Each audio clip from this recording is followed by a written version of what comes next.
The Kev Baker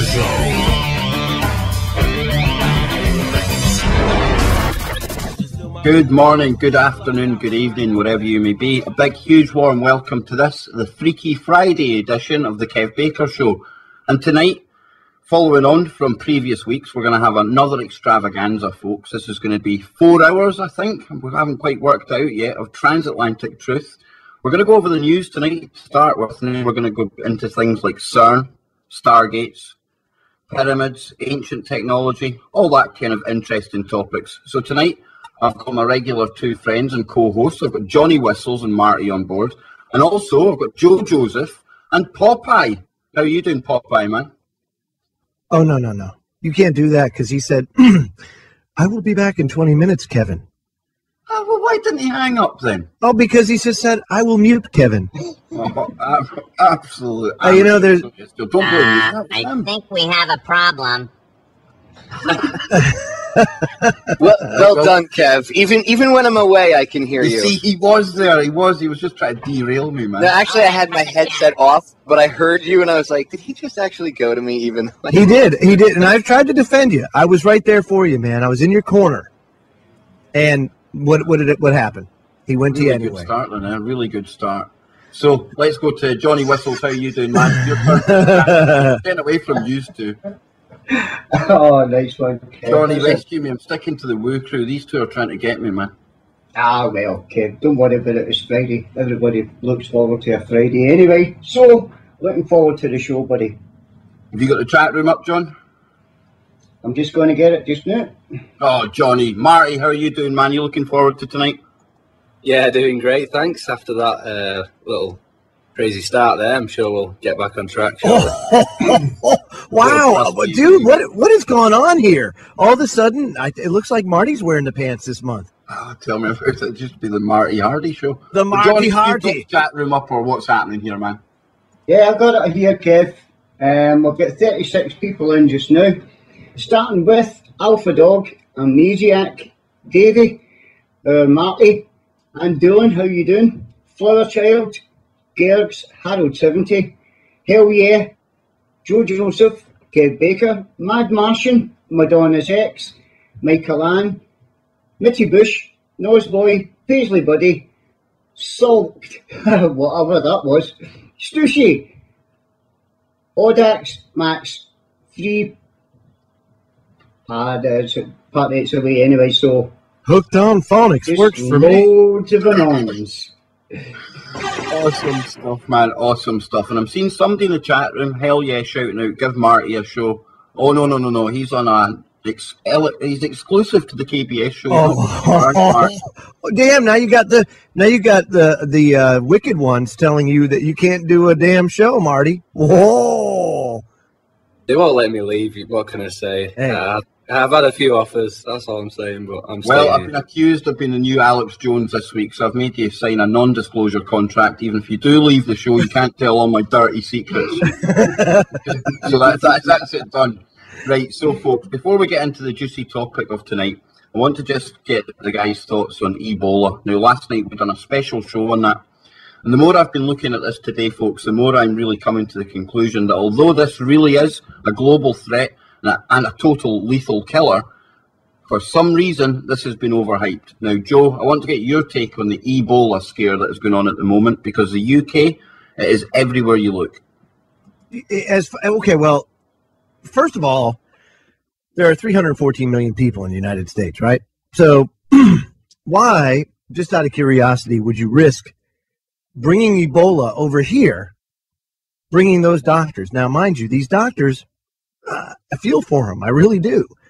But they went into Africa to go treat Ebola patients. Now, they catch Ebola, you'd have to think, I don't want to go back, because if I do, there's a chance I might infect other people. So why not keep it there where it should be, you know, where it's kind of like you can quarantine it if you can keep it contained. But, you know, the other thing, too, is it's not as easily spreadable as people are making it out to be, Kev.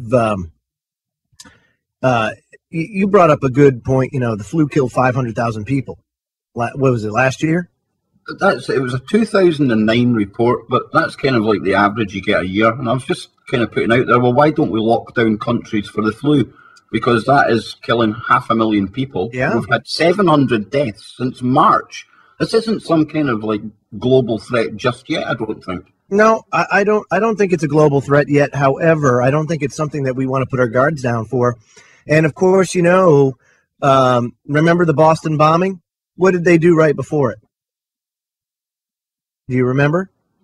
What is the telltale sign of a false flag attack here, at least in the United States, sometimes in the UK? The drill. Drills. They drill, right, before something happens. Yeah, but Joe, you're an ex-military man. I mean, you must take my stance on this as well. There's drills every day of the year in every country going on. Sure. No doubt.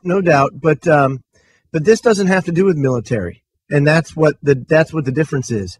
And in this case, it was the biggest drill in the history of the United States, a massive emergency drill in New York City. And my Fox New York is actually reporting it that it was a preparedness drill at 30 facilities across New York City. And it was a big Department of Health emergency preparedness, and it had to do with a biological attack, such as anthrax or other large-scale public health emergency in the city. So, You also had them at one point releasing chemicals in the subway there, did you not? Yes, they did. Absolutely. And so, I mean, it's a drill, okay? And that's one thing.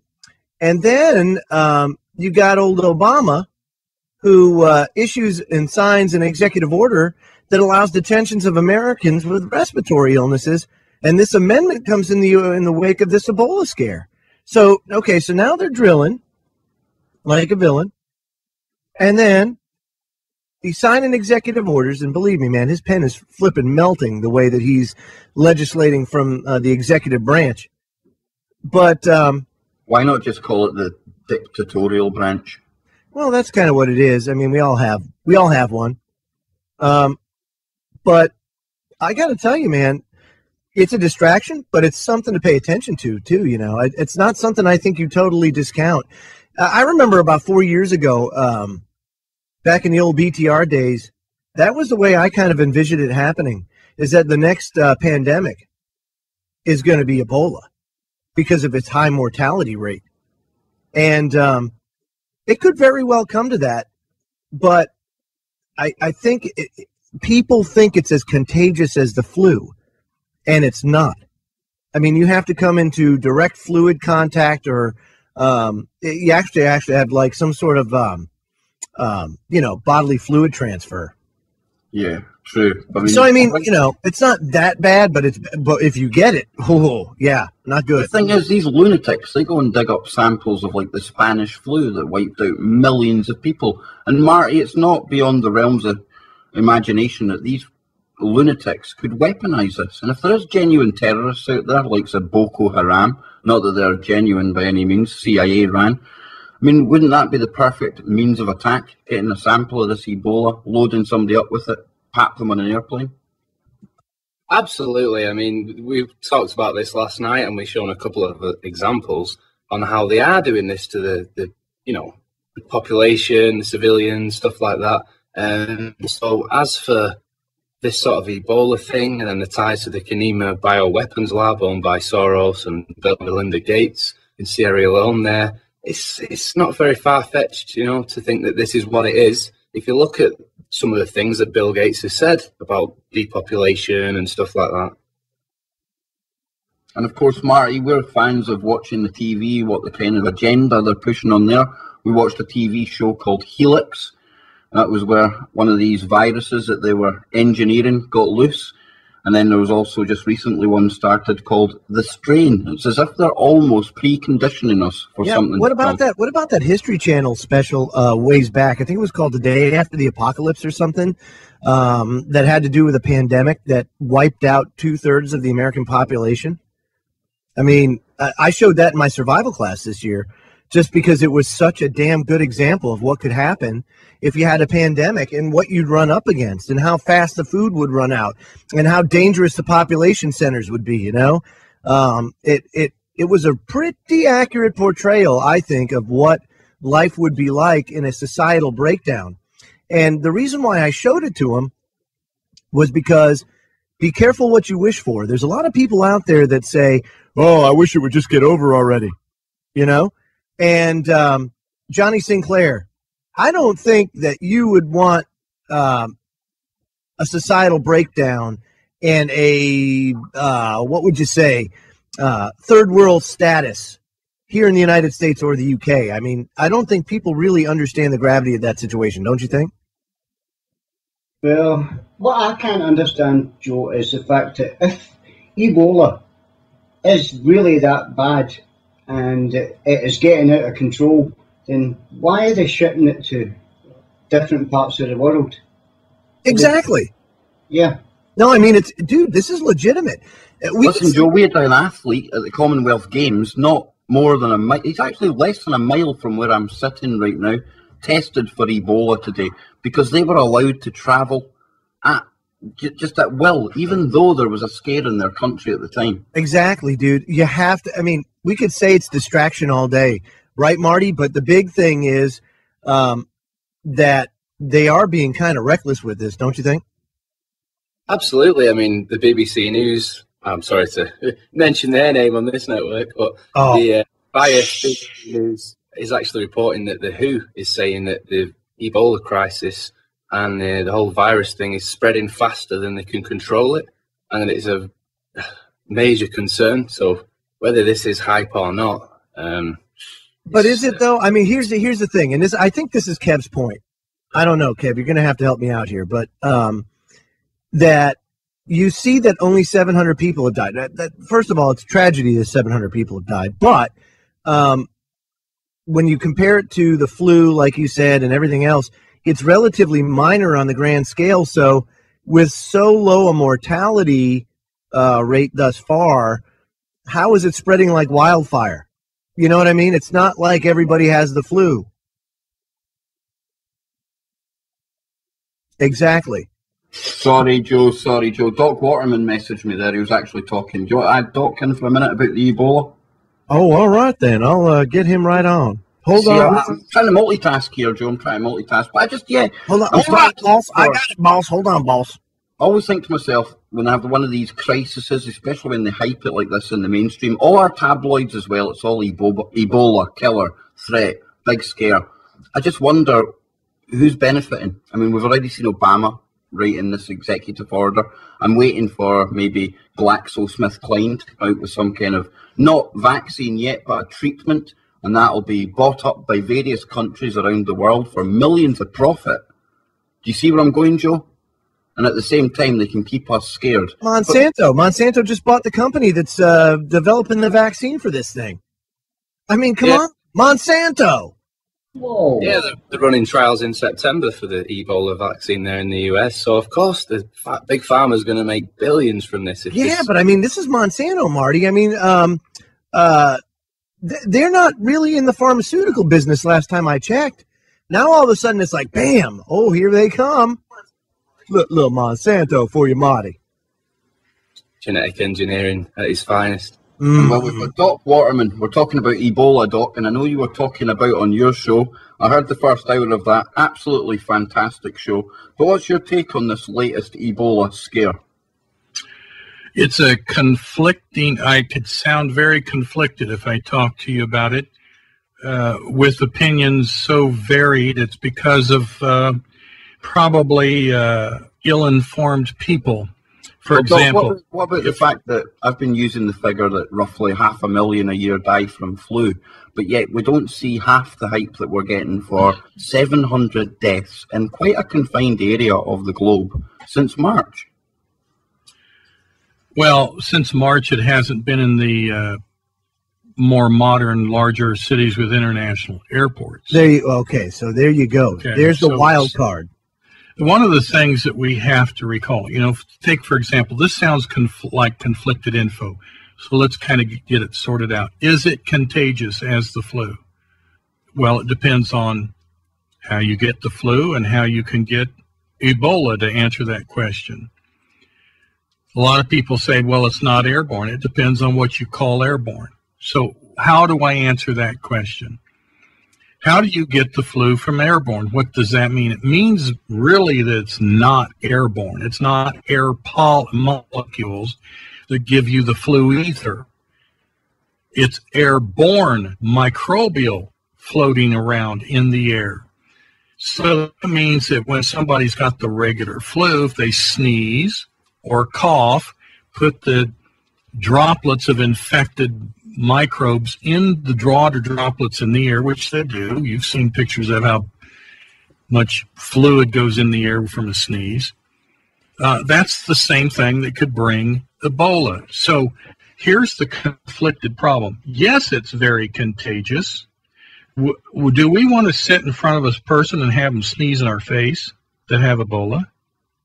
See, no, we don't. No, we don't want to do that.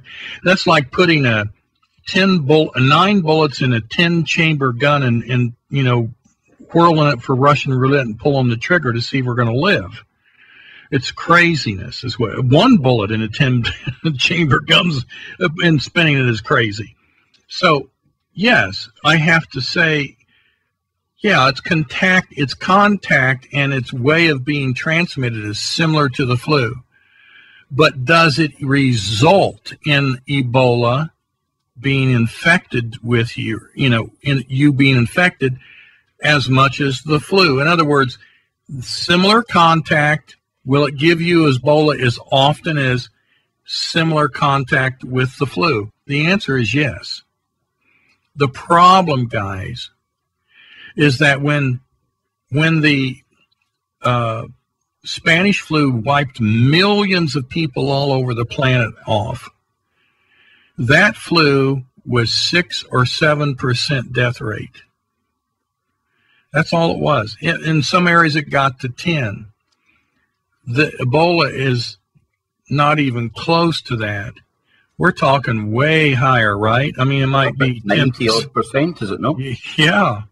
So what does that mean? You could have the same results as the Spanish flu, killing millions around the globe with only 1/10 the people infected. Now, just say you get 20% of the people that were infected with the Spanish flu get Ebola. Now you've got double. See, what we have to look at are how deadly it is. It doesn't take very many. The problem with something like this is, gosh, did somebody get on an airplane one day and end up in New York and then go to London and did they get somebody the flu? Yeah, they gave them the Commonwealth Games going on here, and we've got teams from that part of the world who have all been travelling here, hundreds of people, and we've just had one person had to be tested in the athletes' village today. So the likelihood that this has been transmitted around the world somewhere, very high, I would think. Well, do you know that you just had a Sierra Leone cyclist? He just went AWOL from the games. He's not the first either, because there was a couple from Aberdeen before the games as well. So we have Western Africans. Now, why do you think he went AWOL at the games? It's probably so he wouldn't have to go back to Sierra Leone in the middle of that mess. Not that he's sick, but he just doesn't want to have to go back, and so he's trying to hide from going back. Well, that team have actually now applied for some kind of, I think it's emergency asylum status, so they can actually stay while the scare is on. Incredible. So the questions that arise are numerous. We're hearing all kinds of rumors, and some of the rumors are, well, it was weaponized and it was put together because of Bill Gates' foundation. And I did a rundown, guys, back to birdflu666.blogspot.com, blah, blah, blah. It's Jane Burgermeister's website, who was inaccurate in all of her stuff before. And one of the things about that problem, with that information she gave, I took her 125-page report. She was saying this about H1N1, that about H1N1, and how bad it was going to be and how many people were going to die and blah, blah, blah. And she was taking bird flu out and putting swine flu H1N1 in there. She would have flunked my class, my pre-med class, if she'd have done that, maybe even kicked out of the school, because it was deliberate. I didn't even get I didn't even get 10% through, and I said, this is trash. I wouldn't have taken that from one of my first year anatomy students. I wouldn't have taken that kind of crap. It was malarkey, and here she is. All that I've seen talking about Bill Gates and his foundation being, and Soros, who funded a big part of that foundation, all that I'm hearing about them being at the center of weaponizing and spreading the blah, blah, all is being referred. If you look at everybody, it goes back to that website. And I'm sorry, guys, she's already messed up her veracity a long time ago. I won't even go there with it. Now, does that mean that Bill Gates Foundation isn't complicit? No. It means the source for that particular opinion is coming from a source that's purely BS and has been for years. Yeah. That's what I'm saying. Now, here's the truth. Remember, don't forget, and I know you won't, Bill Gates has been wanting to vaccinate the poor countries for a long time. Many speculations revolve around things like giving them a real vaccine that you and I might take. I won't take them, but maybe other people here in America would. But it has birth control stuff in it. Yeah, to sterilize them. Yeah. So we know that's his philosophy. Do we trust Bill Gates Foundation? No. Is he involved in the vaccination of third world countries? Yes. Could he be involved with this issue of starting this kind? Maybe. But it is a military operation. Who's going to do most of the research for an Ebola vaccine if we wanted one? Fort Detrick, right? Yes. I would think they'd be involved since they're the ones that develop all this crap. Well, the reason why they would be involved is because there's no profit margin for Ebola because there's not enough people. Right. So they're not going to get involved until there's a mass problem. Now, by the way, it's not just Monsanto. There are 5 places that are currently researching vaccines that I know of for Ebola, and one of them is in trials starting today. Right. I think that's the experimental one that the press gave, well, they tried to give it to the man doctor, but he refused heroically and gave it to the woman. I mean, well, this is right out of Bernays, man. I mean, come on. Monsanto's. It's No, that's probably one of the ones that's already been in research. Monsanto just bought that company that's researching. So I mean, they're very early in this. There are others that are right. that are researching besides Monsanto, and probably some universities out there too. I would imagine that here's what I would suggest Monsanto's involvement might spark speculation of adding it to their corn. That there's profit in it somehow. If there's going to be profit in it, then they're expecting to distribute a vaccine. That means they plan on it being bigger. The question isn't whether the government made this. The question is, will they stop it, and will they stop it timely? That's the important thing. You're not going to get pharmaceuticals trying to stop. It's like going down to your grocery store and saying, now I'm going to require you to make sure that you've got food in here at good prices all the time, regardless of the economy, and that's your job. It's like going and telling, I hate pharmaceuticals, but we can't dictate their policies. But we should be expecting the government to do their job. But gosh, when have they ever done anything? I was just going to ask you that very, very question. I'll tell you, I've been frustrated at the dysfunctionality just at my job, but a lot of people still think, well, yes, the government, well, they take the precautions. I mean, of course. No, you don't understand. I mean, government inherently, we are living in the fall of Rome days, folks. It was because government got so big in the Roman Empire that Rome fell. The same thing is here. We just have massive corruption and dysfunctionality that's just bringing us down. And well, it's look at what they've done with our healthcare system. They say was going to help us. If that's an example of how they're going to be handling Ebola, do I need to say any more? I mean, give me a break. It's right there in front of our nose. they're going to be pathetic at it. Of course, So, just like they are at everything.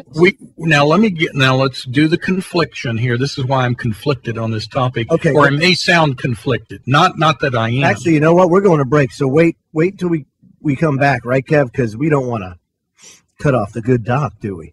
Exactly, and we've got plenty of time tonight, folks. We're here for at least an hour, 3.5 hours, at the very least, anyway. So join us straight after Well, the then break. I'm getting me a pie. That's all there is to it. Exactly, I'm Doc. going to eat like I did last time. We're also going to be joined by Ken Webb later in the broadcast, better known as Change the Channel. Hello, Obviously, buddy. straight after my show, we'll be jumping onto the Freedom Link and carrying this on.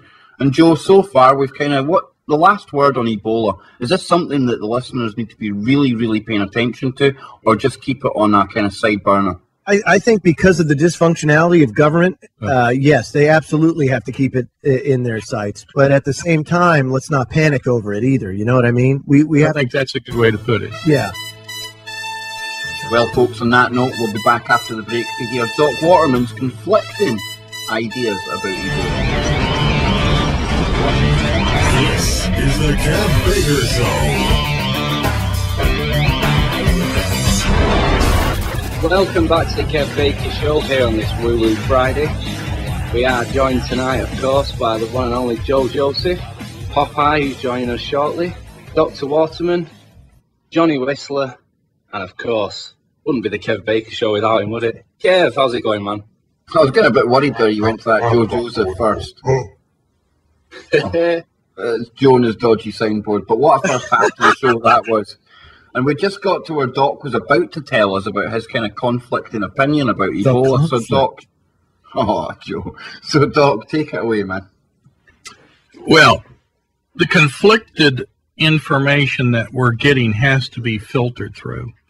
So it might sound like we're trying to support government venues, but that's actually where this should fall. Let's talk about it and let's put it in this perspective. Let's push the magic button and pretend like the government's doing what it's supposed to do.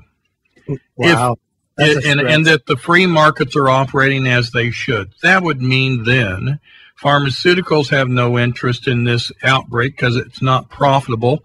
With millions in research, only to come up with 5 vaccines would cost them too much money to give them the shot. They're not going to do it because they're a for-profit group. It's not their responsibility. However, it would be the government's responsibility, mandated by the people to protect the people by therefore providing venues of research funded by government funds, which no less, unfortunately, should already be going on at the Department of Defense in order to protect us from biological attacks from foreign entities. Not that we're trying to be nasty, horrible, awful military-industrial complex government employees. However, because we're not naive and we know the nature and the history of the military-industrial complex and its corruption, we are now conflicted with its need to do what it should do and our idea that, man, that's the worst place for it to be. Even though that's where it should be getting researched, it shouldn't be comfort. It's not comforting anymore for us to think they're involved because they are controlled by the political process. Even if they are competent, that competency is buffered by a bunch of morons like, I can't really, well, let's say, how about Boxer, Feinstein? I mean, do I go on? I'm actually, my stomach's starting to turn. Useful idiots. Waxman, okay? And unfortunately, there is a conflict of interest. In my opinion, many of our people in Congress are American second people. They have dual citizenship, and that conflicts their role in many important areas like the Intelligence Committee, the Military-Industrial Complex committees of all types, defense and so forth. And here they are trying to dictate what the Department of Defense should do. Well, for who? Americans? Or for some other interests they've got? Of course, they're all politically motivated by the money. So where are we left? How conflicted are we? Number one, it's there. Is Ebola a threat? It's always a threat, even if there's just one person sick. What should we do as a world? We should immediately descend on it like Fukushima. That way we can contain it. The raid spray on a microbe and spray it the heck out of there. Right? We should industrial can of Lysol. But what happened was the Doctors Without Borders, an organization that has nothing to do with government, was working on in these third world countries when Ebola erupted. Now, if you don't know what Doctors Without Borders, what do you think of the fact that one of their board members, a Rockefeller, happened to die in a plane crash not that long ago? Well, whose? Doctors Without Borders? Yeah, it was David Rockefeller's son. I believe he went down after the birthday party. Sure. The problem, though, we've got is any worthy agency that has funds that's worth anything probably has some kind of political connections going on. But that does not make Doctors Without Borders suspicious, because I know many, all they do is go do surgeries on cleft palates in third world countries and come home. So it's not they're bad people. Weren't they involved in the Syria, the chemical attack? Weren't they one of the ones coming out and saying that Assad had used the chemicals on his people? I don't know if that was or not. I'm not familiar with that information. But I do know that they were saying that Ebola was out of their control, and they were begging the U.S. government and the World Health Organization to come help get it stopped. And now, what does it take for them to come? It should only take one outbreak, no matter how small it is, for World Health to at least show up, and the aid of the United States. Now, at the very least, Doc, right? Because the mortality rate's just so high. It's so high, it needs to be stopped. Why wait till it gets to be 5 people or 10 or how about 1,000 like it is? Well, then they make more money. Well, who makes more money? That's the question. Who's making money? There's no money to be made yet because there isn't. This isn't a money-making event because there's nothing to make money from on this death. It might be a policy change. It might be an agenda. Well, look what Obama just signed in under and let me ask you a question. Here's again where I'm conflicted. He should do something like that because it was only applying to SARS. It should be expanded, though, to include not everything. And I can tell you right now, there isn't going to be a doctor turning over their people that have asthma, bronchitis, the flu, cough, and any other kind of respiratory illness, or half the country is going to be in that category where they have to be isolated. What really we see is we have a activity where they need to respond, and they could have done it without even an executive order. Yeah, but I have to disagree that the executive order is justified. It's not, because if it was, well, none of them are justified. None of them are justified. Well, here's my disagreement with it too: is the fact that, like, they're going to say that, and they're going to say we have to detain anybody with this, an illness, a respiratory illness. But what about the people that they're knowingly bringing across the border in busloads? Well, there's an obvious answer. Yeah, they shouldn't be, but executive orders are not legal in the first place. I should say lawful in the first place. They are legal only because they're in that system of law legal called admiralty, but in common law, the Constitution, there is no such critter that gives them that kind of authority. And the only way the president's ever the chief and the head dude over all the military is in an emergency, which they keep renewing. So the bottom line, guys, is are they going to stop it or are they not? Here's my problem. Two things. The government is inept already to do anything well, so they're not even going to respond if they wanted to very well. Two, I don't think there's too much politics playing out. The fight's on. We can't think that everybody in the federal government and the military doesn't want it stopped. So I think there's this big battle going on, which is going to interfere with it getting stopped. So we have a problem with getting it stopped. There's no doubt about it. Who cares how it got started? Who cares where it got started? The bottom line, it's loose. There's more than one person that's got it now. It should have already been, like raid on an ant spray, raid spray on an enemy, where it was killed when it first came out, but it wasn't. Why? Who cares? It's loose. It needs to be stopped. Is it a threat? You bet. Let me give you an example. They said, oh, these guys that were on the airplanes that had Ebola. Now, we want them to clean that plane real well. You go in with rubber gloves and a little mask. And, of course, if you see blood on a seat where a victim erupted all over the seat, you might want to take that out. Are you kidding me? Those guys need to be in full suits with a tank of air, separate air, go in there and use gas first, then spray every solitary surface there is, rip the whole plane out and get rid of it. Why? Because it is absolutely gambling not to. That's why. And yet they're going to put that plane back in service. That's the moronic activity that Joe is talking about the government's doing. Yeah, it's just stupid. Well, maybe, what if maybe... I want to bring Popeye. Popeye, you've not had a chance. I want to get your take on this Ebola scare right now. Well, I was just going to say, what if they wanted to, not take care of the planes properly on purpose? I mean, technically, being slack, and I'm doing air quotes when I say that, we forgot to clean the plane. Oops. We forgot to sanitize, and somebody had I think the upper management might have that agenda. I agree with you. I'm not sure that the lower echelon people are going crazy. I'm not getting on that airplane with a mask and rubber gloves. Compartmentalization, just like the military. Each individual only knows what they need to know to get their job done and nothing more. That's exactly the definition of compartmentalization. Sarge, I want you to send your men in to clean that airplane, but of course, don't use your hazmat suit. Just get rubber gloves and a mask, and let's hope you don't get it when you walk out. Well, look what they do with DU.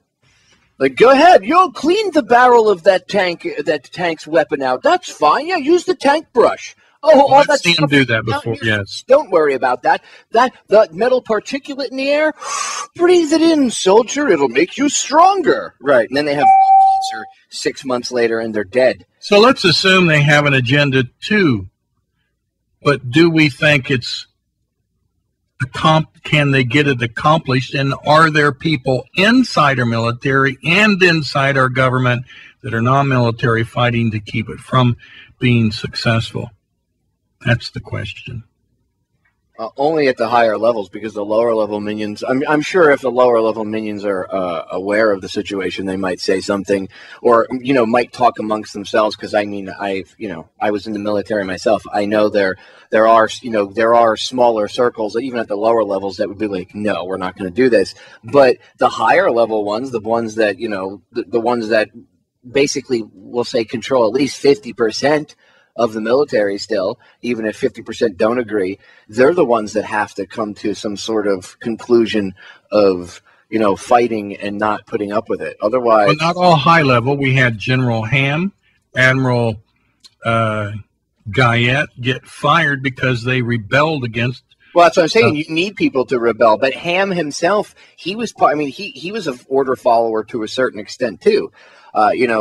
Some of them do. They might stand up here. Well, his following got him fired and off of the ship and out of a career.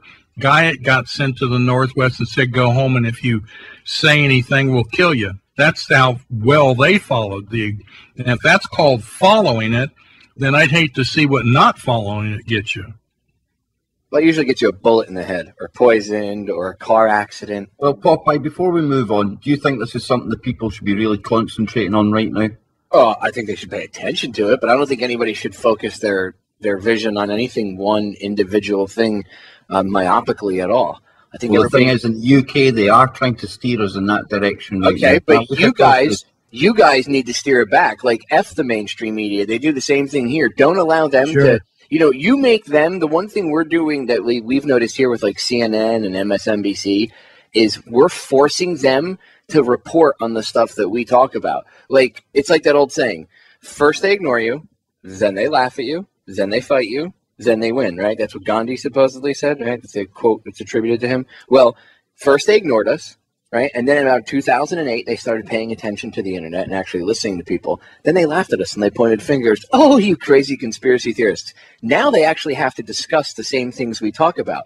It may be the opposite end of it, and they may be taking up the government's official position, but they still have to talk about it in order to remain relevant, because the general public wants to know about this stuff. So they can no longer ignore it. So now they have to take up the position of fighting us. So we're at stage 3. To be on the other end of that stick, being aware does not mean ignoring it. For example, right now, our oranges are not coming mostly from Florida because that's not in season yet. Call your grocer, you'll find out oranges are coming from Africa. So let me ask you a question.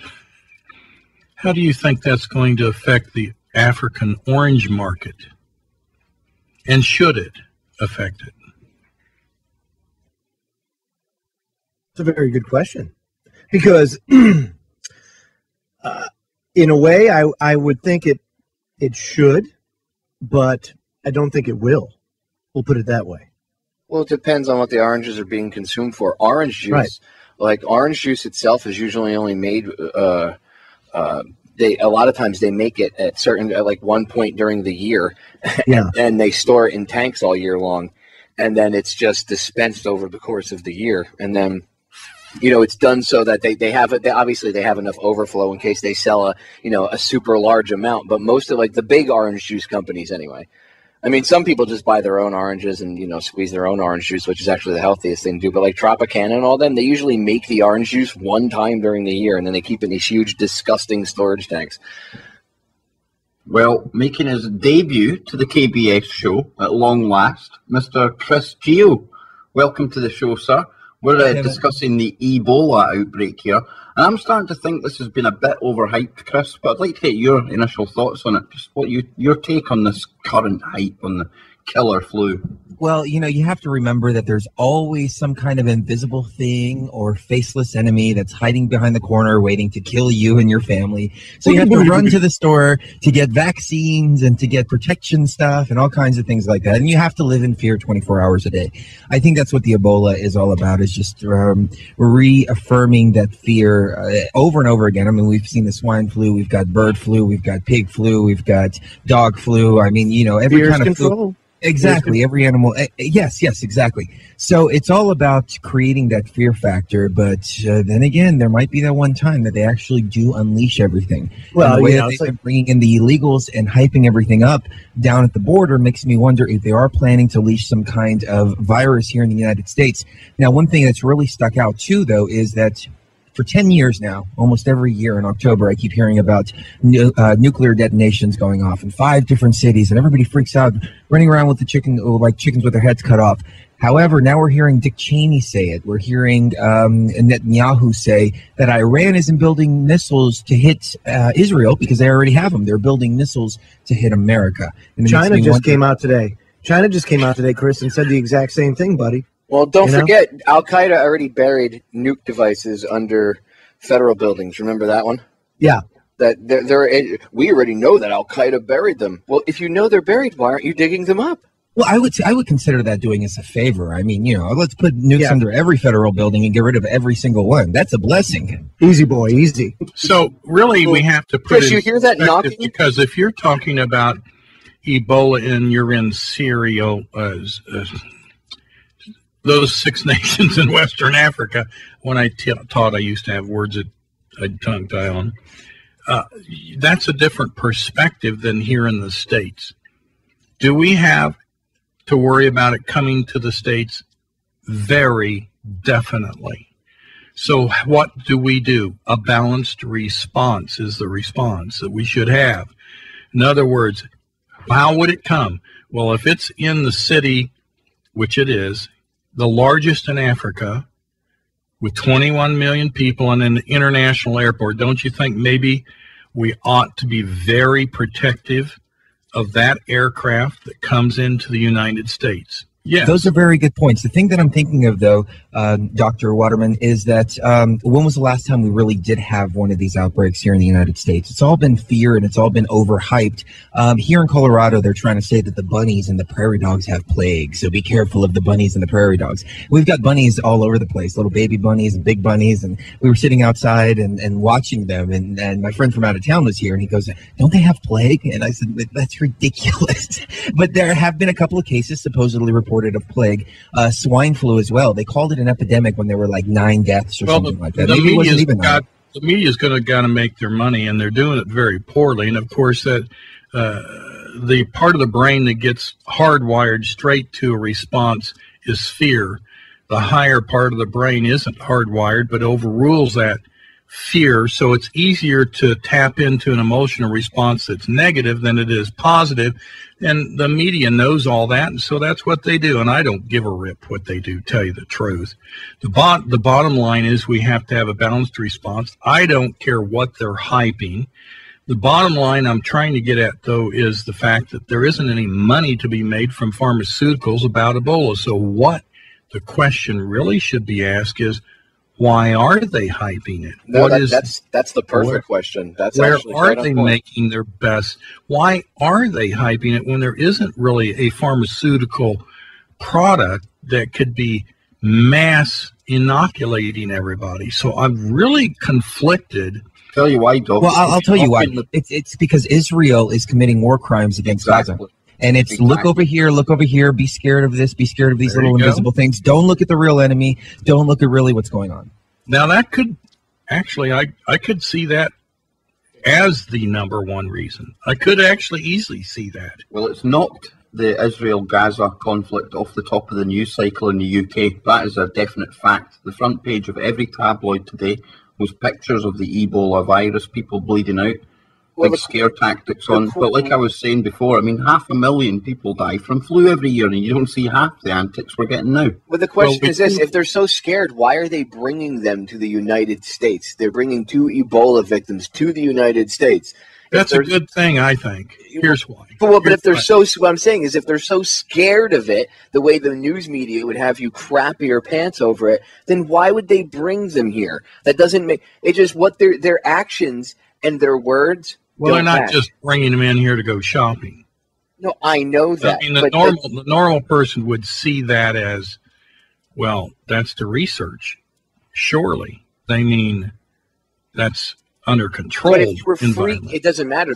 I don't trust government-controlled environments, especially knowing what goes on at Plum Island, where they have leaks of infectious diseases. Well, I know that. I know that. I understand that, and I don't trust them either. But how can they scare somebody with, we've got it all under control, we're going into research in a government facility at a class level 4 facility in Houston, Texas, or blah, blah, blah.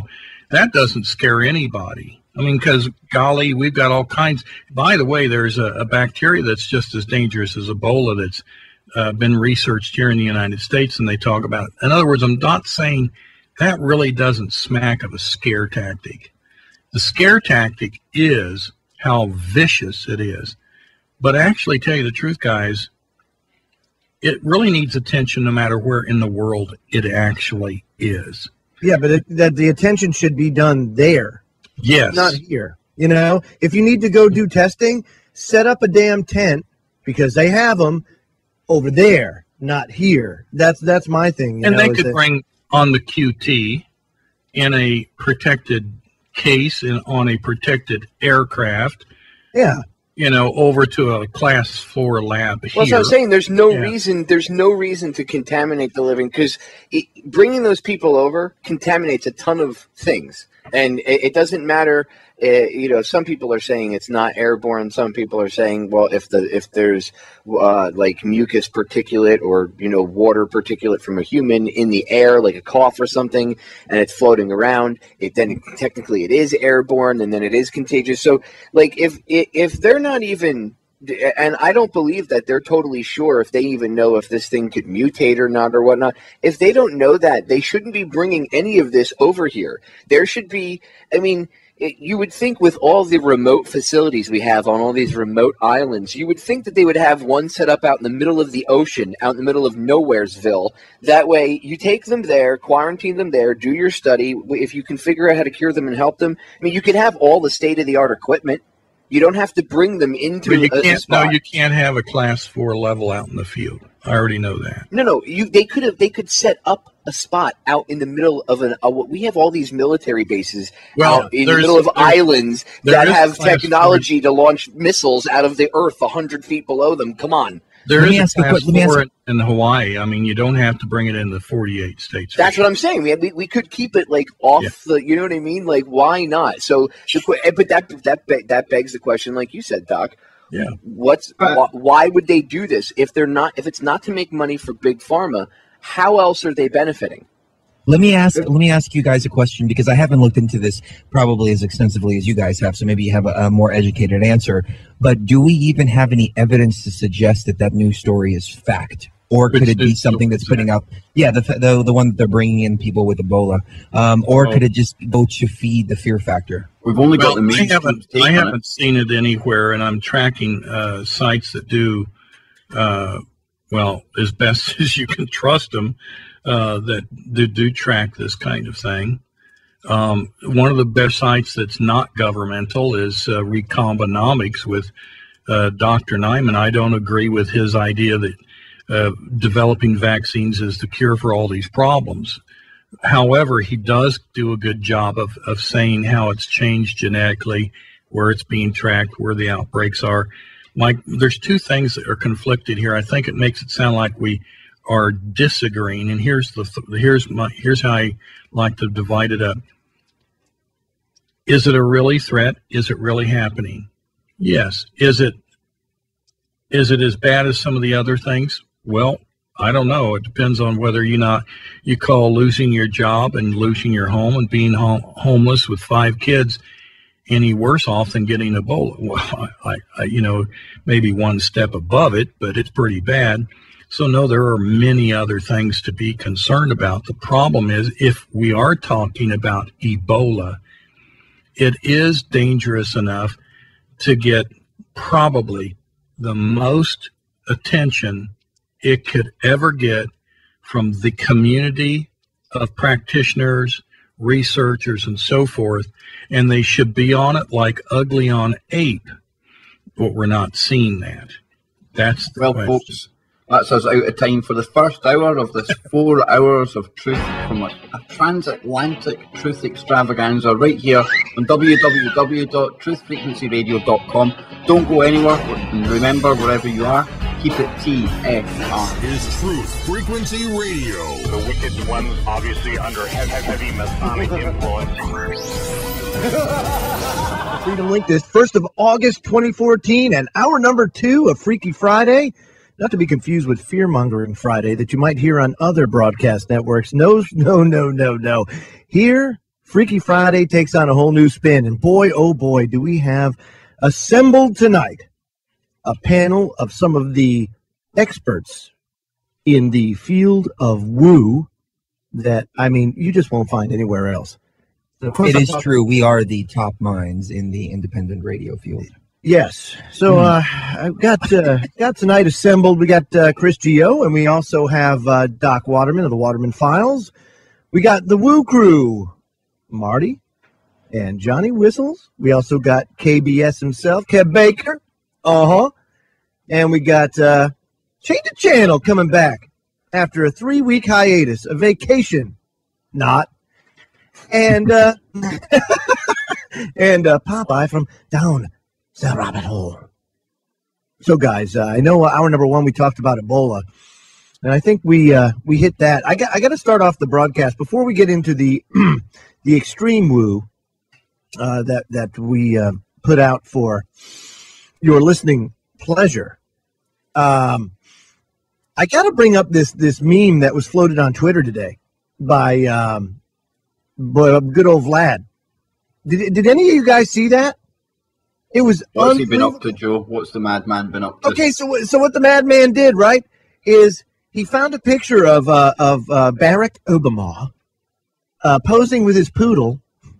I mean, just like you are a puss. That's all I could say. He found the biggest puss picture he could of Barack Obama. And then on the left, he goes and he puts it's Vlad posing with a freaking spotted leopard, man, just sitting there with a spotted leopard. You know, I saw another meme, Joe, and it was about Obama, that his brother is actually the money man for the Muslim Brotherhood. His brother-in-law. I didn't know that. I think it's what's his name? Well, that means it must be a Muslim conspiracy, and I guess I guess Jones was correct that the Muslims run Hollywood, and that answers everything. So I guess we should have a war on Islam. Oh wait, we already do. Yeah. So it's because they're taking the DMT. Well, this radio station is graduate level, 400, 500, Patriot, 400, 500, 401, 501. Those others are 101. Yeah. That is really an honor to hear you say that, especially as somebody in academia like yourself who can recognize information of intelligence like that. So thank you very much. Wow, that was a huge compliment. Wow, that is really cool. And let me tell you, what we're seeing here, with the Russia thing and MH17 it's a damn shame that there aren't more people screaming about this. I think he went on TV today, and he had a press conference, and he was saying, well, Russia, if you don't come correct, why, there will be consequences again. Yes. And I mean, it's just like, how, first of all, does anybody take you seriously? Number two, who the hell are you to tell another sovereign nation that there's going to be consequences? Why? Because our cronies shot a missile at the Ukrainian Air Force being, were they playing games? Absolutely, they were playing games. But look, you made a mistake. Ante up. It wasn't Russia. Come on, it just. What about their new pictures? The bullet holes in the cockpit of the downed airplane. Let me just tell you right now, Doc, you have assembled tonight some of the finest Photoshoppers the world has ever known. My friend, right. You want to talk about 500 level. They are there. We're talking about they're the ones that laughed. They were the first to laugh at Obama's birth certificate. They were the first to laugh at all of this evidence with MH17. And I'm telling you, it's horrible. They don't even try to make it believable. And it's a damn shame because the American public sits so apathetic, worried about stupid crap. Like, for example... Can I ask you a question really quick? Yeah. How is it that they can find, evidence within like 10 minutes? Oh my God, we know the Russians did it. Look, here's the evidence. No, come on now, Popeye. Give them credit. It was 19 minutes. I take. Oh, I'm sorry, 19 minutes. So the extra 9 minutes, Kev, that makes up everything. I'm sorry. How do they find it so fast yet? Where's Flight 370? Exactly. Well, you've seen how they found the passports of the terrorists right up their World Trade Center bombers. They was like, boom, there it is. So who made the same passport? I guess they got the same passport. People and from the Indestructible Passport Company. Where can I get my hands on one of those? Yeah, no duh. I mean, that was just amazing. How come our passports can't be like that? I just don't understand. They're totally indestructible. Because the guy taking the picture, 5 seconds before he took the picture, dumped the box out. And then he threw the box over his shoulder, pulled out his camera phone, and went, I found passports! Click.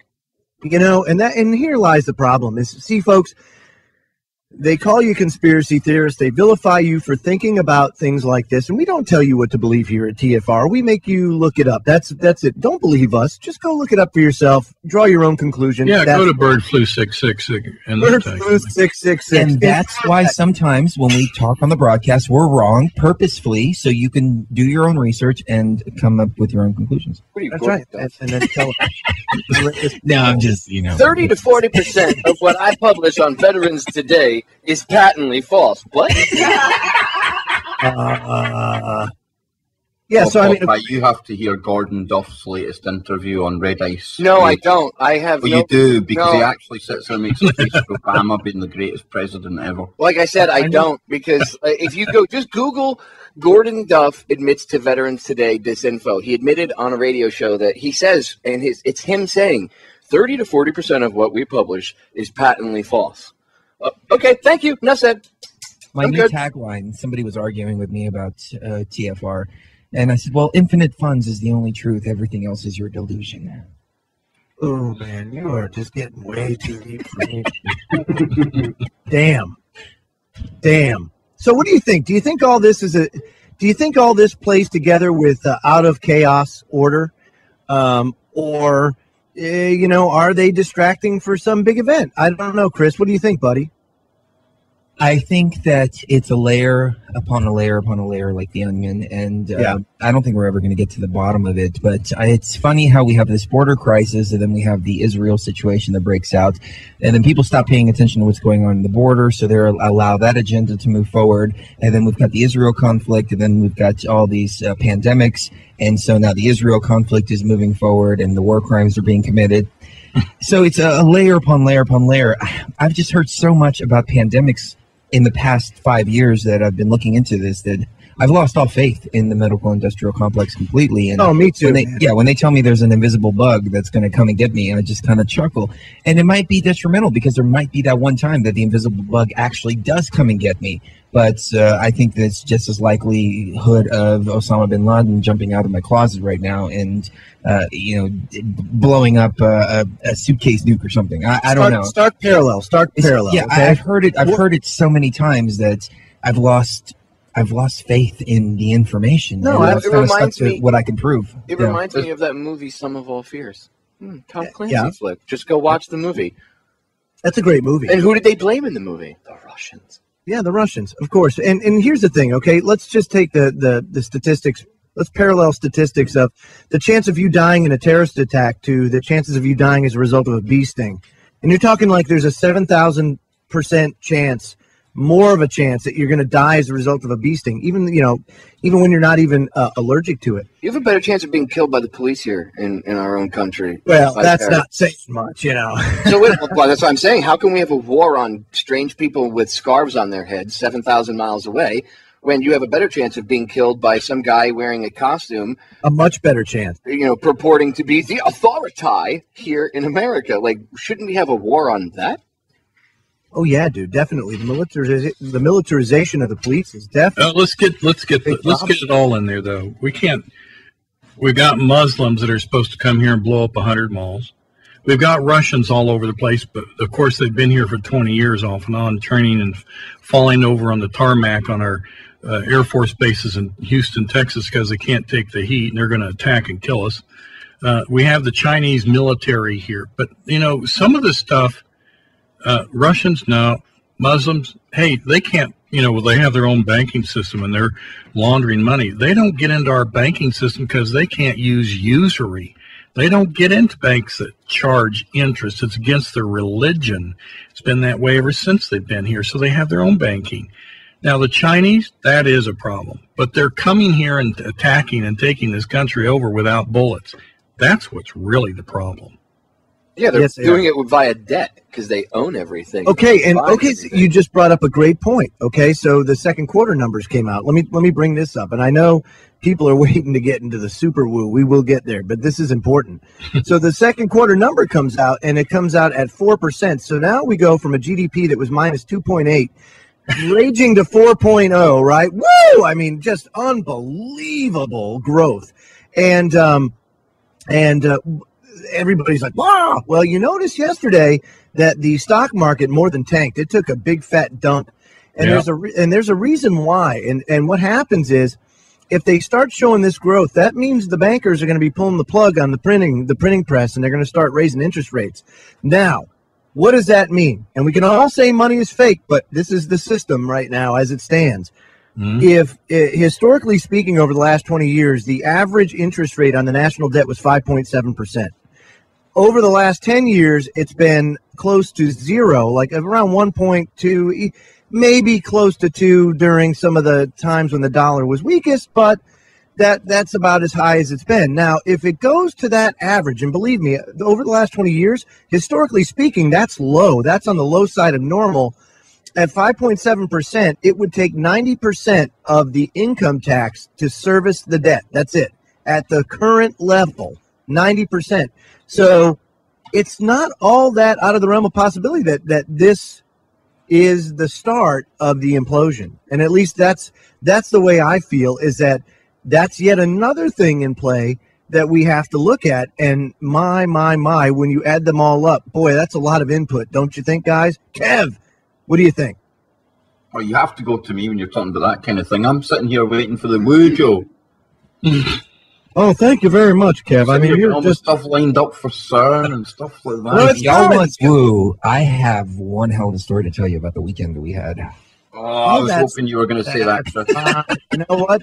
That puts Stargates to shame. Chris went through a Stargate. Could actually tie in with the same kind of thing, because he's been on a kind of interdimensional journey via his pineal gland.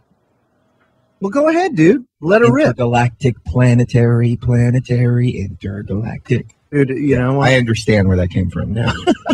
No, really. Do you want me to get into it? Because it could take a little bit of time. Come on, storyteller. Okay.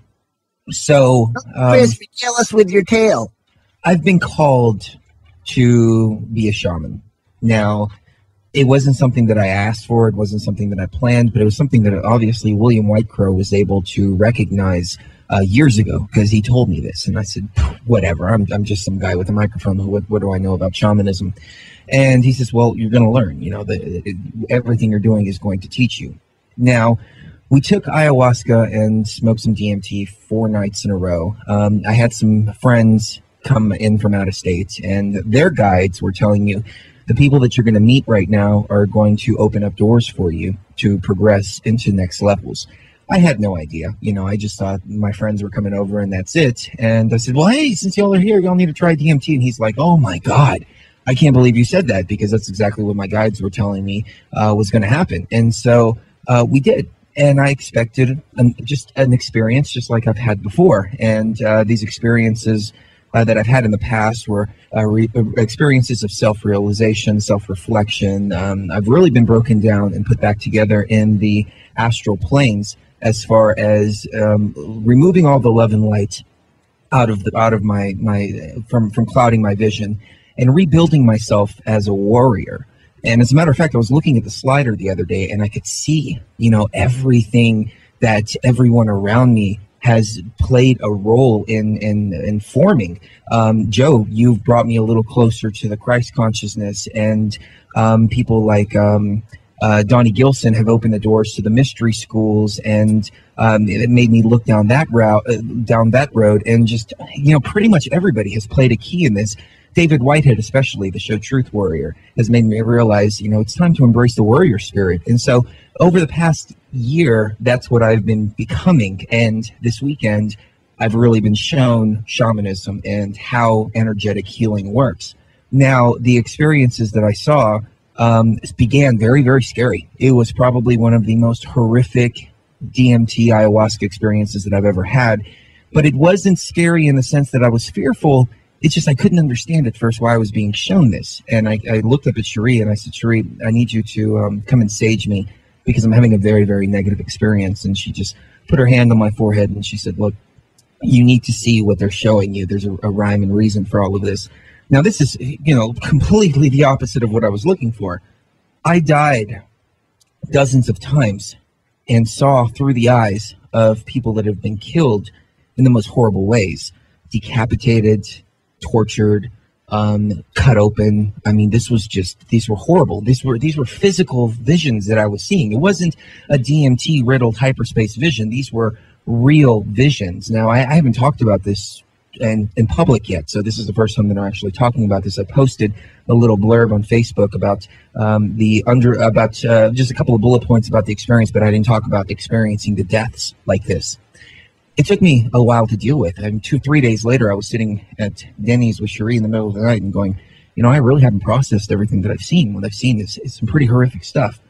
But what I was being shown was how this energy flow, when from the moment of death, goes back into this matrix, into this vortex, into this universal flow or stream of energy, and how it all becomes part of this universal matrix. I was also shown how sacrifices work and how sacrifices of the elite work. Basically what they're doing, and Frank was explaining this to me, but I actually saw it in the DMT realm, because a lot of the energy was leading right back into this knife, and symbolically I could see that this was the energy flow. When a person or animal or entity or whatever is sacrificed, what these elite are doing is they're channeling all of the bad karma that they have, that they've created by committing whatever atrocities they're committing, channeling it into that knife and putting all that karma into that innocent entity or innocent being, and it's being channeled back into this energy flow. However, what it does is it creates like a barrier between them and the karma, so the karma doesn't come back and hit them. The problem is that these are wheels that are working. These are circular cycles that are working, and so this energy is going to come back around and rush and hit them again. So what they have to do at this point is they have to do another sacrifice, not only for all the karma that they have created or between the times of sacrifices, but also to divert that karmic energy from coming back and smacking them again. The problem is that every time they do this, the energy builds up and builds up and builds up and builds up, and eventually they can't do the sacrifices anymore, and boom, it just hits them. And that's what they're ultimately trying to avoid. That's why they can do all these atrocities and still have good things come to them and still excel and still have power and all this stuff. The difference is, though, they lose a piece of their soul every time they do that. And that's why they turn into these dark, ugly entities. And you look like at any Schmeagol? president. Yeah, Are you well, talking like at, Schmeagol, like David Rockefeller? Look at him now. He's like a lump of poo that kind of like basks in his own feces and stuff because he craps his pants. He's so old. That's all the blood transfusion. Exactly. Yeah. Exactly. So it's these dark entities. They turn into these dark entities, but I think that eventually they're just going to poof off in oblivion. And I think that's the worst result for a soul. The worst. I forget what the term is. Do you think that's why there's such a push, Chris, for them to achieve immortality by like Yes. singularity and all that? Yes, they are trying to avoid the inevitable, which is complete oblivion. And there's just no other way to look at it, because I wasn't told this. I just gather all of this based on what I've seen. But I think that when they die, they can no longer do these sacrifices. And that's the time when, poof, everything just comes crashing in on them. Now, I went into this ayahuasca experience because I have a lot of darkness around me and in me. And I'm trying to figure out, where is this coming from? Why are there so many dark entities attaching themselves to me? Jeffrey has cleared me many times over, and the darkness just keeps on coming and keeps on coming. And I'm going, what is it? I mean, I'm not doing anything consciously to absorb, to call these dark entities. It's just around me. So I went into this ayahuasca trance with a sword, ready to cut these things' heads off. I've done it before. What I was shown is that people like us, everybody here on the broadcast, we're all workers of light, and we're warriors. And there's actually, I talked to a couple of people afterwards, and they told me, you know, there are some people that do this, but most light workers, they won't even touch this. There could be 1 million light workers, and maybe 1,000 of those are actually warriors in this capacity. And so what we do, and this is all in the energetic plane, and I've always said that everything happening on the physical realm is a result of unbalances in the energetic field. Well, what we do is, our purpose here is to absorb negative energy and become beacons of light, but the beacons of light attract the darkness. And so that's why I'm constantly surrounded by negative energy and entities. It's not for something I'm doing wrong, but it's because I'm doing everything right. Now, what I have to figure out is how to expel this negative energy once I've absorbed it, and how do we get it out of our universal matrix? That's when I was shown the Christ consciousness, and I started to understand exactly what the Christ consciousness is. The Christ consciousness is an energy that you can take and channel this dark energy and pass it on into this Christ consciousness, and the Christ consciousness is like a tunnel that leads outside of our universal matrix and expels this energy outside of the universal matrix. The thing is, the Christ consciousness can't redeem you of your own darkness. If I go out and I purposefully commit murder or hurt somebody, I can't go to the Christ consciousness and say, let me pass this energy and karma off to you. It doesn't work like that, even though that's what the religions want you to believe, that Christ will redeem you of your sins, et cetera, et cetera. No. There's still a karmic balance that has to be played out when it's your own karma. The Christ consciousness is there for us to be able to expel negative energy that we absorb from the world to balance things out with. So that's why these elite can't go to the Christ consciousness and pass off their negative karma, because the Christ consciousness just says, get out of here. I don't know you. This isn't what I'm here for. Now, I saw from an even bigger scale. There is the Lucifer wisdom. The Lucifer wisdom is the light. We are all Lucifer. We are all becoming Lucifer here. And Lucifer is the wisdom. It's the light. We are the bearers of the light. The Lucifer is the connection to the Christ consciousness, because without the Lucifer wisdom and understanding, you can't tap into the Christ consciousness. There are religious traditions that believe that Lucifer and Christ are brothers. They're spot on. I mean, not in the physical sense, of course, but they work together. The Lucifer consciousness it elevates you to a point where you're looking in these directions, you're looking for these sacred plants, et cetera, so you can tap into that Christ consciousness, and it's all connected. There is, however, a darkness. There is a Satan consciousness. Satan may not be the best word to use, but I'm using it just because people are familiar with the term and what the meaning is. But there is, outside of our universal matrix, there's nothing but darkness. There may be other universal matrices out there, so it may be like a multiverse type situation. But in a multiverse, you have several different bubbles that are interacting with each other, but there's darkness in between all of those. This Satan consciousness comes from that darkness. The Satan consciousness has busted a hole in our universal matrix, and it's a triangle. This hole is a triangle, and it's got a reptilian eye that it's looking into our universe. That's where the pyramid, the all-seeing eye, comes in. It's that outside. Yeah, it's that entity looking into our universe, trying to get its darkness into our universe, and it is.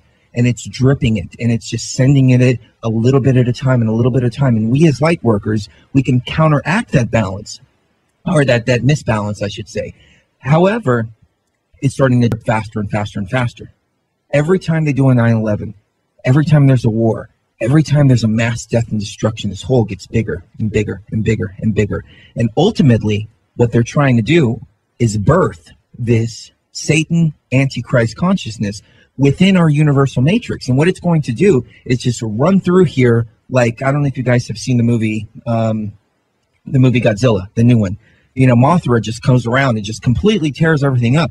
And Godzilla, he starts to go chasing Mothra. And we as the people are just sitting there and going, oh my God, you know, what's this Godzilla creature?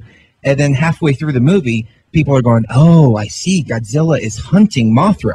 And of course, Godzilla comes in and he destroys all the city and everything like that. But his purpose is to catch Mothra. Once he catches Mothra, then he goes right back into the ocean. And we realize that Godzilla has actually been here protecting us, not because he wants to protect us, but because he's just doing what he does. That's how the Lucifer consciousness works as well. The Lucifer consciousness fights against this dark Satan thing. And sometimes there's death and destruction. Sometimes there's chaos in this battle, because it is just a battle amongst these dark, or amongst these energies. Some are light, some dark, some neither. Some are balanced right in the middle. Yeah. But ultimately, we have to expel this Satan consciousness, because the Satan consciousness is just going to run through and just destroy everything. Wow, man, that's heavy. We'll pick it up on the other side of the break, and this leads in perfectly, you know, what Chris is saying, to just what we want to talk about tonight, which is Stargates, interdimensional travel, and so much more. So don't go away. Real people, real radio. Initiating the truth frequency. This is Truth Frequency Radio.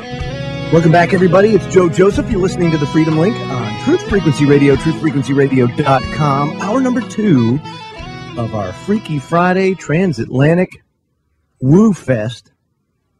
And I mean, what a great panel we have assembled tonight. And Chris, I mean, this story's fantastic. And I'll tell you what, man, it is, it's interesting how we all have our own spiritual path, isn't it? But we all somehow end up in and around the same place in the grand scheme of things. And in this case, I'm glad that you had this experience. And I think it's brought you closer, don't you think, to what your purpose is?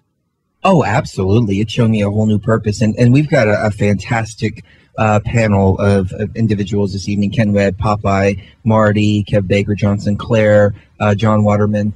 And so I don't want to take up too much more time, and I appreciate everybody being so generous with the last segment. So let me just wrap it up by taking a couple of minutes to say that the things that I was shown was like the energetic healing and how our focus needs to be to stop that darkness from coming in, even if it's just for a moment. And if we collectively focus our energies on stopping that darkness from coming in, then all of a sudden everybody wakes up, and it's like the veil is lifted from people's eyes, because it's like drips on an ocean, or well, not even on an ocean. It's like water. Yeah, I mean, I guess like on an ocean, but it would be more than drips. But what's happening is, as this darkness is dripping into this rift, into this river, the boat is rocking, and it's rocking, and it's rocking. And if we can just stop that dripping just for a little bit, the boat will stop rocking, and people will go, "Oh my God, I see now." And that's what all these light workers are actually doing. I spoke to a couple of them, and William especially, and I explained to him everything that I saw. And he said, "Chris, this is exactly what we as shaman have been doing for thousands of years. We keep this balance together. We do this energetic work." And it's kind of a weird experience, because here I am walking a path without too much guidance, except from these plants that I've been using. And I asked William, what do I need to do to learn more? And he says, just listen to the plants. That's it. There's really no tradition that's being passed down from one person to another, or set of intelligence that's being passed down from one person to another. This is all coming from the astral plane. This is all coming from the DMT realm. And it's amazing how everything tied together with the all-seeing eye, the rift in the universal matrix.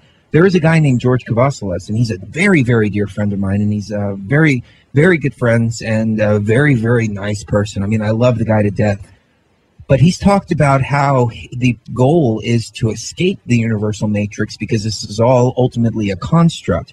But what I was shown, at least at this point, and I need to get him on the show to talk about this, is that if you get out of this universal matrix, then you're in that complete and utter darkness with that satanic dark energy. We don't want to be there. We have to fix the construct that we're in now. We have to fix our own house. We can't try to escape the house because the house is falling apart. This is the only house that we have. This is the only place where we can exist. And back in January, I had another experience, and I saw these 3 aliens, and I wrote about it on Truth Frequency Radio. If you go to truthfrequencyradio.com and type in ayahuasca experience, you'll see the experience that I'm talking about. And the aliens showed me, and they showed me the universe, and I asked them, why are you doing this? And they said, because if we don't maintain the universe, then the souls have nowhere to exist, and so everything will cease to exist.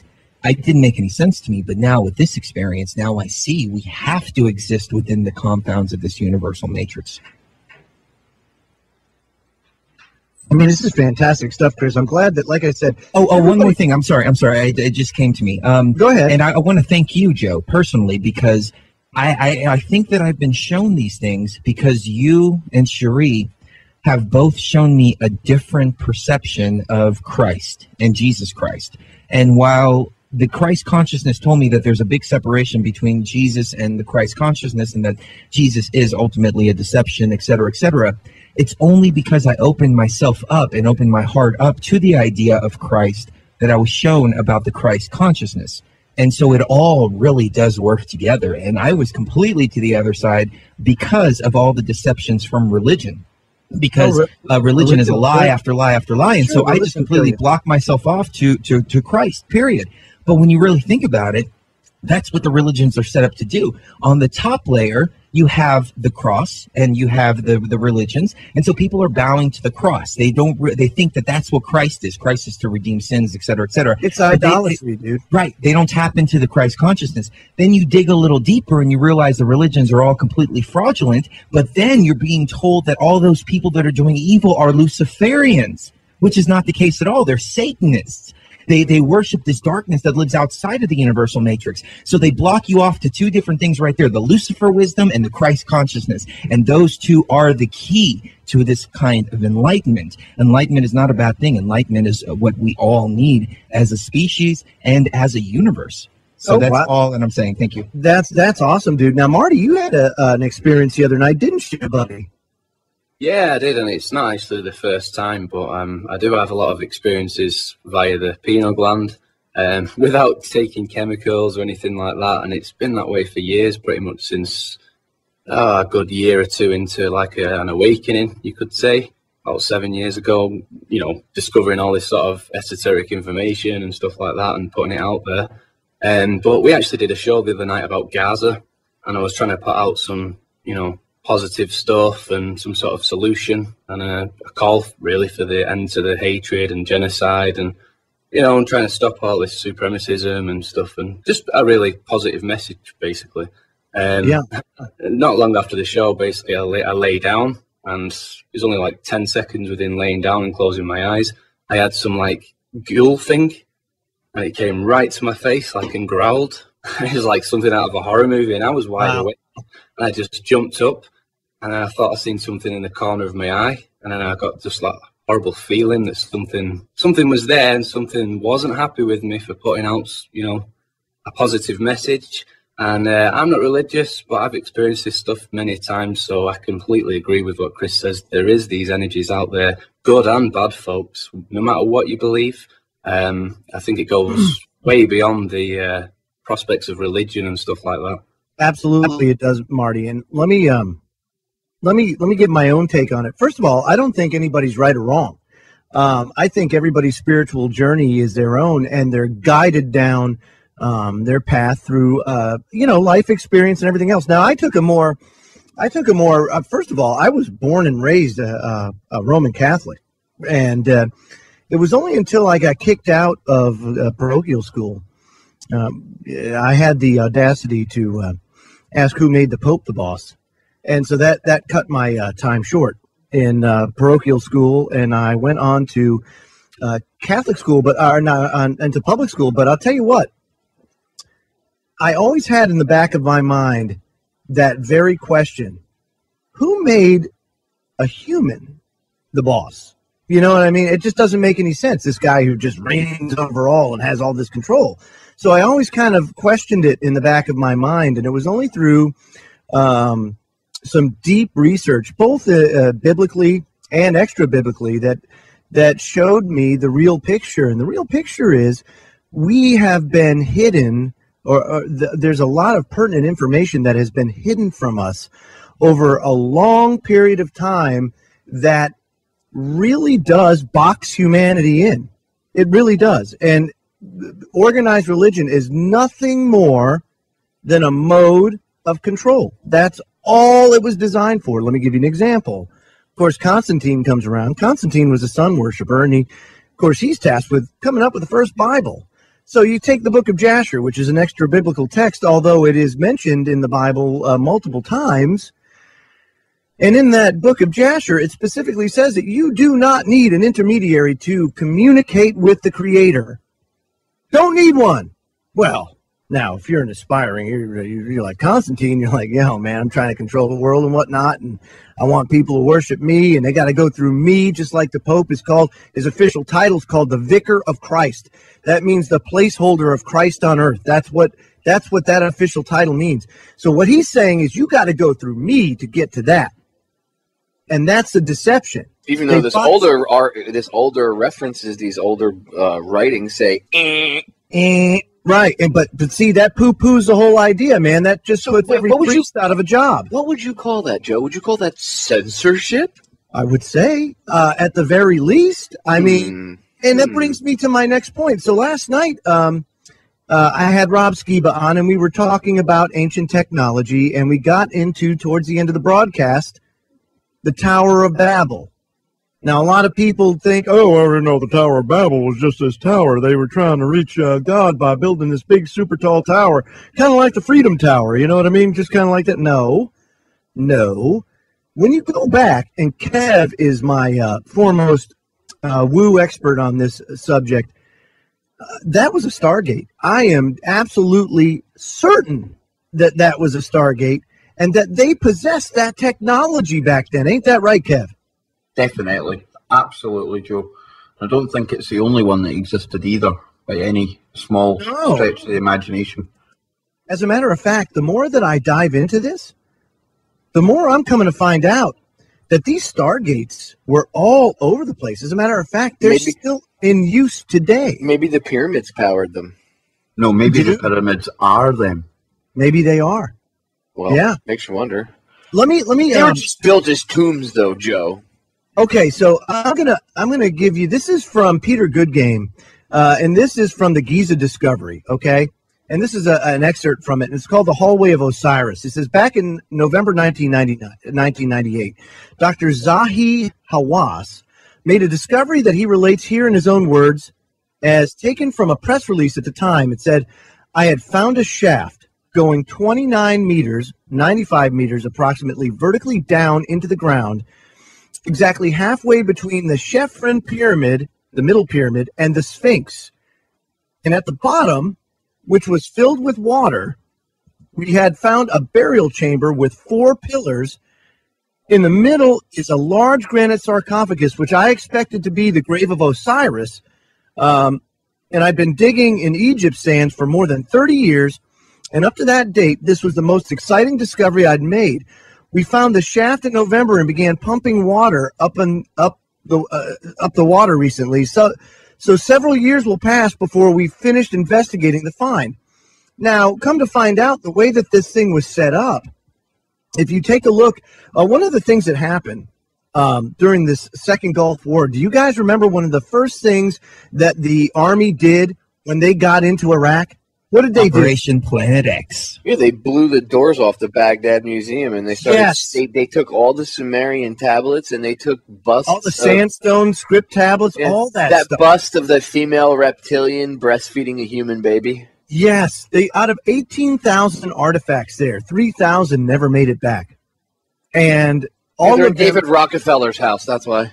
Oh no, all of them pertaining to this very thing, to Stargates, to reincarnate, to bringing back these people. Now, Rob Skeeble last night was talking about the Tower of Babel, and that when the Tower of Babel was being built, God confused the languages to 70 languages.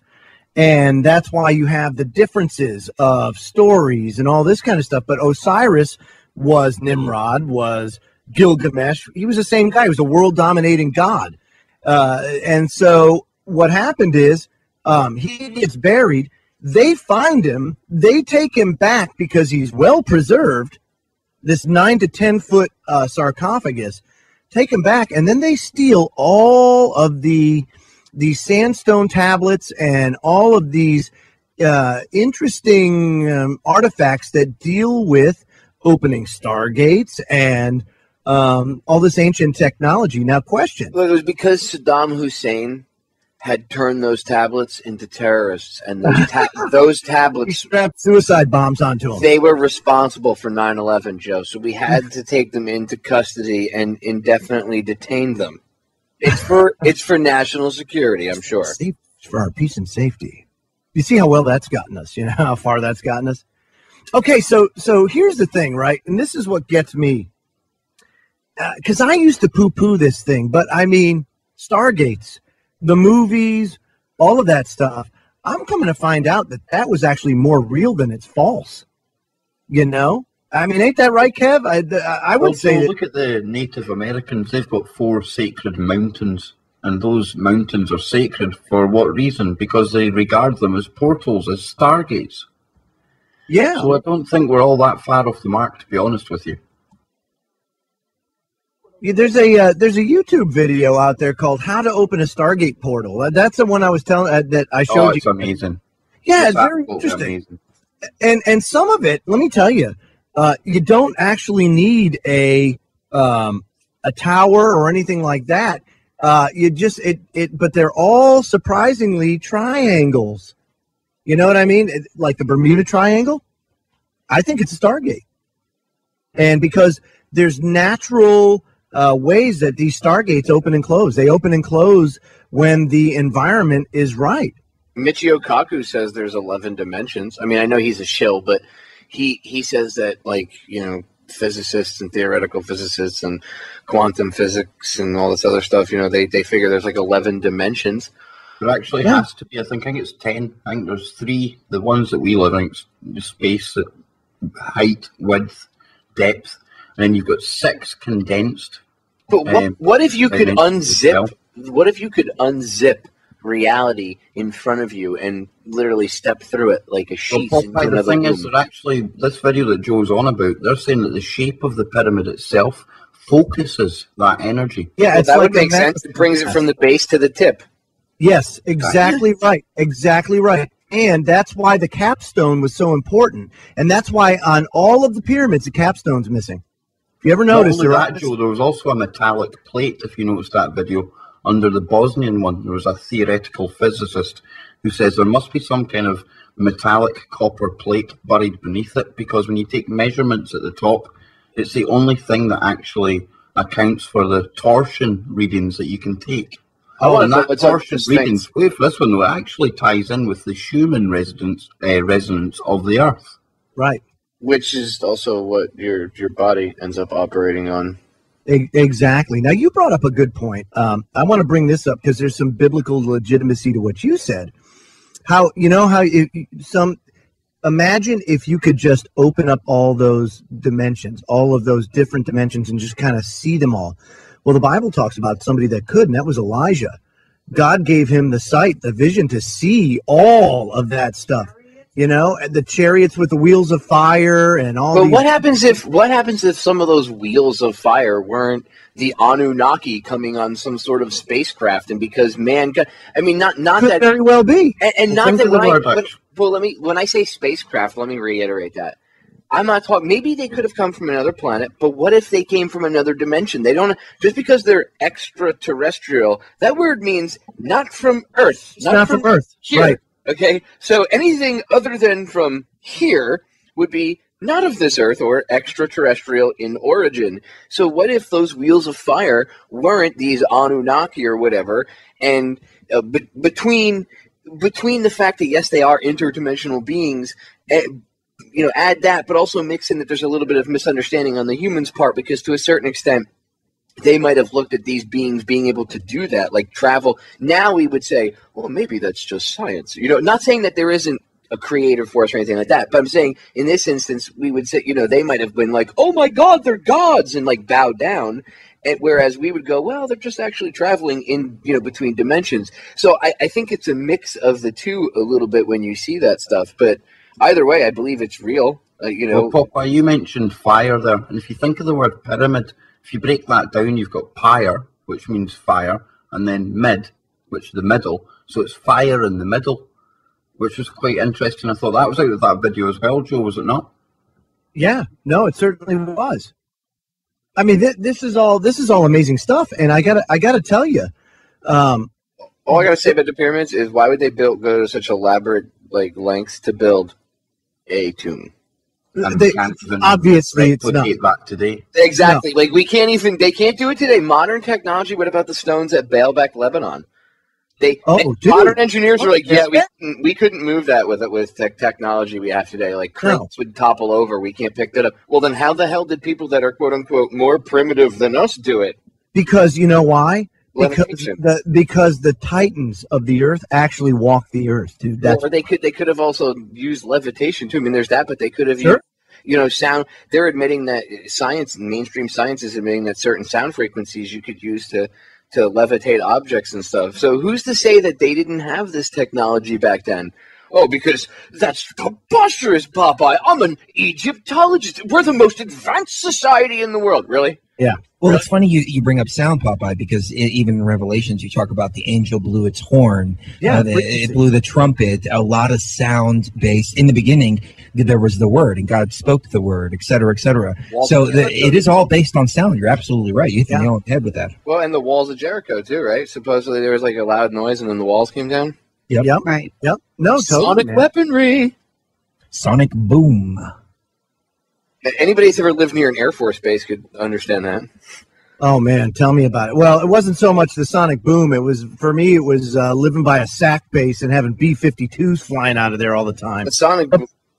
Believe me, it was loud enough. Yeah, but the sonic booms blow out windows. Oh, yeah. Sometimes they've been known to blow out windows in houses. It's not uncommon if you live in an area near the Air Force base. Well, what about magnetics? Oh, that too. Did you see a recent video on YouTube where a guy took a faucet, and I was watching it and going, man, my dad would kill me if I was ever playing with water and electricity that close together. But he took a stream of water and hooked it up to this like sonic making machine. I don't remember the terminology he used. And he turned it on, and different sine waves and things like that. And you would see the water, instead of dripping straight down, it would start to turn into a sine wave, or it would start to turn into different patterns like that based on the sound frequency that was being emanated. Now, one of the interesting things we got out there is CERN. Now, CERN, if people don't know, is the Large Hadron Collider, 28-mile circumference on the border of Switzerland and France. They brought you the World Wide Web, Joe.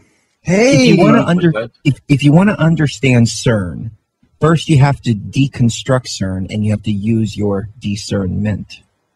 Oh, that's deep, huh? Ooh. Dude, Street Poetry by Chris Hold on Geo. one second. I'm actually. I just took that in. That's awesome, baby. That's awesome. Available at the Truth Frequency Radio store for $19.99. Copyright Chris Geo. Plus shipping and handling. Chris Geo, Street Poetry, ladies and gentlemen. Okay, but here's the thing. So CERN, first of all, is above the law. It's not governed by any international law. It's not part of any government. It's not part of any. It's totally neutral territory, right? So these scientists operate with impunity. But there's one very telling feature of CERN that a lot of people don't know about, and that's the statue that's right outside of CERN on its ground. Shiva, the destroyer of worlds. Nothing to see here, Joe. But to be fair, Shiva destroys in order to rebuild. And I felt the Shiva energy in my life many times over, and I'm sure a lot of listeners have as well. We are in situations in our lives where all the world is just being torn down around us. But ultimately, the universe is tearing everything down in order to replace it. So you have to look at that aspect too. What is the destroyer of worlds, and what is the outcome? Is it to destroy the world in order to create a new? Not saying that that's right or wrong. I'm just saying let's look at things for what they are. Okay, I'll go with that. I'll go with that. But if they buy into Shiva, then the powers that shouldn't be. What happens if even if it's not? I've had this conversation before off air. It's not so much the deity, because that deity may or may not even be real. It may just be based on something else, like the Anunnaki or something that could be real, right? You know what I'm saying? But like, you can't really. It's the people that do things in the name of that deity, right? So like, when you look at they might be okay with destroying everything as it is and breaking it all down and building it back up into what they want. I mean, that's what I see. I see them just taking this symbology and twisting it for their own twisted purposes. I don't think you can really, like, and as an educated thinker, you can't look at the symbology and be like, oh, it's the statue's fault. It's this deity that may not even exist. It's their fault. No, it's the psychos that firmly believe in it to the point where they'll do the things that they do. Okay, you know like, what I mean? for example, Popeye, wasn't it Dr. Teller? Well, there's a 50% chance that we'll ignite our atmosphere and destroy everybody. Why, guys, I think those are good odds. Let's go for it. They're creating black holes and thinking they'll get away with it. Exactly. And man, that's just messed up anyway. I mean, yeah, 50-50 chance, and they're going to do it anyway. I don't care if it's a 1% chance. Don't mess with that stuff. What are you doing? Unless you can guarantee 100% success. What if you hit the nail on the head just a minute ago, Popeye? What if they are opening up a Stargate or a wormhole in order to allow an entity to come through it, and the Shiva is not a symbol of the machine, but rather a welcoming symbol for whatever's coming through? I was just going to say that. Damn it, you stole my thunder. Like sacrificial. And you see it in everything, too. Like, okay, it's portrayed. They actually, like, put the Shiva out there. There's a show on TV, very popular comedy series on FX. It's called The League, right? It's about fantasy football, and it's more so about the guys. You know what you know what they call their trophy? They call it the Shiva. So the word Shiva is mentioned 15, 20, 30 times an episode. Shiva, Shiva, Shiva, Shiva, Shiva, Shiva, Shiva. Like, you have to look beyond the comedy and the entertainment and see what's actually going on. Just saying. No, you're absolutely right. I think you're spot on, but it does. I think it speaks to the fact that they are trying to pull something in. I don't, when I look at what they say it's for and everything else, it doesn't fit their MO. You know what I'm saying? And knowing what I know now based on this research, I can tell you almost beyond a shadow of a doubt what they're doing right now is trying to channel some of these entities through into our world. No doubt about it. And whether they view it as the rebirth of something new or not, I'll tell you this, and we'll get into this in hour number 2, the Vatican's looking for the same thing. They're doing the same thing. And they've even gone out and said that what is coming is going to throw the Bible upside down on its head, and they're going to have to rewrite Scripture because of it. This is Truth Frequency Radio. No hate, no hype, no fear. Real people, real radio. It's hour number 2 of the Freedom Link right here on Truth Frequency Radio, truthfrequencyradio.com. I'm Joe Joseph. Hour number 3, right, Kev? Hour number 3? Yep. Very good. See, I knew I could get it right. Hour number 3 of our Woo Festival tonight, and I tell you what, it hasn't disappointed so far. It's going better than I thought. Oh yeah, me too. So far, so good. I'll tell you what, Chris saved the day with his ayahuasca story. That's for sure.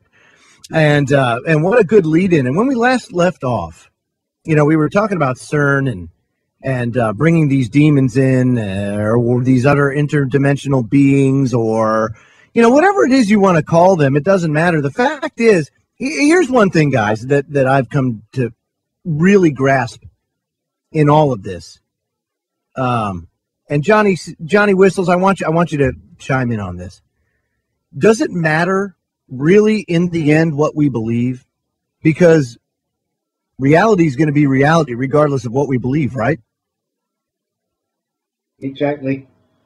People should believe in what they want to believe in. And this is the thing about religion, where that comes in. Do you know what I mean? And everybody's got a different opinion on religion, but I think people should just be left to do what they want to do. Yeah. I agree, buddy.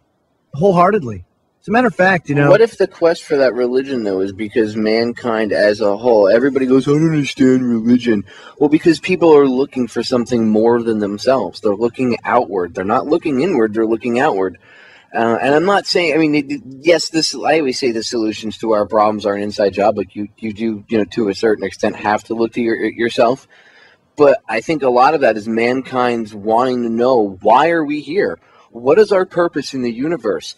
I think that's the beginning of enlightenment, and I think that's why mainstream religions popped up, because that had to be I know religion all goes back to these, nomadic cults, which all go back to Babylon, ancient Sumer, and all that. But the control aspect of it came about because I think people realized at a certain level, oh my God, humanity is getting up to this next level. Because if people are trying to reach out for some, I think that even if we don't realize it, that's almost subconscious that you're reaching out for something other than yourself. And so I try not to bash people about religion. I might attack the religion itself, but I don't attack the followers of it unless they're zealots or something and they're psychos. But, right, you're not attacking, like people say we're anti-government or something like that. It's like it's not the form of a government. It's the people that are within it. It's like religions too. When the thing that people have to do is respect that there's over 7 billion heads on this planet, and everybody's going to have different beliefs, and there's some is good, some is bad. And if it's good, it's good. Let it be, and just accept the reality. You don't have to believe anything you don't want to believe. Right. Believe what you want to believe. Feel what you want to. As long as it's good, hey man, it's all copacetic with me. I'm all good with it. If it's bad, then I might have something to say about it. But there are a lot of religions and a lot of beliefs and people who don't believe anything. It's like, okay, it's not me. I don't have to believe the way these people believe. I believe what I believe, but I don't have to, necessarily. Look at somebody else in another religion because it ain't the same one that per se somebody's in, and look at the other religion and think like, oh, that's bad. Oh, y'all people suck. That's my team. My God's bigger than your God. What God? What are you talking about? And all that crap. It's like, no, we have to respect each other. Some people gonna like blue. Some people gonna like red. Some people gonna believe in Buddha. Some people gonna believe in Christ. It's like, and there's a lot of good in all of it, and we just have to accept it. We're just different, and we have to respect it. If we expect to be respected in our day-to-day life ourselves. And I believe we want to be left alone to believe what we want to believe. We have to give that same kind of respect to other people, you know. Programs. Hang on. Hold on one second, Chris. I want to go to Marty real quick because he's waiting to chime in. Marty, go ahead, buddy. Yeah, I was just going to say that I think that it really doesn't matter what you believe. However, I think that a lot of the ideologies are kind of outdated, and I think that they should be rewritten because I think man has really evolved past it. And, you know, if this is the case, and I can understand why people need to look outside the box for something, they've got a different understanding and they've been brought into the world with that kind of mindset and stuff. I completely understand it. I was myself, but kind of moved past it. And that's what I'm saying. I think it could be kind of rewritten to include everyone, you know, and really share the esoteric knowledge that has been hidden for thousands of years. And I think the world would be a completely different place, you know. We'd level the playing field, dude. Exactly. I'll always be open. Yeah, exactly. That's well, see, the problem is they always say you have a group of people that say humanity's not ready for it. Oh, come on. But who are they to judge? Like, exactly. You have a bunch of, like, base level thinkers. Think about this for a minute. That's like the pot calling the kettle black. These people engage in some of the sickest things, like the things they do to children and the sacrifices and all this evil crap they do. And you're going to tell me I don't have the right to have access to this information because I'm not ready for it? I think you're the ones that aren't ready to have access to it. And like a child that's getting out of control with their toys, you need to have it taken away from you. And you need to go in the corner. Okay? This is, I mean, seriously, these people are judging us. You're too stupid. Your people, how about maybe we're not stupid? How about you're too psycho to have access to this information? How about that? Maybe we want the smarter people, the people that are a little more level-headed, and the people that are willing to sit back and think and analyze things properly and let the facts show them where to go. Should be looking at this information if you're going to keep it, you know, to just a select few. Honestly, I think humanity as a whole is ready. I think that's why you see this outreach for it doesn't matter what religion. They want to know.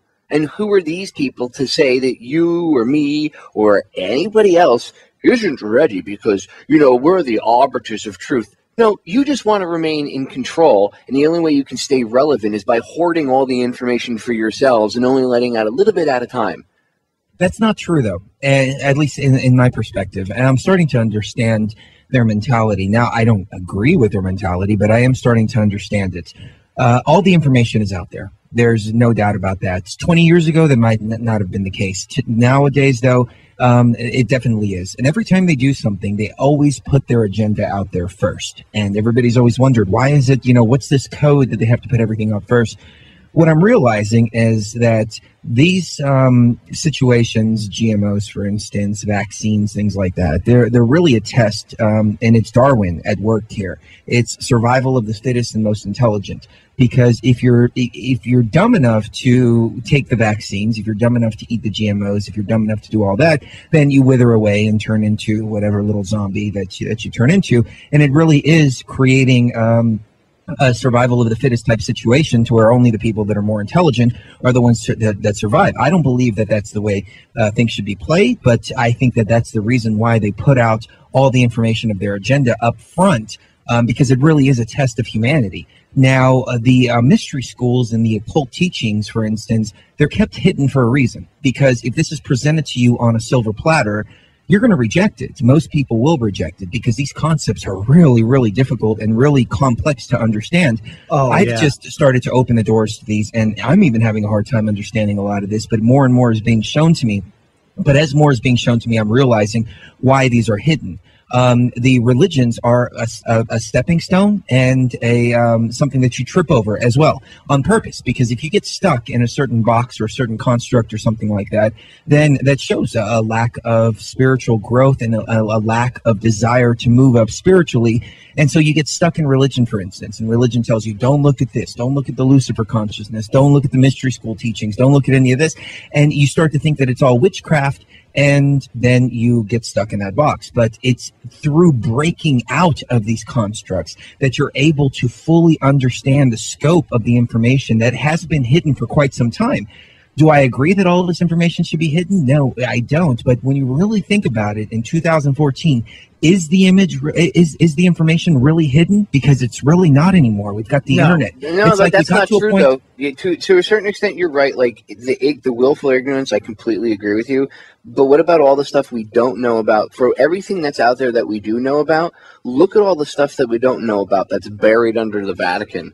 You know what I mean? Like if we're going to be free, and if everybody just wants to be free and peace on earth and goodwill towards man, like all these politicians blow smoke up everybody's rears saying, and the Pope, he's so full of it. That guy, everybody better watch out. This Pope is just as evil as the other ones. He just smiles and he doesn't look. Come on, he lives in an apartment. He doesn't look as evil as Ratzinger, because Ratzinger's inner evil was just oozing through. So he traded in the Pope mobile for a bulletproof bicycle built for two. Man, come on, he's faith in God. Yeah. Well, my point is, it's frustrating. First of all, don't get me sidetracked on the Pope. But I really don't. You started it. Don't go there. Don't get me sidetracked on him. That guy, dude, he's not Ratzinger. Okay, they replaced me. I keep hearing everybody around here going, "Oh, the Pope is such a great guy. Look, he's such a different than the other Pope." No, he's not. Anyway, if they really cared about peace on earth and goodwill towards man and all this, they would open up access to the Vatican archives. Okay, and they would let people go in. And even if I can understand you wouldn't. Some of the documents are old. You wouldn't want people putting their greasy Cheeto-filled fingers on them. I totally get it. But why can't there be an accurate, truthful, printout or something? Why can't somebody that they trust and that or can be trusted, maybe independent, that won't tear things apart and break stuff? Why can't we somehow translate all that into modern day, even if we just put it in English, whatever, put it in something that everybody in the world could understand, so everybody could have access to that information? Then because it's not so much about the information. It is about the journey getting to the information, and you have to break down all these barriers and think outside. You have to think outside of the box. That's the spiritual growth. If you were just handed all of this, then there would be no need to look at spiritual growth. That was my big complaint with the. Well, let me say this. What about? Let me ask you. What about the man-made influence on that? Do you think that's part of that experience, and that those people doing that are there specifically to create that roadblock? On a universal level, looking at the energies and not the physical actions, yes, the energies in the universal matrix are controlling that, and they've set that up purposefully so people will start to achieve more. Now, the people that are actually doing it, they think they're doing it for control. They think they're doing it for selfish reasons, et cetera, et cetera. But really, when you think about this information that's under the Vatican, for instance, if it was given to you on a piece of paper, would you trust it right off the bat, even if it was the absolute truth 100%? No, you wouldn't, because it comes from the Vatican. And you go, well, this is something that the Pope wrote. Why the hell should I trust any of this? But really, the Akashic records that you can tap into in the outer realms of the universal matrix, that's where all the information is coming from. That's where all this information hidden under the Vatican is coming from anyways. So, I mean, we're right back to the physical constructs of religion anyways. The Vatican says that you have to go through them in order to get to God. That's a bunch of BS. You just go straight to the Akashic records and pull out whatever information you want. And dude, look at how much money, look at how much resources have been amassed through that deception, and how much control has come about because of that major deception. I mean, it's unbelievable, and you can't even put a value on the knowledge of that. Popeye, you brought up a great point. Why not just open it up? Oh no, they might somebody might damage the text or whatever. No, last I checked, now we have a Declaration of Independence that sits in the damn bulletproof case with all sorts of stuff. People can go read it. You can go read it if you want. Hey man, put out some of that stuff in those vacuum sealed cases. Look at Lenin. Lenin looks like the day he died. He died, what, almost 100 years ago? I mean, come on. That's creepy. It is creepy, but still, he's still there in that sarcophagus, that glass sarcophagus there, and he's flesh. So why can't you put some of these important, historical documents, put them in those little cases or whatever, and put them out for everybody to see? No, you know why? Because there's some things they just don't want people to know, because to do so would cede control. Truth it's only knowledge. When the student is ready will the teacher appears. Michelle Ann in the chat room wrote that, and she's spot on with that. Yeah, sure. You have to be ready in order for the information to come to you. Otherwise, the information, it doesn't have any value because Yes. you didn't earn it, and there's no discipline. It's like getting a diploma from a diploma mill versus going to an actual university and doing the work. Let me throw this in, and this is just Right, from my own spiritual journey. My question to you is this: before you Are say you that, just Jeff. totally trying to derail me on my show? No, That ain't happening. I'm good at that. But my question to that is this: don't you think that I can understand and agree that okay, maybe that's their universal job, whatever, and like the universal picture? I concur. That's actually the level I was asking you on. So I'm glad you hit that on the nail on the head, Chris. But do you think that? Do you think that that's all part of this plan? Like, okay, well, it's cool that they lock it up. Like, okay, well, then if we have to think outside the box, how do we, as the rest of the world, get access to the information in the Vatican? I guess the only way, right, would be to take over the Vatican and like toss them out of that area, and then have somebody go in there and take care of it. But then isn't that base level thinking? Because then no, you're but in everything, in everything, Popeye, there's always people there that are in anything, whether they're, it's hard to tell nowadays whether, it's counterintelligence or whatever, psyops or whatever with information, but information does get out. People are there. Some people are looking at it going like, people need to know these things. So there's always going to be people there somewhere that we're going to get a little bit of information. What if the Vatican libraries are like the looky-loo, and they're like, hey, look over here, we've got all the secrets, look over here, and it's keeping you distracted from looking within you where there's real information really lays. It could very well be. In my faith, in my journey, I found that you have to be truly seeking. Your heart has to be seeking the truth, and you will find it. You'll find it. Now, everybody interprets things their own way, and everybody's beliefs are different. That's why I think God gave us all free will, and I think that's why, we here at Truth Frequency Radio, we all get along so well, is because we understand that although we have different philosophies and beliefs and ideas, that we still respect and love one another, regardless. And I'll tell you why. Because, number one, that divisiveness it's not productive at all, first of all. And if we don't come together as humanity, if we don't come together as one, then we're going to lose it all. They're going to take it all away. Period. End of story. That's what's going to happen. The only reason why I bring up the text and the information in the Vatican, and as I said, yes, you should look to yourself too. But I bring that up only because I think if mankind could actually have a better understanding, like if there's sentient beings outside of this planet, and I truly believe there are, so if they can travel through dimensions and stuff, I think at least at some level they have a better understanding of the universe and God with a big G. You know what I'm saying?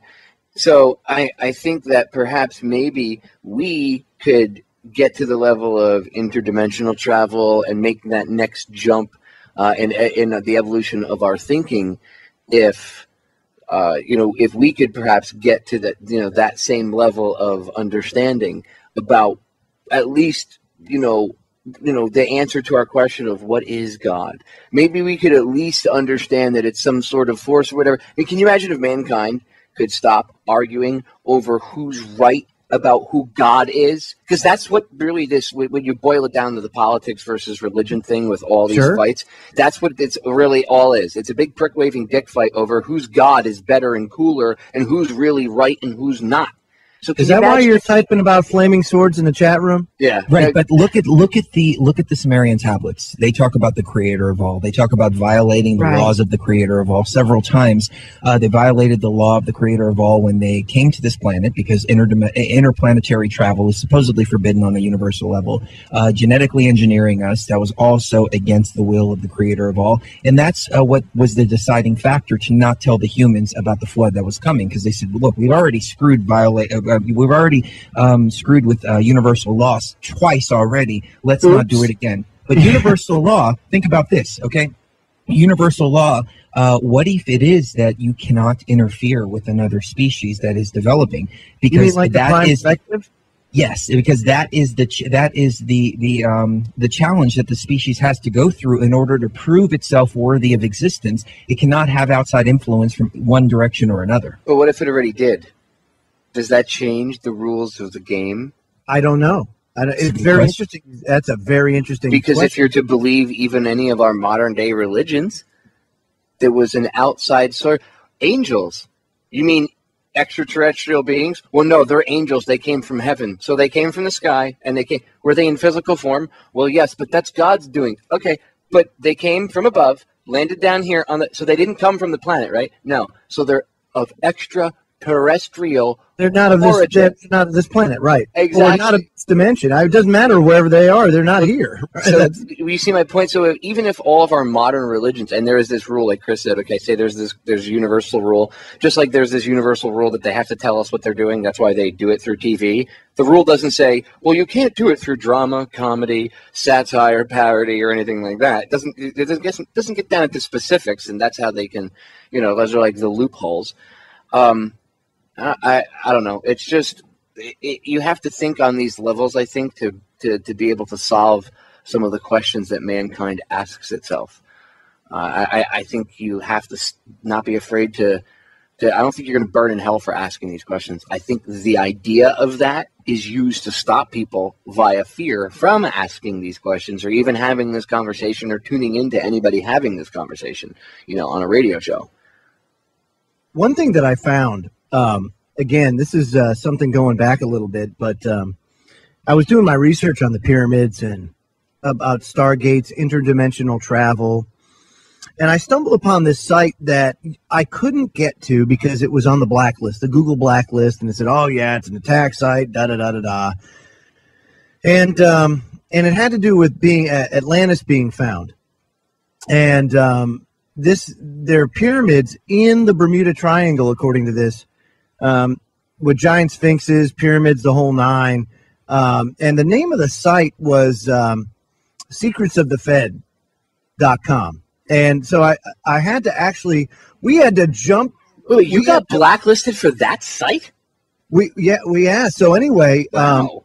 What we had to do is actually go through start page, go through a proxy, and actually kind of bamboozle it. I couldn't even go to it via the Wayback Machine because it would keep coming up blacklisted. Yeah, and Chrome, well, here's my thing. Well, finally, I just went on and was like, well, and first of all, I scanned the computer, I looked, and all that. I didn't find it. What was the article about? It's about Atlantis being found, giant sphinxes and pyramids in the Bermuda Triangle. And if you look at the sonar images of it, it's these step pyramids and these big sphinxes that are down there. Atlantis was known to be the hub of technology during that time, Well, what about the Bimini Road? Exactly. But that's Joe. Those cultures, they were primitive and had no technology. Yeah, they were rock slingers and all that. I mean, come on. Your Mazda is the most technologically advanced thing on the planet Earth. You must believe this. We are at the height of our technological capabilities, where you really can't believe any of this, can you? It's just ridiculous that like these historians, that's one of the biggest problems, is the intellectuals are in charge of teaching history, and these people actually, a lot of them, there are people that are liars, without a shadow of a doubt, they probably know the truth, but there's so many of these people that actually believe their own BS. Like, they actually buy into it, and then their ego is like, well, I've gone to college, Joe, for 10 years. What have you? Where is your diploma? Well, here's another interesting aspect of it, too. And I don't want to get too off track because Kev has to. He gives me the virtual whipping when we get too off track. But recently there was a scientist that was I think it was up in Idaho or something like that, and they were working at a fossil site, and he found a fossil with soft tissue on it, and what that did was confirm that it's not 160 million years old. It's only thousands of years old, and humans walked the earth. Just like, 19th century, there was no name or dinosaur. Dinosaur didn't exist. They were called dragons before that.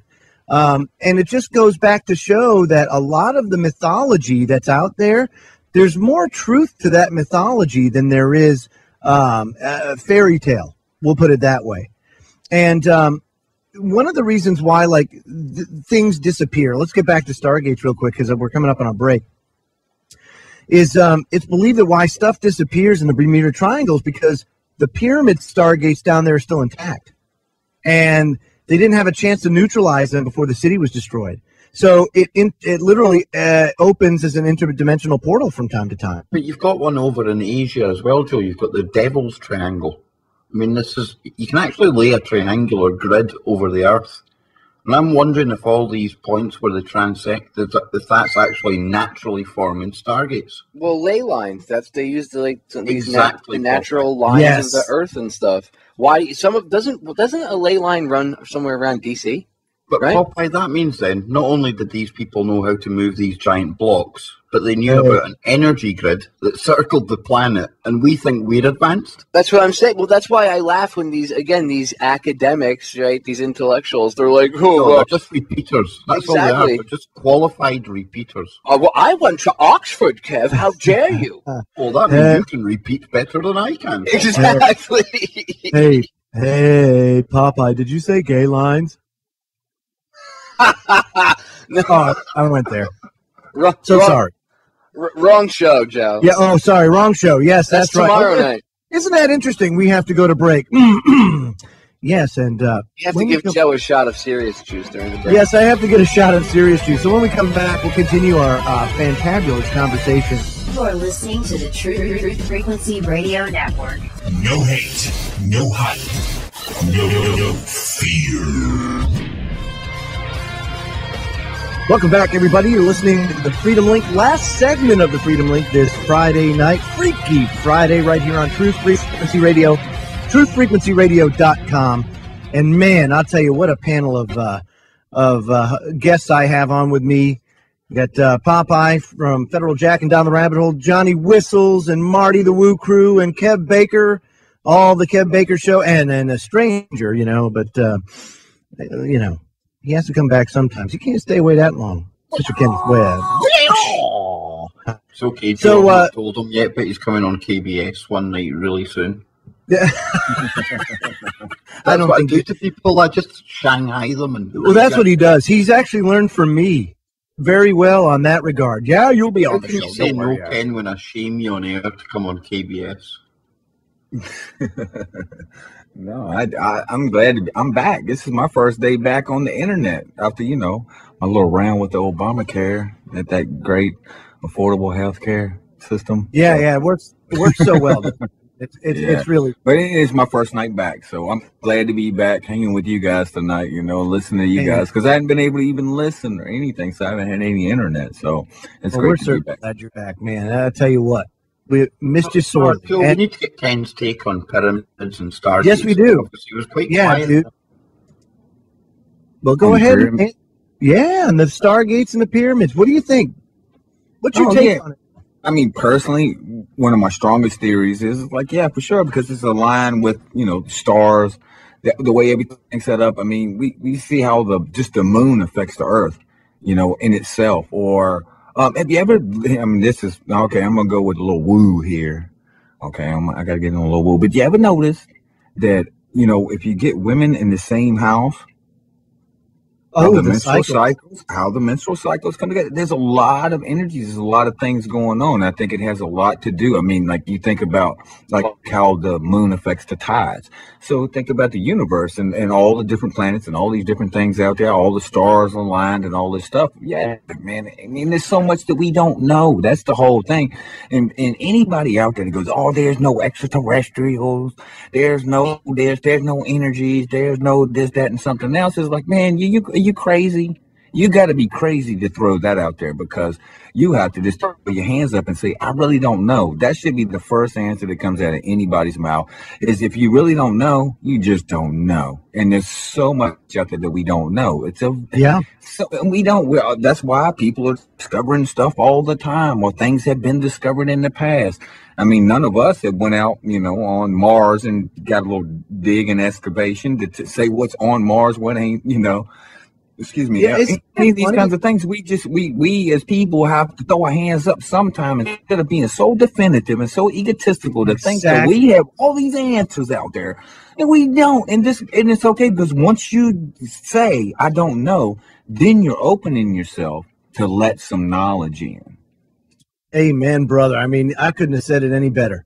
And so talking about that, let's talk about some of that knowledge.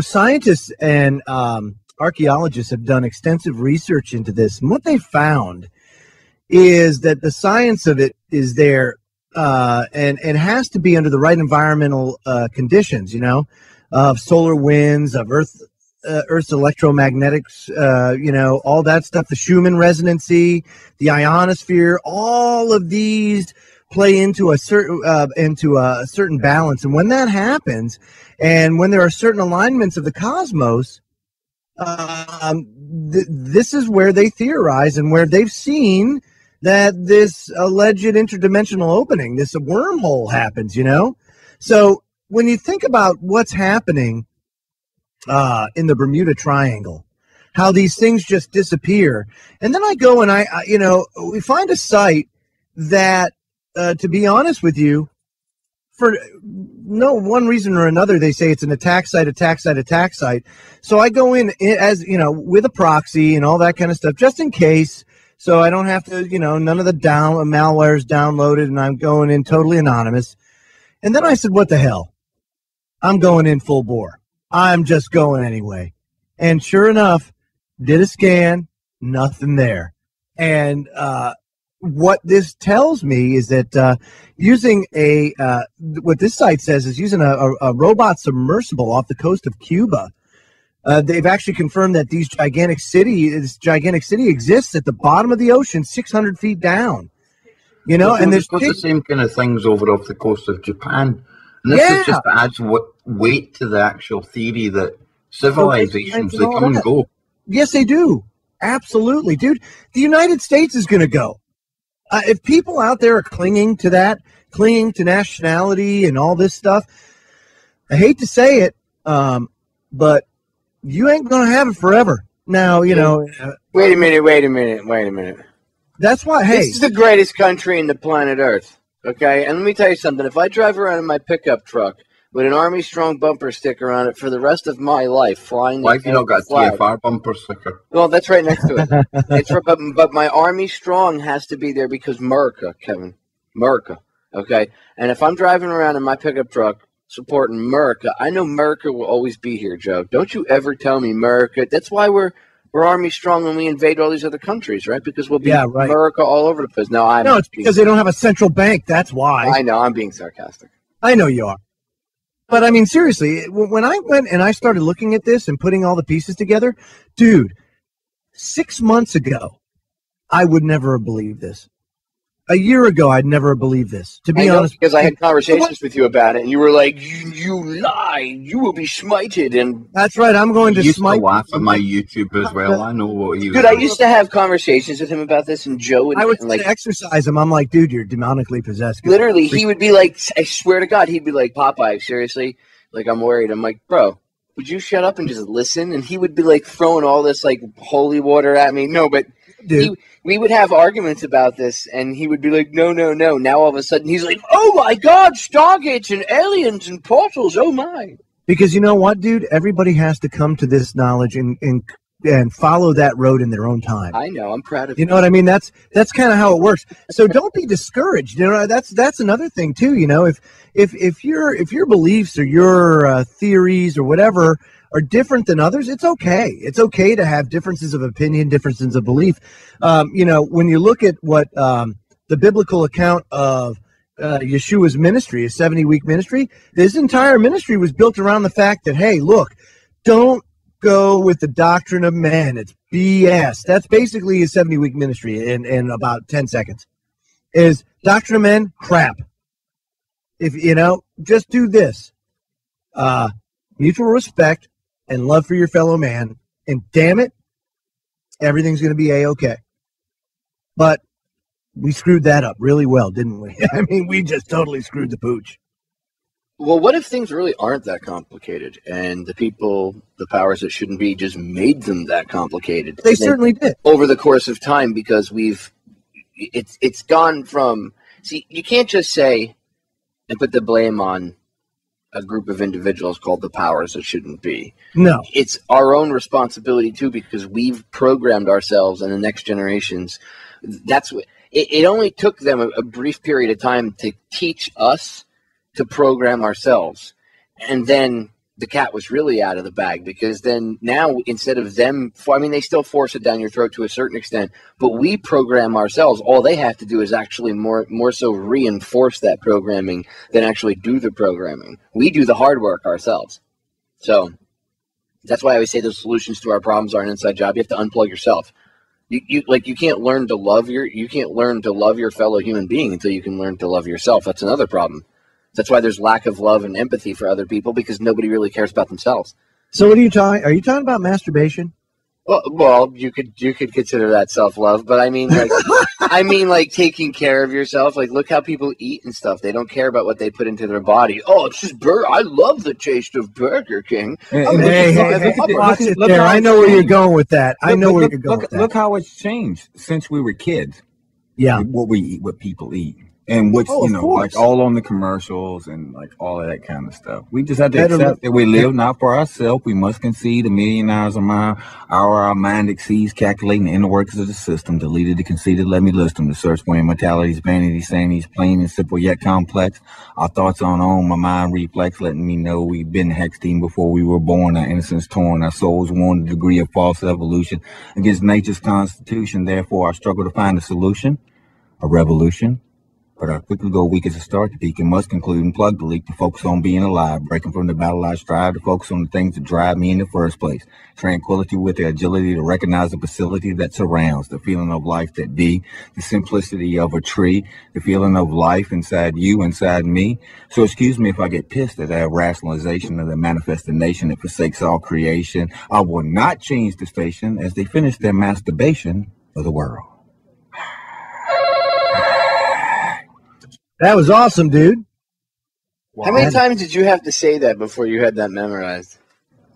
Actually, I met a cat like, probably 15, 16 years ago, and he would, speak the truth, but he would do it in rhyme. And I thought it was like, wow, this is a way to catch people sometimes when you're trying to tell them something or tell a story or something like that. You do it in rhyme because it's, it's really catchy and everything. And people will tune in more if there's little catches on the rhyme and stuff like that. So I thought, and I memorized multiple stories just like that, just because it's a really good story. And it was actually pertinent from the masturbation to the, what we need to do and how we need to be accepting of information and the things like the ego that we have to deal with as individuals. We have to be open to information. We have to get over our ego and sometimes say, hey, I was wrong, and things like that. It is. You know what I've come to find out is that you have to have a humble heart. I know you've heard me say that before, and it's true, because when arrogance and vanity and ego actually get in there is when, you don't exactly have clarity of vision, your discernment's off. It's almost like a bias that's thrown in there. And so that was, one thing that I really had to focus on was, kind of clear that mechanism, because as humble as you may think you are, you're not. Everybody has their demons, everybody has their struggles. And everybody's going to run up against, especially those, like Chris said earlier, the light bearers. You're going to come under severe spiritual attack, like you did the other night, Marty. That's what that was. It was spiritual attack. It's kind of like cause and effect. You come bringing the light, darkness is like blah blah the light blah. I don't want that blah. They don't like that stuff. Yeah, I really believe so. Definitely. And also, you have to be careful, because sometimes if you challenge darkness, it's got no problem coming and standing and delivering. Yeah. That's one thing. Whatever it is, like, I had this debate with a New Ager, and they were like, there is no good or evil, there just is. And I was like, I have to really strongly disagree with you on that, because there is no Dana, there is only Zool. Because I've witnessed Zool, right? Like, I've seen evil before in many different facets, like literally from whether it was, whether it's something like, you're talking about spiritual, like there's something, evil, like on that level, or evil in humanity. I've seen it on multiple levels. So you can't tell me that it doesn't exist. Like, it does exist. There is some sort of energy. I think it's been dumbed down and made easily, the devil versus good. I don't think it's that simple. No. I think Satan himself, even if he was an entity, a real physical entity, I think he actually more so is an anthropomorphization of that dark energy, whatever it is. I think that's where and their belief in it, whatever it does, if it maybe these ceremonies and maybe their belief in it, their belief in, if they believe in, say, Satan as a figure, right? Their belief in it concentrates that spiritual energy enough to maybe bring forth some of this dark energy from wherever it comes from. But I definitely believe that it's out there. I just don't believe that I have the answers to all of it yet. I'm not arrogant enough to think that. But I know enough to know that there is darkness, dude. And for people to say, oh no, there's not. You're just crazy. No, because I've witnessed it with my own two eyes. I mean, and I'm not just talking about like paranormal stuff, but even humanity on a Joe, you were in the military. You know what I'm talking about. Like, I've seen evil with my own two eyes, dude. Like really horrible things. And even just doing this, you see evil, horrible things. So yes, there is evil, and I totally believe that what we're going through right now is somewhat of a spiritual battle, to a large degree. Dude, it is. I'll boil it. I'll make it as simple as the God Satan thing, right? Okay, the battle of good versus evil. That's kind of what it is. You want to boil it down to basics. It's the positive versus the negative. Just like there's always matter and antimatter. There's always those forces kind of always at work, and it's how we channel that really makes all the difference. But I'll tell you, the more that you fight, the more that you come up against it. And one thing that I found is that if you're not being attacked, you're not doing your job. That just seems to be the way it is for me. That's how my gauge is. Man, I'm off. If I'm not being attacked, something's wrong. I'm actually like, my guard's up because something big's coming down the pipe. Yeah, you gotta have that. If you don't got haters, man, you're doing something wrong. You gotta seriously, because that's when it really does happen for anybody. Everybody's gotta have felt that in their life. When things are going great, the better things got, the more clear aspects of life have appeared to you. It always seems like that's when bad stuff, evil stuff, dark energies want to, whatever you want to call it, how it's defined by many people around the world. That seems like those times, that's when it really gets you. Unless you're a greedy old banker turd, sitting high on the hog up there, and it seems it's like everything just going great for them and continue to go great for them. The rich get richer, the poor get poorer. 94% of the world's wealth is held by 6% of the population. 94%. I mean, that's talent, and it's all done for a reason. I mean, well, most people will say, Joe, well, the world isn't fair, Joe. And Popeye, and this isn't fair. It's a dog-eat-dog world out there, and that's how it goes. There's no karma. There isn't any of these things out there. There's no good. There's no bad. It's just people who do and people who, are the slaves of the world. A lot of people say that out there. It's like, and when reality is like, no, the world could be fair. The world could be a lot better. I mean, we have minds to decide. I mean, what do we think? We along for the free ride or something? Let it subside as it was, cuz, I mean, really, it's like we have a minds to do it right and make it right. And really, we should be in a new world order, but not their concept of a new world order. We should be in the concept of a new world order where we can put our differences aside to get along. I mean, really, seriously. That's right. And we should be able to, there's enough food for everybody to eat. There's enough water. If people just took the time and all the effort to put into those types of things instead of division and all of this, it's like we could do it. And ancients knew about that, dude. Free energy, pulling energy out of out of space time, scalar, all that kind of stuff. The longitudinal EM, that was all there. It's still all there. Right. But And look what anybody who's ever did anything like that, look what happened to them. Anybody that was trying to bring anything out that benefited humanity at all, they're going to, Did you just say scalar, Joe? I did. I said scalar weapons. Are you talking about HARP? HARP. No, HARP is no more. At least that's that a one. museum piece now. That's the Area 51 of. How do you know that thing's turned off? How about that's like the easiest? Oh, we turned it off. We're not. They kept the website off for the reading of the magnometer. We don't really. We turned it off. But Ken, if they turn the website off, that obviously means that it's not running anymore.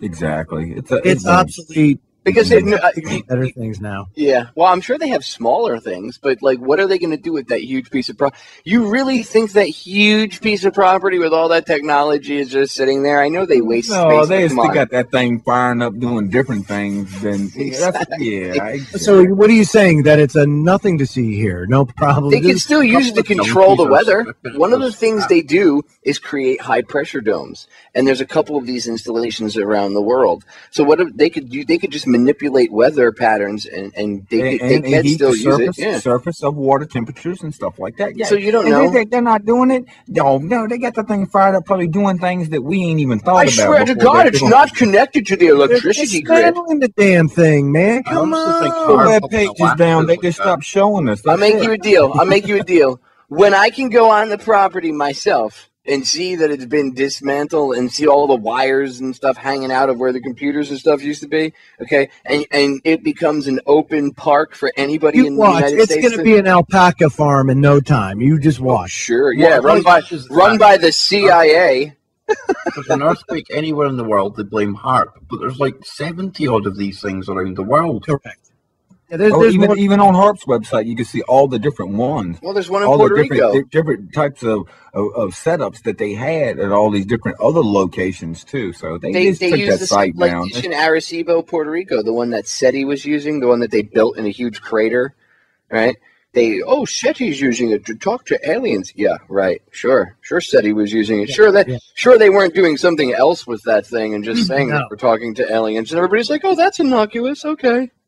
No, but since you brought up aliens, and we brought up Lucifer tonight, is it any coincidence that the Roman Catholic Church is on Mount Graham looking at up at the sky through their Lucifer telescope? Well, what about that baseball card series from when we were kids, Dinosaurs Attack? Because you were talking about dinosaurs and lizards and stuff, right? There's a baseball card series called When Dinosaurs Attack from when we were kids. And if you read it, like they're doing this experiment in space, these scientists, and it was like this international experiment at the International Space Station, and they opened up a portal into another dimension, and like this demonic, like devil/reptilian creature released, like it opened up a time portal and it brought dinosaurs back, and they were wreaking havoc on Earth. And it was this series of baseball cards, and at the end, it's like one of the things that came through was this reptilian humanoid called the Saurian.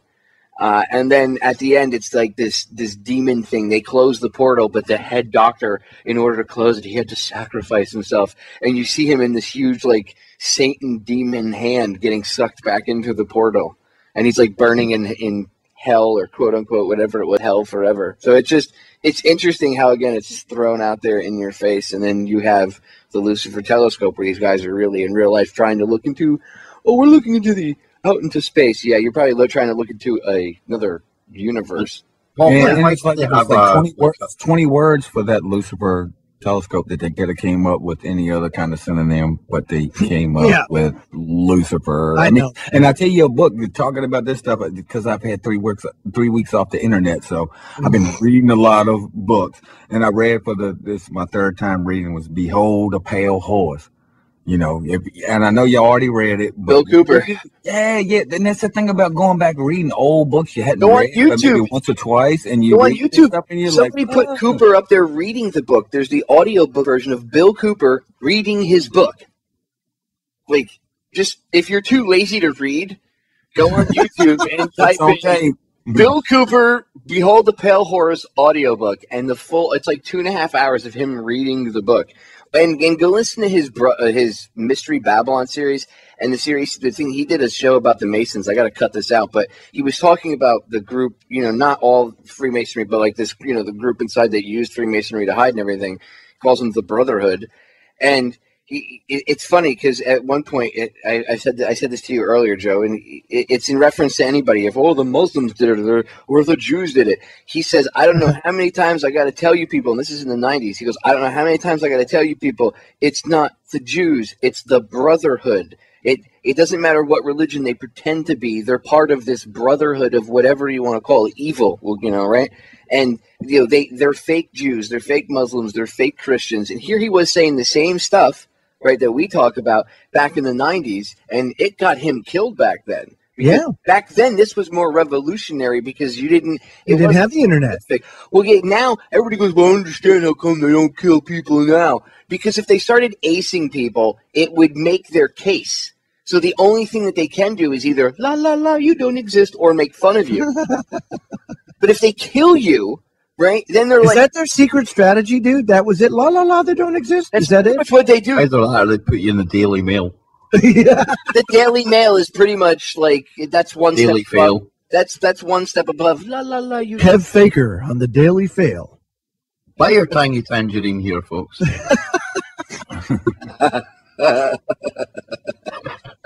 The Scottish version of Tangy Tangerine. It's goat's piss. The sky is falling, but I can save you. Chicken Little Wars. Sorry. Yeah, no, you're right. And look at would you look at this? But Kev, we have almost finished 3 hours. And it flies by now, Joe, doesn't it? Man. And folks, just so you know, to actually make this a show on we still have two more. All right, who's going to what's out now? No, I'm not wussing. Nope. And joining us, by the way, in our for the fifth hour. This is hour 4. Yeah, well, joining us for the beginning of the 5th hour is going to be Dr. James Tracy. Oh, fantastic! Yes, good frequent guest. He's also getting a show on the network, so he's going to be. Popeye, I want to thank everyone in the chat as well. They've hung there for the full 3 hours man, so far. This is great. Yes, kudos to everybody. We love you all. So if you want, come on, stick with us. 3 minutes. Go get some beer, some wine. We got another 2 great hours of Freaky Friday. Yes, we promise we're not changing. We're going to be discussing all the same topics. Yeah, full show. But now, Marty, are you sticking around with us, or are you hitting the high road, man? Maybe like 20 minutes. I'll see how it goes, but I have got to be he's hooked. He's hooked. That's all we fire, man. That's all we needed to hear. And folks, go to truthfrequencyradio.com/stickers. Get your free bumper sticker. Put it on your car. Put it on a trailer. Put it on a semi. Put it on anywhere you can. Bus stop. And spread the word of Truth Frequency Radio out to the world. We'll be right back. 3 minutes. Don't go away. This is the Truth Frequency Radio Network. We are TFR. Truth Frequency Radio. And now, welcome to another episode of Down the Rabbit Hole. Here's your host from FederalJack.com. It's Popeye. Ladies and gentlemen, welcome to another live edition of DTRH. It is August 1st, 2014, another Friday edition, doing another 5-hour, what did Joe call them? The Transatlantic Truth. Yes. Woo-woo central here. Freaky Friday. Egos of Truth. The Egos of Truth? Now you're going to start a new conspiracy theory. Don't do that. Oh, God. Good job, Kev. Yeah, that's called giving them ammo. That's supposed to be left for Saturday nights. That's the sort of thing you would do if you went into a chat room and left your name on instead of going anonymous. Oh, we know people that have done that. Oh, Kev, man, you shoot yourself in the foot from time to time, don't you, brother? But that's why we love you. Real people, real radio, Popeye. Yeah, you actually take it to that extreme, don't you? Anyway, ladies and gentlemen, if you are just tuning in, we're continuing like we did last week and the week before, hours 4 and 5 of what Joe refers to as the Transatlantic Truth broadcast, where we start on Kev Baker's broadcast and just steamroll on through to the end of mine. And joining us, as I said, at 11 p.m. in another hour will be Dr. James Tracy, who you've all heard Jim on my broadcast before. He's talked about Sandy Hook and other stuff. He's going to be getting his own broadcast here on the Truth Frequency Radio Network. So he's going to be joining us and hanging out with us for an hour tonight.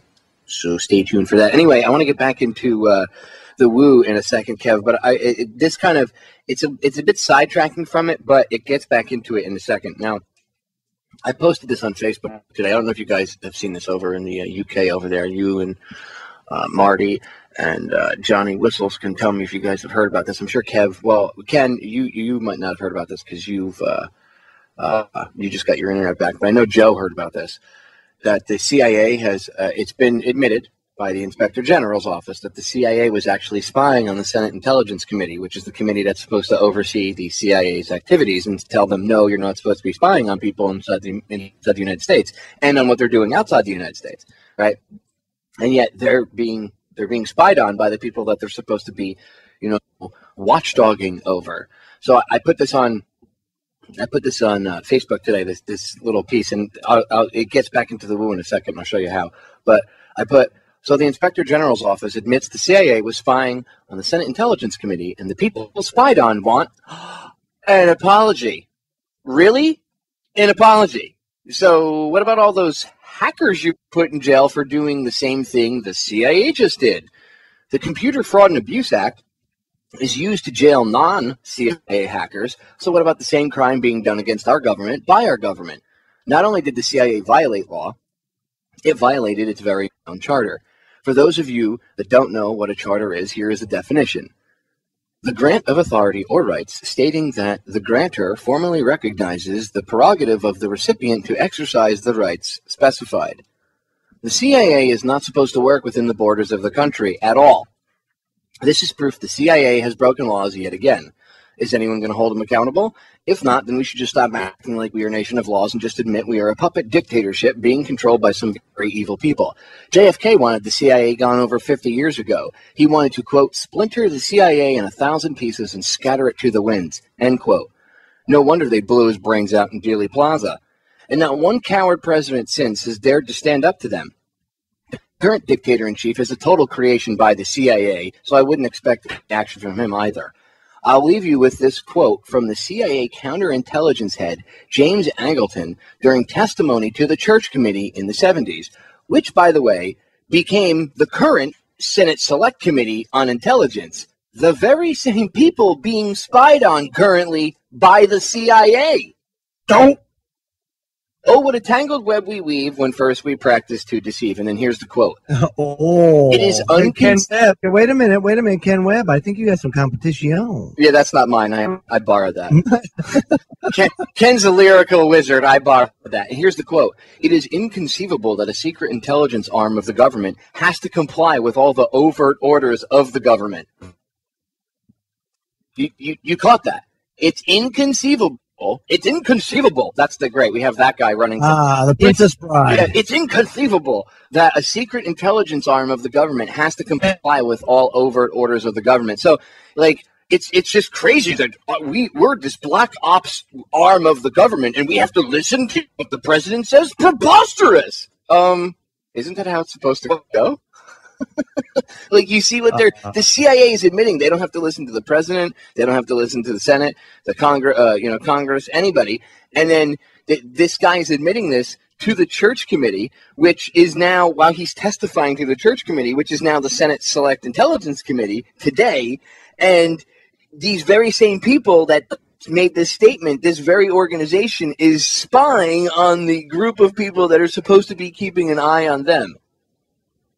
Just saying. So anyway, I bring this up as woo because not only is that going on, so now it's right out in your face. The government is admitting that the CIA is breaking, by the way, it's violating its charter being it's not allowed to by law, actually spy inside the United States. And here it is spying inside the United States. Any questions? Okay, they violated law. Will anybody go to jail? No. But that hacker kid that tried to get alien UFO files from the UK over by you guys, Kev, and Marty and Johnny over there, that guy, they want to extradite him on, he's trying to hack government files and blah, blah. How many hackers have they thrown in jail for trying to do the same thing? They tried to give that guy Marty, wasn't it? Yeah, they tried to say that it caused all kind of damage to these systems, but I mean, most of these computers didn't even have passwords on, the standard login thing, and he even said they were so easy to get into, and there was no harm caused to them, but they played on that basis, to get him over there. Well, exactly. And why did they go after him so hardcore? What did he find out in those files? I think it was the way he done it, because there was maybe about 6 or 7 computers that he could actually get into, and he was only caught, I think, when it was somebody walking past had actually seen he was, the computer was being used. The security was absolutely terrible. Yeah, back then, I mean, if you knew how to do it, there was all kinds of software you could use, So if, like, when you start your Windows up, if you didn't have a password on it, somebody could just remotely access a computer, and that's basically what he was doing. There was no harm caused to him. Yeah, but I mean, do you think any of the information that he had, like some of the secret space stuff that they talk about that he saw and he was privy to and all this other stuff, do you think any of that has any merit? I think it has to, the fact they went after him so hard. I think they were worried about what he had seen and what he could go on to say. Well, he was talking about off-world employees. Well, so when I say secret space too, it's not like it's woo, that's really woo. No, I mean, how many planes has the Air Force, the U.S. Air Force, lobbed up into outer space and we lost it? What? You lost like a $5 billion jet you just built? Yeah, it's got all this technology. And it's gone. Like, really? I think it's 2 of them now, right? 1 or 2 that they've thrown up into outer space and lost now. We don't know where it went. Really? Really? Look at all that money they wasted on the UFO lookalikes, the saucers. How much money they wasted on things like that when they knew aerodynamically that it was going to be, it wouldn't be anything, but it was for everybody's viewing pleasure. Joe? Nobody remembers those. Back in the 60s, 50s, and 60s, they made all those ones with I don't know what you're talking about. Right, they make all these little things with the little hovercrafts, basically. You mean the ones that would follow the street grid maps because aliens from another planet would they would barely get off the ground, and they have all the media come out there and take the pictures and the video, and they would film it and all this stuff. And it was like, here's this little thing going. How about the Nazi UFOs? What about the Nazi anti-gravity machines that they found? Well, that's something else. That's something else now. For you. What about the fact that the Nazis actually detonated a bomb before we did? What? Oh, don't! Why are you going there? I'm just saying. I mean, if you want truth, speak truth to power. The Nazis had an atomic weapon before we did. Where do you think we got the Popeye, can I just fuel? stop you there? Let's go back to like 10,000 years ago, where we found fused glass. Well, that would be from, if you believe the some of the stories from like the Veda text and stuff, right? And definitely, man. What is it? The Bhagavad Gita. They have Vimanas. They're flying around, nuke wars, bombing each other and stuff. So exactly, they called it Vimanas then. We call it UFOs now. Other people called it flaming wheels. Other ones called it dragons. It's a cyclical. All these civilizations come and go. We put different brands on these same things. I'm just worried we're back right now at the point where we crash again. Well, like right before everybody loses their intelligence again and we go back to like... Oh, I think that bit's already accomplished, Bob. That's what I was getting ready to say, too. I mean, really, I'm sorry to say it, but man, the telltale sign is the information they present us. The turds that be, or the turds that shouldn't be, they're out there. The information they present us is so lame and so just like blatantly thrown together. It's ridiculous, the information. But I think that's a telltale sign of at least where they think that we are, in society and around the world too. It's just like, God, how in the world are they going to sell this? And then people are repeating exactly what they said. And you're like, what? Really? That is the most dumbest, absurd thing I've ever heard in my life. But I think that is where the people are in this world. They're on that that's why they present that information, because of where we are, or it's a test to see exactly where humanity is and how much crap that they can just throw out there and see how many people believe the nonsense that they talk about. I think we're in a cycle.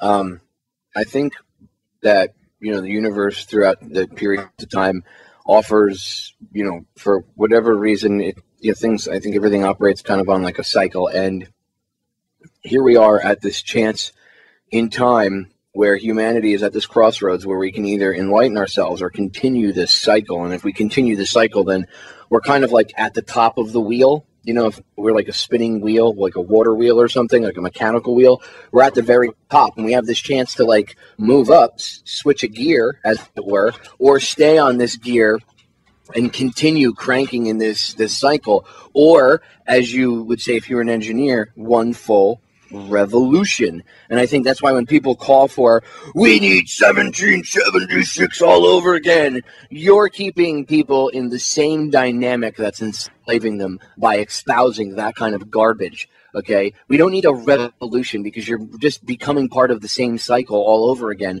We need an evolution. We need to switch gears. Like Einstein said, you can't solve a problem with the same level of thinking that created it. So if we use base level thinking, we're never going to get out of this cycle. We need to break the cycle, right? And a revolution is a cycle. It's one full cycle. Just saying, that's my thoughts. Yours, gentlemen? Well, I think everything's cyclical, Popeye. We always say that about climate change and things like that. But yet when you go and point to about civilizations, whether it's normalcy bias or people just don't want to look or what, they don't see it at all. But it's the same thing for that as well. We come and we go. And, well, that's my thoughts on it. Waterman, thoughts? Well, cyclical in the nature of human events, certainly not cyclical in the events of other beings. They might have a different kind of cycle. Yeah, but no, what I mean by like cyclical is I think the universe affords humanity throughout its growth, just like it would anybody else, I guess, or any other sentient beings. I believe, at least with humanity, I believe that, you know, throughout humanity's evolution, its timeline, there's been certain times where, like the Enlightenment period, I think was one of them, right? Where perhaps like 238 years ago, the founding fathers, that period of time where you had people thinking, forward thinkers, people thinking outside the box. I think there's a cycle that, there's many cycles within inside the bigger cycles too. But I think it all is up to a period of time where humanity is going to have a chance to either evolve or go back down into the cycle again. And just like if you're at the top of a wheel, what happens when you reach the apex? Well, now you start to go down again, right? And you got to go through the bottom and through the muck and come back up the other side. So I think we have a chance to step up. You know, just having these conversations is part of that stepping outside of that box, don't you think? No? None of you? I think there's a geopolitical cycle, yeah. It has something to do with tyranny, freedom, abundance, and then complacent, and then collapse, tyranny, revolution, maybe stuck in there, back to free. So, yeah, there's a cyclical, geopolitical cyclical, or a cycle going, I think. Probably in that regard, I wouldn't say we're headed back into the same way we were before we became, well, we're not going to be going back to the same events and same kind of venues with the same knowledge that happened when we were in tyrannical, when we were in occupied territory before, like the British had us. You know, how many times could the founding fathers actually, I wonder how many conversations were surrounded in the campfires of the founding fathers talking about spaceships, UFOs, that kind of thing. I doubt seriously in that circle, there was that conversation. However, I do believe in the conversation of geopolitical leaders today, there is that conversation. And in that regard, I think we've moved up a notch as most nations today, have people that are finally admitting about ET presence and technology that's demonstrated in our skies. So I think that they might have the conversations in secret societies, but I doubt if they were in the middle of foxholes being shot at, that was probably the #1 topic of conversation. I concur that if they're in the middle of battle, but perhaps in maybe like off-color conversations or whatnot, or something to take their mind off of the immediate thing, they might have had it. But yeah, I don't think that they may have been thinking about it all the time. But I do think that to a certain extent, like what they were thinking about at that time was way more forward-thinking than most of the general public in terms of what true freedom was, right? So there was this mini cycle in this bigger cycle of humanity's evolution. Here you have this mini cycle of people realizing what true freedom is, but then you get caught up, even with realizing what true freedom is, they kind of got caught up in their own mind prisons themselves of whatever religion or politics or whatever. So it's really still not true freedom. And then it shows that I think humanity again is coming to this time period where we have a chance. We either evolve or we don't. We have to go through this whole cycle all over again. And if we thought it was bad before, it's going to be even worse, because it's going to be the same type of horrible things, but with a technological twist. So it's like, ooh, great. It's just kind of freaky, that's all. So just a deep level thought, Well, we've come a long ways into our ignorance. I think it's been a pretty good march into being ignorantly blissed. Back then there were 14-year-olds that were ambassadors for the United States. How many times, not to say that was a good or bad idea, but who has the capacity to have that kind of thought process, advanced understanding of truth of their time? Yeah. Able to navigate. 14-year-olds near politicians nowadays. No, even reading the language of the Articles of Confederation, the Federalist, the Anti-Federalist Papers. Even the language. I'm not talking about it sounding like the King James Version with thous and these. I'm talking about their thoughts, how long their sentence structures were, and how well they put their thoughts on paper is very compelling that we've lost something. Here we have today kids not even being taught cursive because it's too much trouble. We live in a digital society. It kind of makes me think that someday in the future they're going to get a hold of some cursive writing, somewhere, and they're going to go, "What's this?" Well, that's that can happen. One thing that I think is different now than ever was before is, like I said, the technology exists now that hasn't existed in a very long time. And you have some sycophants out there that are trying to achieve immortality because, and basically make the human being obsolete. Are you talking about transhumanism? Yeah. But can I ask you a question about that? Now that you bring that up, I have to throw this out there before, because I'm going to let you go off, but I have to ask you this. Is it a bad thing that if somebody has I have a couple joints that if I knew that they could replace, they've even told me they would replace some of the joints in my body if the stuff lasted longer and it was more dependable. But it's not, so I won't let them because I'm too young. So I have to deal with pain and certain things until I'm older. Yeah. If they could build a bionic joint that would last 50 years. So what? But I'm saying, is that such a bad thing? I don't think. No. I think it's technology is like information. It just is. It's really what you want, what you do with it. Yes. Like a hammer. Like I could build a house or I could kill somebody. Absolutely. But the problem lies in when you go and you download. Let's just say, for example, I'm going to use the movie Transcendence.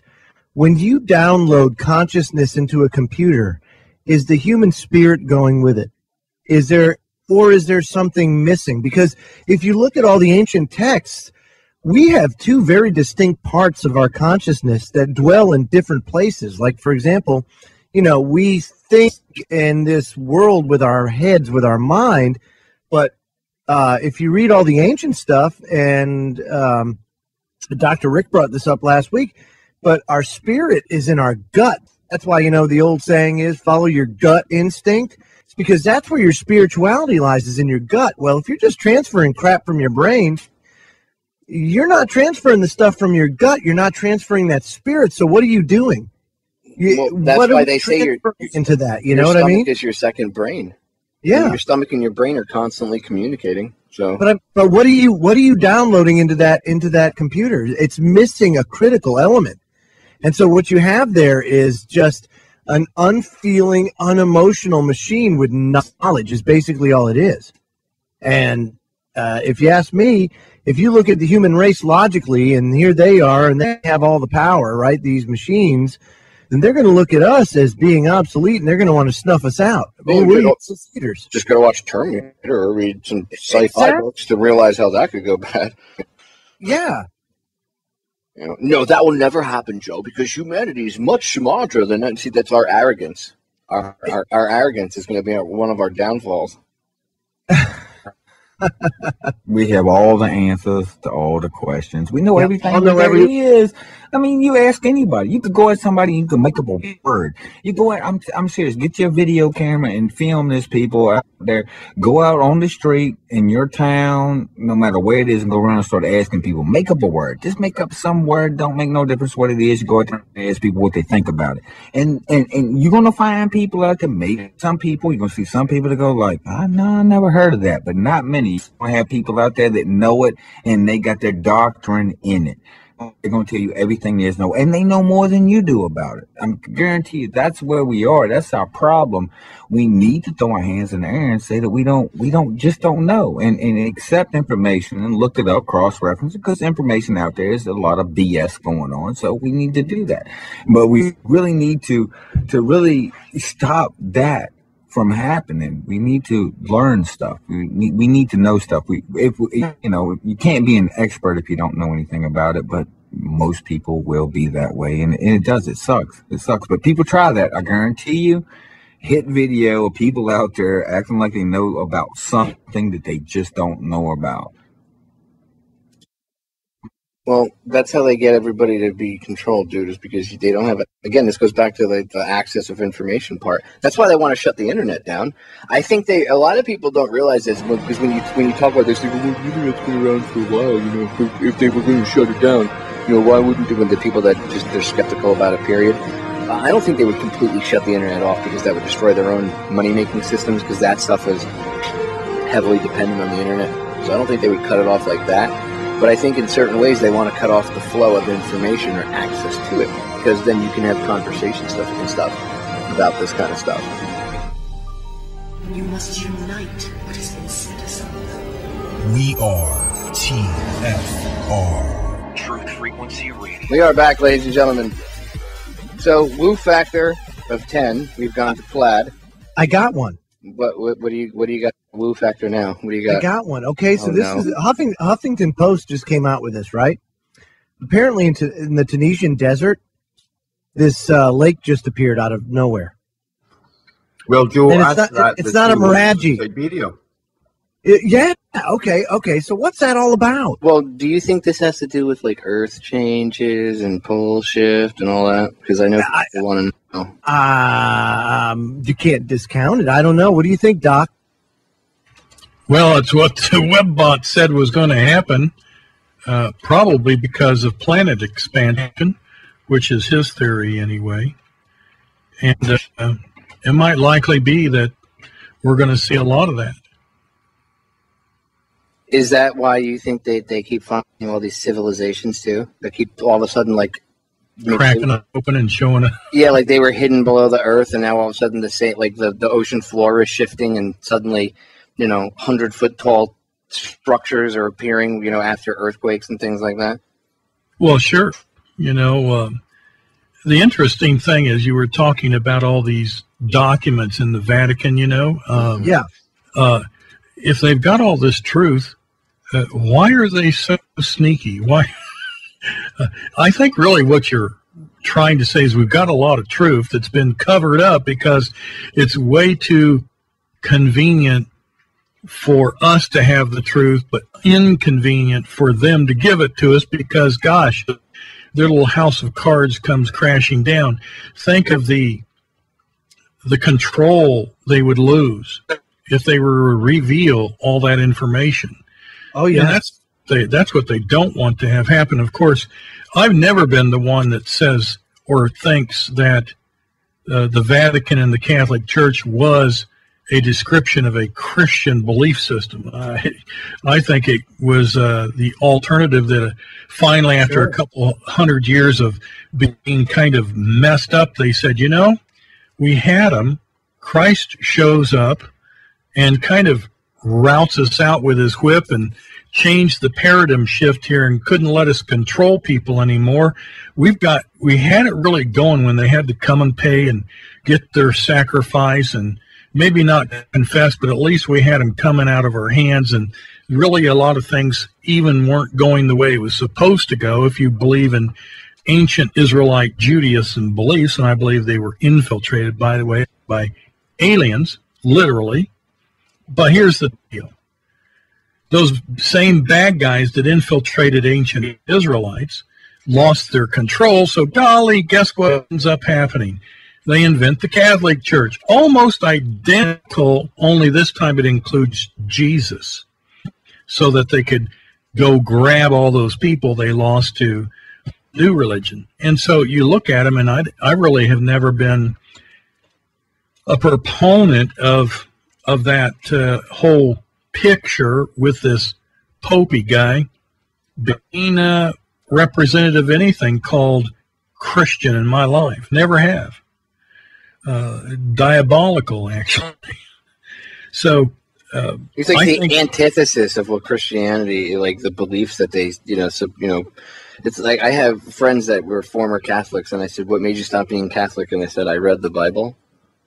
Well, that's it. But there's two Bibles. There was the O'Day Bible by the Vatican manuscripts, the Vaticanus manuscripts. I wonder where those manuscripts ended up. Oh, in the O'Day Bible of the Catholic Church. So those, to say they're the antithesis is actually really nothing more. The Catholic Church just paralleled what could be called the classic apostolic belief system that was called Christian back then, and they just had a better marketing plan in the Catholic Church, and so they kind of like is what happened to the word gay that was really a good word for normal people that weren't queer or homosexual, and the word got changed. That's kind of what they called what happened to the word Christian. It got shanghaied by the Catholics, so to speak. And that's just my opinion. Joe? Yes? Your thoughts? Well, okay, so you talked about the Earth expansion, right? And this has got me kind of... I know where you're going with this. That's why I'm poking you and prodding you. Hollow Earth? Well, I mean, does it validate it? You know what I mean? Here's the thing. I feel we've been sold a bill of goods when it comes to, like, first of all, how this planet is formed and made up. Last time I checked, we never actually got down into the inner core or outer core the way that they say that we did, you know, or the way that we, like, you know how they had that movie, Journey to the Center of the Earth? I think it was total and complete bunk. Or more recently, Core, where the Earth's core stops spinning. Right, that's right. Okay. Or so, can we accept that what these people tell us, even if they said, "Hey, I went to the core"? Are you gonna believe them? No way in the world. With all the declassified government documents, no way in the world. Kubrick filmed the moon landing footage, so I don't believe anything anymore. Well, you know, that's a good point. Let's talk about that. The moon landing. Those were definitely filmed in a studio. But does that mean all of the event did not happen? That's where we get dialectic. We got to be really careful not to use that dialectically programmed brain we received from childhood, where the Cardinals were playing the Blue Jays and the Saints were playing the Broncos, and then we get into, well, golly, if he filmed it, then there was no trip. Oh, no, I believe that there was a trip. I just think that they faked it, so that means you can't say believe anything. No, I think there was a trip, and I don't think I think they were on the moon, and I think they also made a film of it. But why would they do both? What do you think? Why would they do both? Well, there's multiple reasons. If they could, what they found, if they wanted to hide what they found, if they wanted to, maybe they couldn't get there in the speed they wanted to, and they wanted to fake, like the supposed story of why Kubrick faked the moon landing footage, is because they wanted to, No, I'm not saying they faked the moon landing because it was fake. I'm saying let's assume they actually did get there. No, I know. And they actually did make a film of it. Why would they do that? That's what I'm saying. If you believe that Kubrick, faked the footage, right, and you believe their story of the supposed theory of why Kubrick did it, because they were trying to, supposedly beat the Russians, right, and they wanted to show that, look, we got into the moon first. Hey, America. But what Russia would have known about that? Right, but what if they were monitoring it too? What if there was something on the moon that they got there and they were like, whoa, we can't show this. Hey, I really think that's likely. The most likely scenario. They had acquired tons of information about potentially revealing alien, maybe shelters, compounds, crafts, and they go, oh, crap, we can't show any of this, so they had to make up something and make it look like it, polish it completely from having any of that. And I think really it was a cover-up of what we've all known's been going on for a long time, and that there are other people or creatures in this universe. I mean, what's harder, to believe we're the only one in the universe, or that there are others? Which one's the hardest? Well, you got to follow the money. Okay, follow the money here. Just for a second, because this is, I'm going to go out of the cuts here just because what we were talking about just made me think of something. It's like, you remember that cat, guys, who was out there selling different plots of the moon over the internet, and he sold it to like Clintons and Bushes. He sold each one of them tracks, and they had that guy up on the media. I don't know if it's because true. He registered it or whatever with the government that he owned. Right. So I'm sitting there thinking, like, we're talking like when we think about like the possibilities, like, yeah, they've had moon bases up there and everything. There was probably life there before, and all these different kind of theories that we have that we assess from the information that we know. And you think about like, here, follow the money, because I always go back to that. Well, where's the money in the moon? It's like, well, who are the people who bought those plots on the moon from what they said on TV? What about good old Buzzy Aldrin? One of the astronauts. He's like, does he get bent when you ask him about that? Doesn't he? He's more interested in the monolith on Mars. Yeah, that's what I'm saying. He's punched people out for asking about the moon. But if you ask Buzzy Aldrin about the space, he'll go, it's not real. What did he say in CNN? I wouldn't worry about the moon. What I would really question is who built the monolith on Mars. And actually, wasn't he referring to Phobos, one of Mars's moons? Yeah, that's right, man. But really, no one. Oh, ignore that crazy Buzzy Aldrin. Well, he's such a kook. Richard Hoagland, he says that the moon's actually got crystalline structures that are hundreds of feet high. And then he's also the one that ties us back to the pyramids from earlier on, who says there's torsion fields coming off of them. And I wonder if there's some way from maybe traveling from the pyramids up to there, because it's like that book, Dark Mission. Like the Van Allen radiation. Dark Mission talks about that, about all, even on the moon, the glass structures, the see-through structures that are on the moon and in Mars, and like all of that kind of stuff. Really, the Dark Mission. If y'all ever want to check out a really good book on all of that and all the geometry and everything on that, it's a really good book on that topic that we're talking about. Well, Kev, that's interesting, and that goes along with what Kev was just saying about like maybe the pyramids were used like maybe like a transporter device, like kind of thing to get from here. Hey, you don't even have to go into Jasper or Jazz. What was that book you were talking about that was extra biblical? Jasher. Yeah, I had a brain fart there. Jasher. In the Bible itself, in the regular canonized by the Catholic Church book section, in their books, which were left of the original, it talks about the Israelites going into the Promised Land, or Canaan, where Canaanites were. The giants. And there were giants, but it also says something that a lot of people kind of gloss over. It was a land that swallowed up their inhabitants. Yes. It didn't say the giants swallowed them.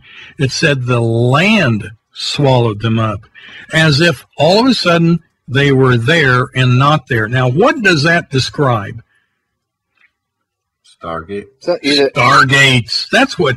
Just imagine being there, and then all of a sudden you're looking over the rocky horizon with your periscope, and you see these guys walk up to this round object, and all of a sudden, poof, they're swallowed up. Now that's exactly what you'd say. Gosh, they got swallowed up in the land. Look at the Van Allen radiation belt. Does that not keep us in here? Would we not need some way of keeping that? That's the supposed reason that they admit that they had to reshoot some of the footage, because they say, well, it got damaged in the protective case inside the shuttle coming back through the Van Allen radiation belts. If that's the case, then what about the astronauts that weren't inside of those protective cases? Exactly.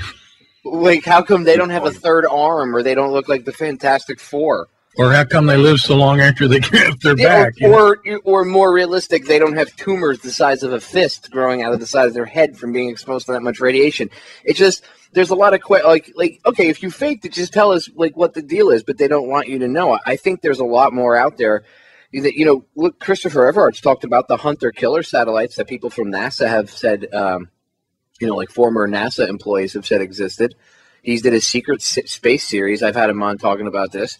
He said that the NASA's in the 70s employed hunter-killer satellites, and there's footage, and you can see it's from, the satellite footage and stuff up there, and cameras that were on the International Space Station. You see this one of Earth, and you see something heading towards Earth, an object of some sort, and then all of a sudden you see this flash from Earth, and you see the object change direction, boom, instantaneously change direction, take off, and then you see this flash of light coming up from the planet.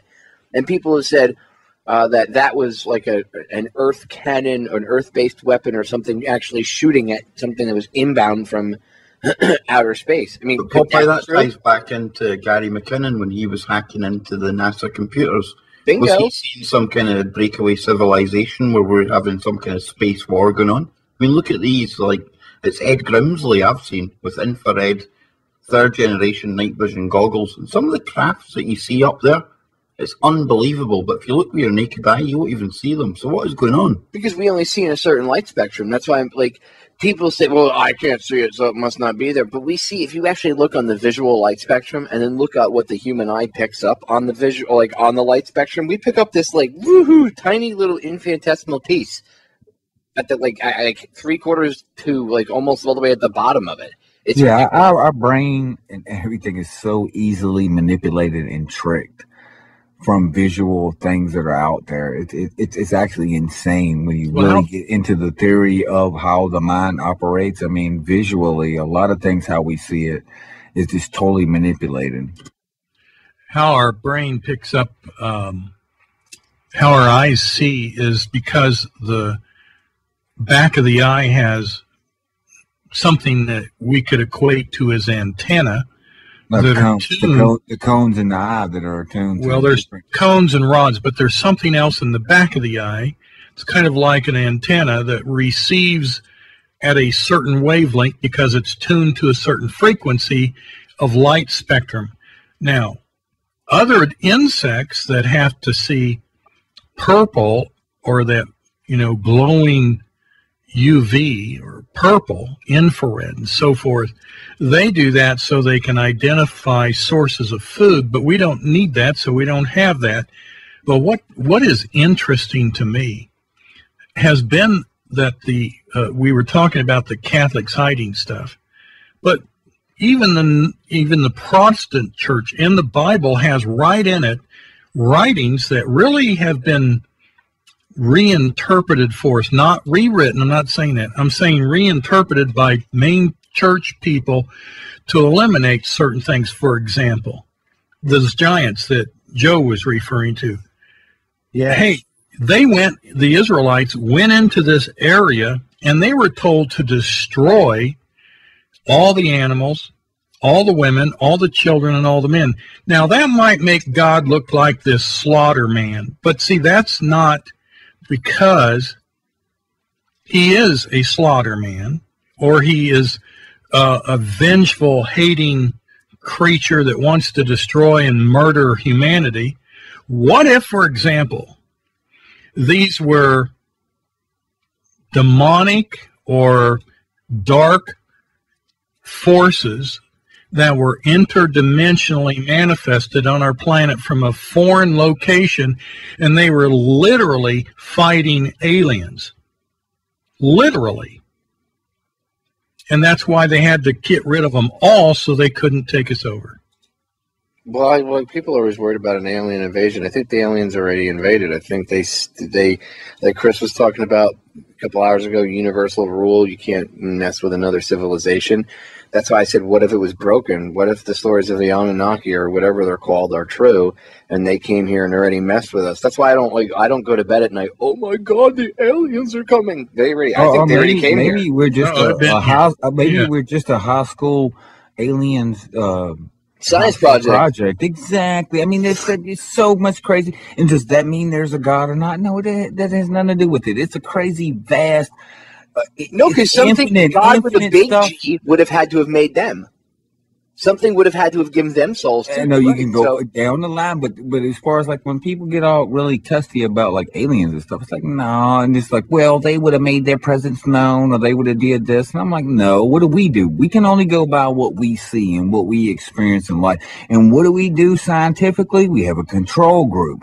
You know, if they take and create something, you have a control group. Then you have the other test subjects and all of this stuff. They would sit back and they would observe. Why would they interfere? Maybe they interfere here a little bit there, a little bit here, but do we feel it here on planet Earth? Yeah, I bet you we do. It's just a theory, you know. It's just I think the descendants of these are still here. Exactly. I mean, you think about it. It's like there's no missing link. And it's not that I don't believe in an evolutionary kind of scale, but it's not an extreme belief. Evolution, you know, like, yeah, you can see how things have evolved, but like we have that missing link in humans, right? Here on Earth, we don't have that in between where we crawled out. Here's these little things that are sitting there. That's a good topic, the missing link. Let's talk about it a second. I really don't think there is a missing link. I think there was a group of creatures or beings that progressed along, but somehow all of a sudden got wiped out, non-existent, and then on the scene came a whole new, not related species that had nothing to do with them. And that's why a lot of times, if you're in academic circles now, there is no talk of a missing link, not because they don't want to connect it up, but because they really don't want us to know that there is no connection, because it points to other things like aliens they're involved with, they don't want us to know about. So they've got to keep the question away from what in the world is this thing called a missing link, and why is there they don't even want to go there, so they don't even put it in discussions. It's being taken out of textbooks. It's not even in the college stuff anymore. So it's like, what happened here? Well, what was the collective reasoning for doing that, to erase it? And I mean, if it's literally removed, if it's not there, if there's no, like, if people can't find it readily, is that evidence alone of a conspiracy to cover up that information? Having been taken out of common discussions that were in there before, it's not that you can't find it. You know, you're going to find it in older stuff, but it's kind of like, oh, it's not important, we don't talk about it anymore. And if you know who, by the way, runs even the textbooks for just simple stuff like anatomy, Common Core, you'll find that on the board of those textbook companies, on one of them especially, Princeton Hall, and it's coming out of Europe, Rothschild himself is on that board. So you know who's controlling the information. And why is it that we don't talk about the missing link? And I think it's because it comes too close to asking the right questions, and they don't want us to go there. Because they don't want you to think outside the box. They want you to stay inside the box of control. Yeah. Where they've got mankind, right? And, you know, even if people don't know the answer to things, they still got people more under control than they would if people actually knew the answers. Because then if people weren't worrying, like I said earlier, like, can you imagine if the world wasn't fighting over whose God is better? Can you imagine where we'd be if we weren't spending all of the money and energy and time and manpower? Zeta Reticuli, that's where we'd be. Dude, Tell you right now. Exactly. We'd be like, look, you know, we're on planet Nipular or whatever. we're in realm X, right? And no, instead we're like, my God, I just watched Honey Boo Boo, America. Great. We're like the universal joke. Seriously, we are. We're like the Earth, the best reality show in the universe. Tune in tomorrow, see who kills who. No, hold up, Popeye. Now, I'm okay. Now you got to think about this. If we're thinking on this theoretical level, you have to think that there is another planet out there somewhere where it's a lot worse.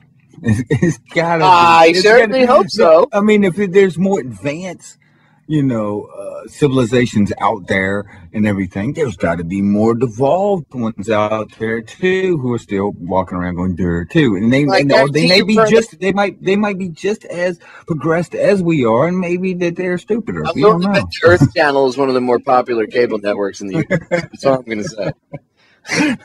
You know, like the Real Housewives of the Planet Earth, I think, is probably a very popular show. No, seriously, like, you know, on a universal scale, I mean, it's amazing how, honestly, I can't get mad. Like, I get mad to a certain extent, but you can only blame humanity. I mean, you can blame humanity, you know, personal responsibility and stuff, but you have to look at the level of control is downright intricate.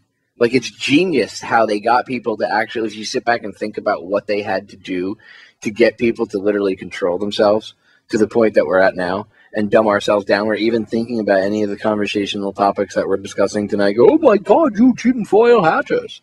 You know, God forbid you think outside the box and look at information that's out there and analyze it for yourselves. Evil. You know, now people just point fingers and laugh. I mean, we've been conditioned to, like, the lowest common denominator. Really. The thing is that they've been doing it from the 17th century as well, yet, and people still don't realise that they're being controlled. But that's why they're so good at it, John.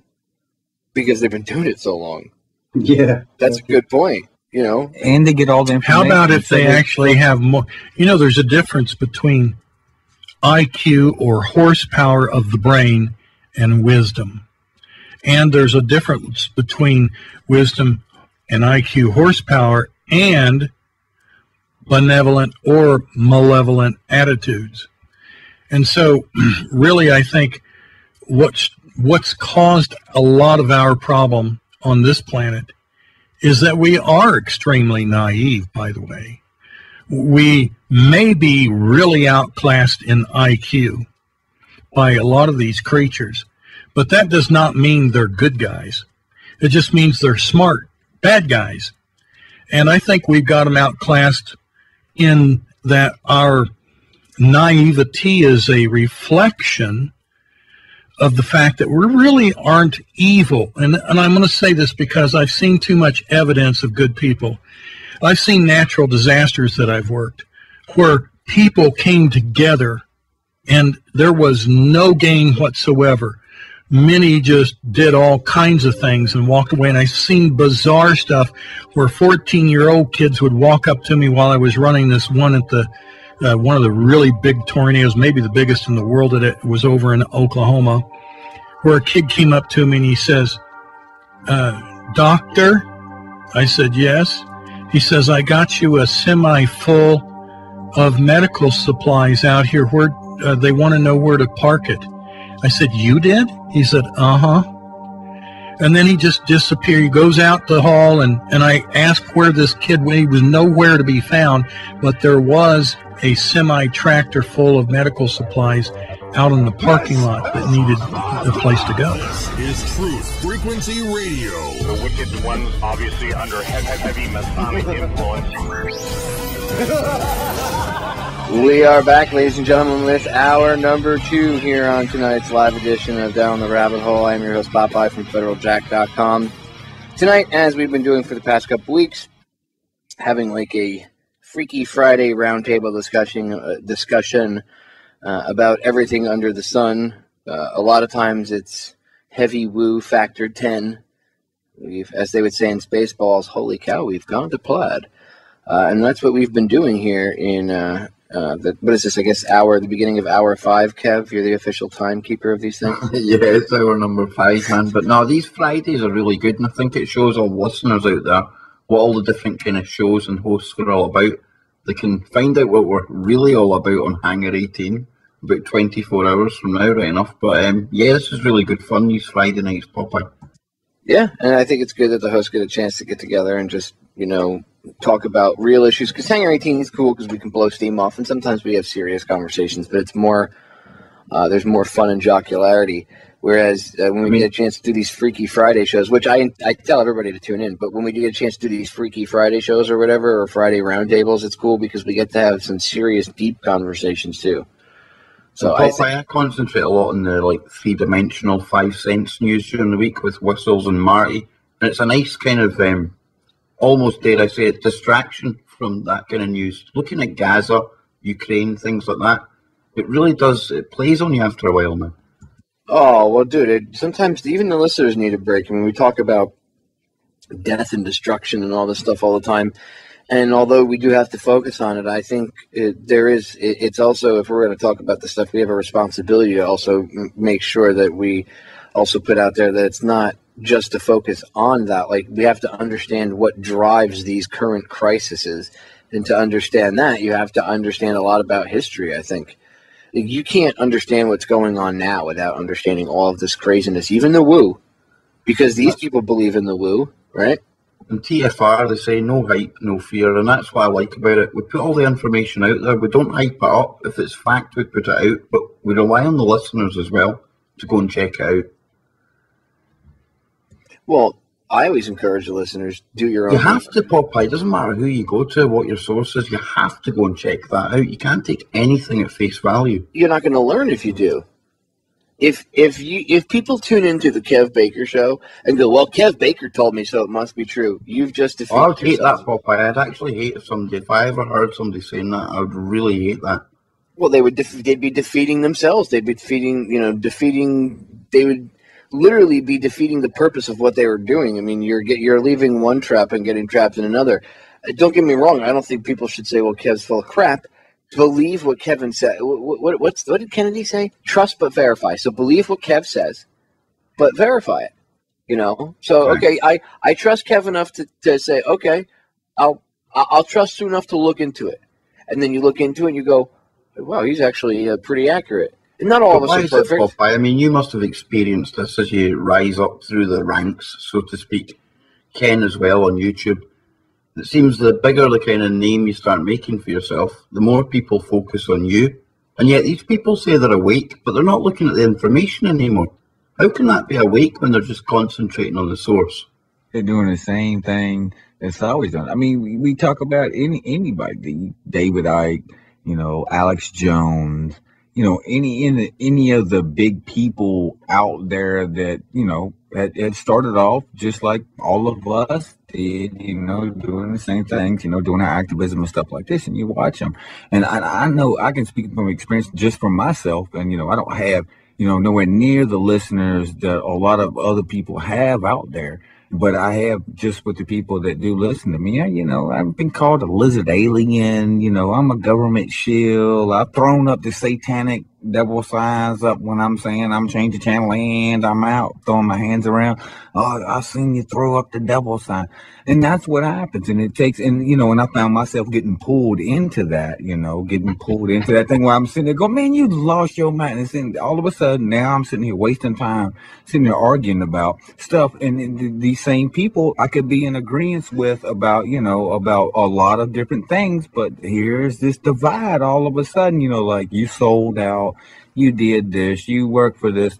All of these crazy things. The more people that are listening to you, and if you got 10 people listening to you, guaranteed there's one listening to you out there that's got these things, if not more, that are sitting there and they're being haters. They're going to do it. That's why a lot of times, I'll joke about Alex Jones and David Icke and all these other people that are out there. But at the end of the day, I do know, and I have seen and witnessed for my own eyes, people contacting me about like Alex Jones or something like that, And we were just talking about that a couple of hours ago in the chat room.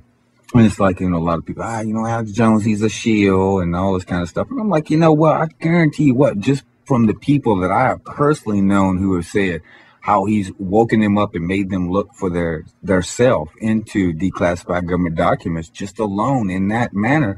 I got to say, man, if he's a shield, I hope they send more.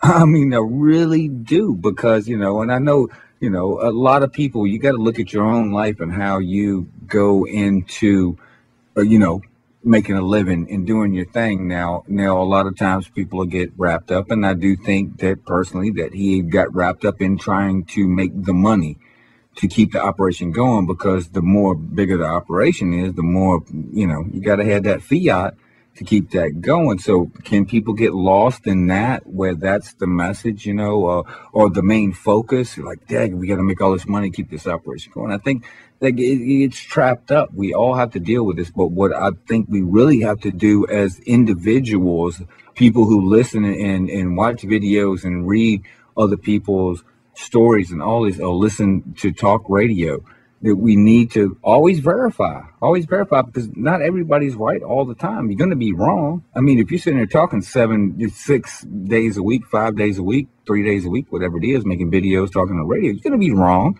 It's okay, but people will home in on that and make that like. If you make a mistake, I think it's okay to make a mistake as long as you point it out and admit to it and own up to it and then move on. Like I've made mistakes on air, and I've gone back and I've fixed my mistakes and I've owned up to it, and then it is what it is. I think you garner more respect for being a man and just owning up to your stuff and then moving on. I mean, you don't have to make a big thing out of it. You just say, "Oops, I made a mistake. Here's the real information." If you make a mistake, wrong. Exactly. And then I was wrong, and then carry on smartly, and that's it. Let's. We are now joined by our good friend Dr. Jim Tracy. Finally, his internet gremlins have been worked out, and Dr. Tracy is here to join us. Just in case everybody doesn't know, Dr. Jim Tracy, a good friend of the broadcast, been on multiple times before. He's got a blog and a podcast. Well, I don't want to say blog, a website and a podcast. But his podcast is now going to become a radio show, at least once a week here on the Truth Frequency Radio Network. He's going to be coming to the airwaves to share his information about Sandy Hook and so many other things. So let me introduce to the listeners yet again, because you guys, if you're an old listener, you know him. But for the newer listeners and for the other guys here in the chat room with us here, Dr. Jim Tracy. Jim, welcome to the broadcast again, brother. Well, hi, Popeye, and greetings to everyone. When you introduced me previously, there was this strange buzzing sound, and then my computer went black. So I'm not sure exactly what happened, but I'm here now. Well, you made somebody angry. Never had that happen before, actually, in that particular way. But anyway, I'm back up. And it happens. Internet gremlins are internet gremlins. So I wanted to first say welcome to the network. I'm glad that you're going to be on and be able to bring your broadcast to the network. I know a lot of the guys here have heard your stuff and seen videos and seen interviews you've done, and heard you on my show before. I'm talking about Sandy Hook and other things, critical thinking, logical fallacies and stuff. And we've been going over a ton of stuff tonight. We've been on together since about 7 o'clock. We've been going over everything, religion, politics, interdimensional portals, aliens, pretty much everything in between. Since we started off here, when we brought you in, we were talking about different personalities and logical fallacies and appeals to emotion and stuff like that. And you're a smart critical thinker. I wanted to get your opinion on something really quick, or anyone's opinion on this too. But I figured I'll start with Jim. I wanted to bring this up tonight. I think it's interesting, and I'm not defending the individual when I say this, but I think it's interesting how Jesse Ventura, and this is a good example. He won his lawsuit the other day against that guy Chris Kyle for defamation or whatnot, and a lot of people are just instantaneously attacking him because they think that he sued the guy's wife, like, personally. And they're like, how could you sue a dead man's wife, you scum? And I'm like, wow, that's just appeal to emotion. That's not really what happened. The insurance company of the publisher are the people that are being sued, like, not his wife. And it goes via the estate. And that's why the insurance company for the publisher, because they're the ones that publish the book, have to pay it out. But it's like people don't understand facts. They just automatically, jump on appeal to emotion. Don't get me wrong. I'm not defending Ventura. I mean, I disagree with a lot of the things that he says and does. So, like, I'm not defending the guy, but I find it really stunning how people who are, like, so awake just automatically, like, boom, they start committing, logical fallacies and just, things of the sort, not using any type of common sense or any logic when they think. So, have you seen people jumping on, the anti-Ventura bandwagon? And, like, if so, do you look at it the same way, that it's just, I think, first of all, I think it's a waste of time. I think it's a misdirection by the media to focus on it and keep people busy than focusing on other things. But I think the people attacking it the way they are is all appeal to emotion. But thoughts? Yeah, I haven't looked at that coverage specifically, so I'm not sure as to how people may have been misled. But I've seen it happen in other situations where I think that in the sort of truth or conspiracy community or set of communities, there is sometimes a certain degree of healthy skepticism that becomes paranoia and turns on itself or turns on others who might be doing some good things. Someone was just bringing up Alex Jones before I was cut off a few minutes ago, and I think he takes a lot of that abuse as well because he's so salient, because he's so prominent. And there are certain criticisms that one could make concerning him and his enterprise, but we're frequently viewing these personalities at a distance through their media. We don't really know them personally or what goes on behind the scenes. So it's fairly easy to make assumptions, I think, in that regard, too. And it happened to me, for example, when I was making statements about Sandy Hook and being focused on by the mainstream media here. I saw a YouTube video that was centering on me, and the argument was that I was some sort of a mole, that I was somehow derailing the truth movement, the movement towards making revelations concerning Sandy Hook, because I was partaking in an interview that was being done in an empty building or an empty room, an empty hallway where I work on campus. Well, yeah, the hallway was empty because it was 10 p.m. at night, and it was after my night class. There was no, there was no sort of attempt to pull the wool over anyone's eyes. That was just the situation. So I think these things can get really blown out of proportion. And sometimes, again, it depends on the context. In some cases, you see this with commenters. I've seen it on my blog and on other blogs and websites where you'll have someone go in and completely derail a productive exchange by being inflammatory, flaming someone else, insulting someone, or just throwing something out there that's very outlandish. It can completely detract, the attention of the participants. Haters. Yeah, that's what they do. They come in, but a lot of times the haters are professional trolls. You know what I mean? And there's different levels of them for sure. You get your little peewee hater, or your intermediate journeyman hater, or you get your kingpin, and those are the ones that really cause the damage. There's no doubt about it. Yeah, but that's right, and I think that most definitely some of them are professional. I can tell. And there's been some research, there have been some reports and stories on this as well. These people more or less work out of a boiler room, and they're paid or they may work from home, but they're paid to disrupt discourse, to disrupt productive exchange.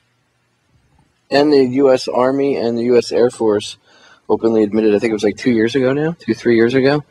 You can look this up. People can look it up freely on the internet while they still have it.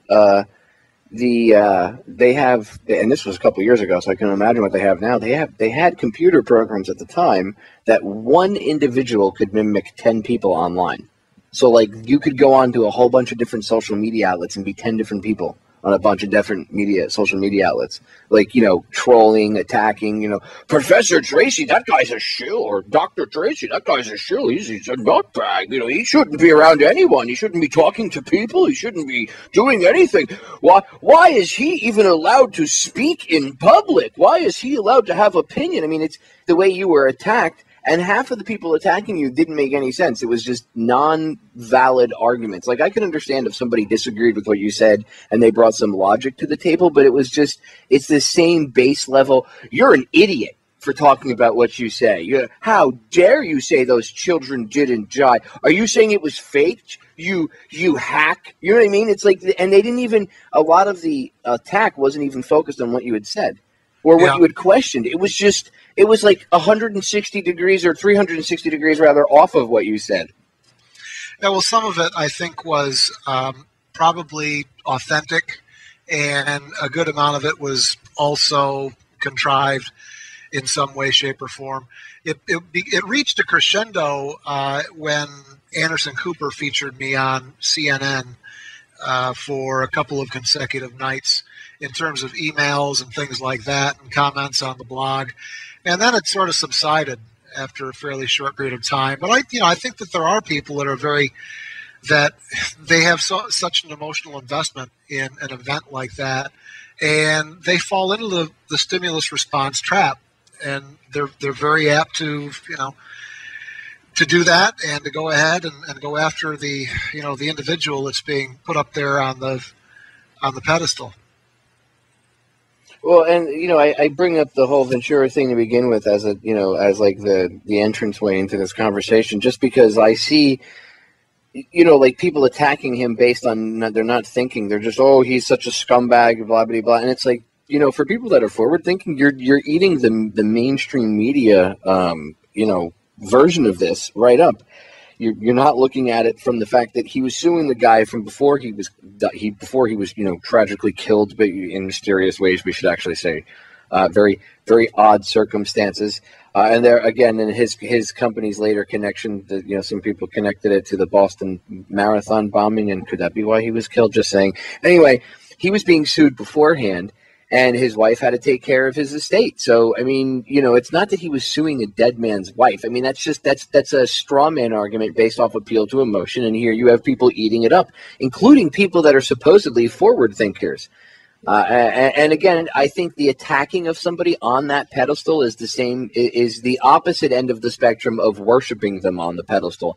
I think either way, they're not realizing, like the little kid said to Neo in the Matrix, you have to realize that there is no spoon. They have to realize that there is no hero on a pedestal that's going to come save them. And whether that's a good thing to them or someone that they can hate on, I think it's the opposite ends of that spectrum. I think they have to realize that they themselves are equal with that person that they put on a pedestal. And then maybe they won't put them up on a pedestal like they do. Just a thought. Yeah, I certainly don't disagree. And that's why I think one of the reasons I think people attack Ventura. I don't know. I just think I think it's multifaceted. I think there's a lot of bots and all that paid people and all that stuff out there. But I just think generally it's amazing how there's a lot of smart people that fell into that whole thing. So I just wanted your guys' thoughts on that really quick. But I actually do want to. Can I just throw something in there? I mean, I went to Bilderberg last year. I mean, people that are awake, they claim that we all speak about celebrities and stuff like that, egos and things. See, when Alex Jones turned up at the Bilderberg conference, everyone, they ran away from shouting at the cars and the elites and the reason we were in there. And they ran like him, just in a total cult of celebrity. And it was quite actually pathetic to watch, Popeye. And these are people that claim to be awake, but they were acting more like the sheeple that they abuse every day for not being awake. Well, that's what I'm saying. A lot of these so-called people are not as awake as they claim to be. And I think it's your ego that steps in when people are like, oh, because I know something, that means I'm awake and you're not, and you're stupid and blah, blah, blah, when you're acting in the same manner.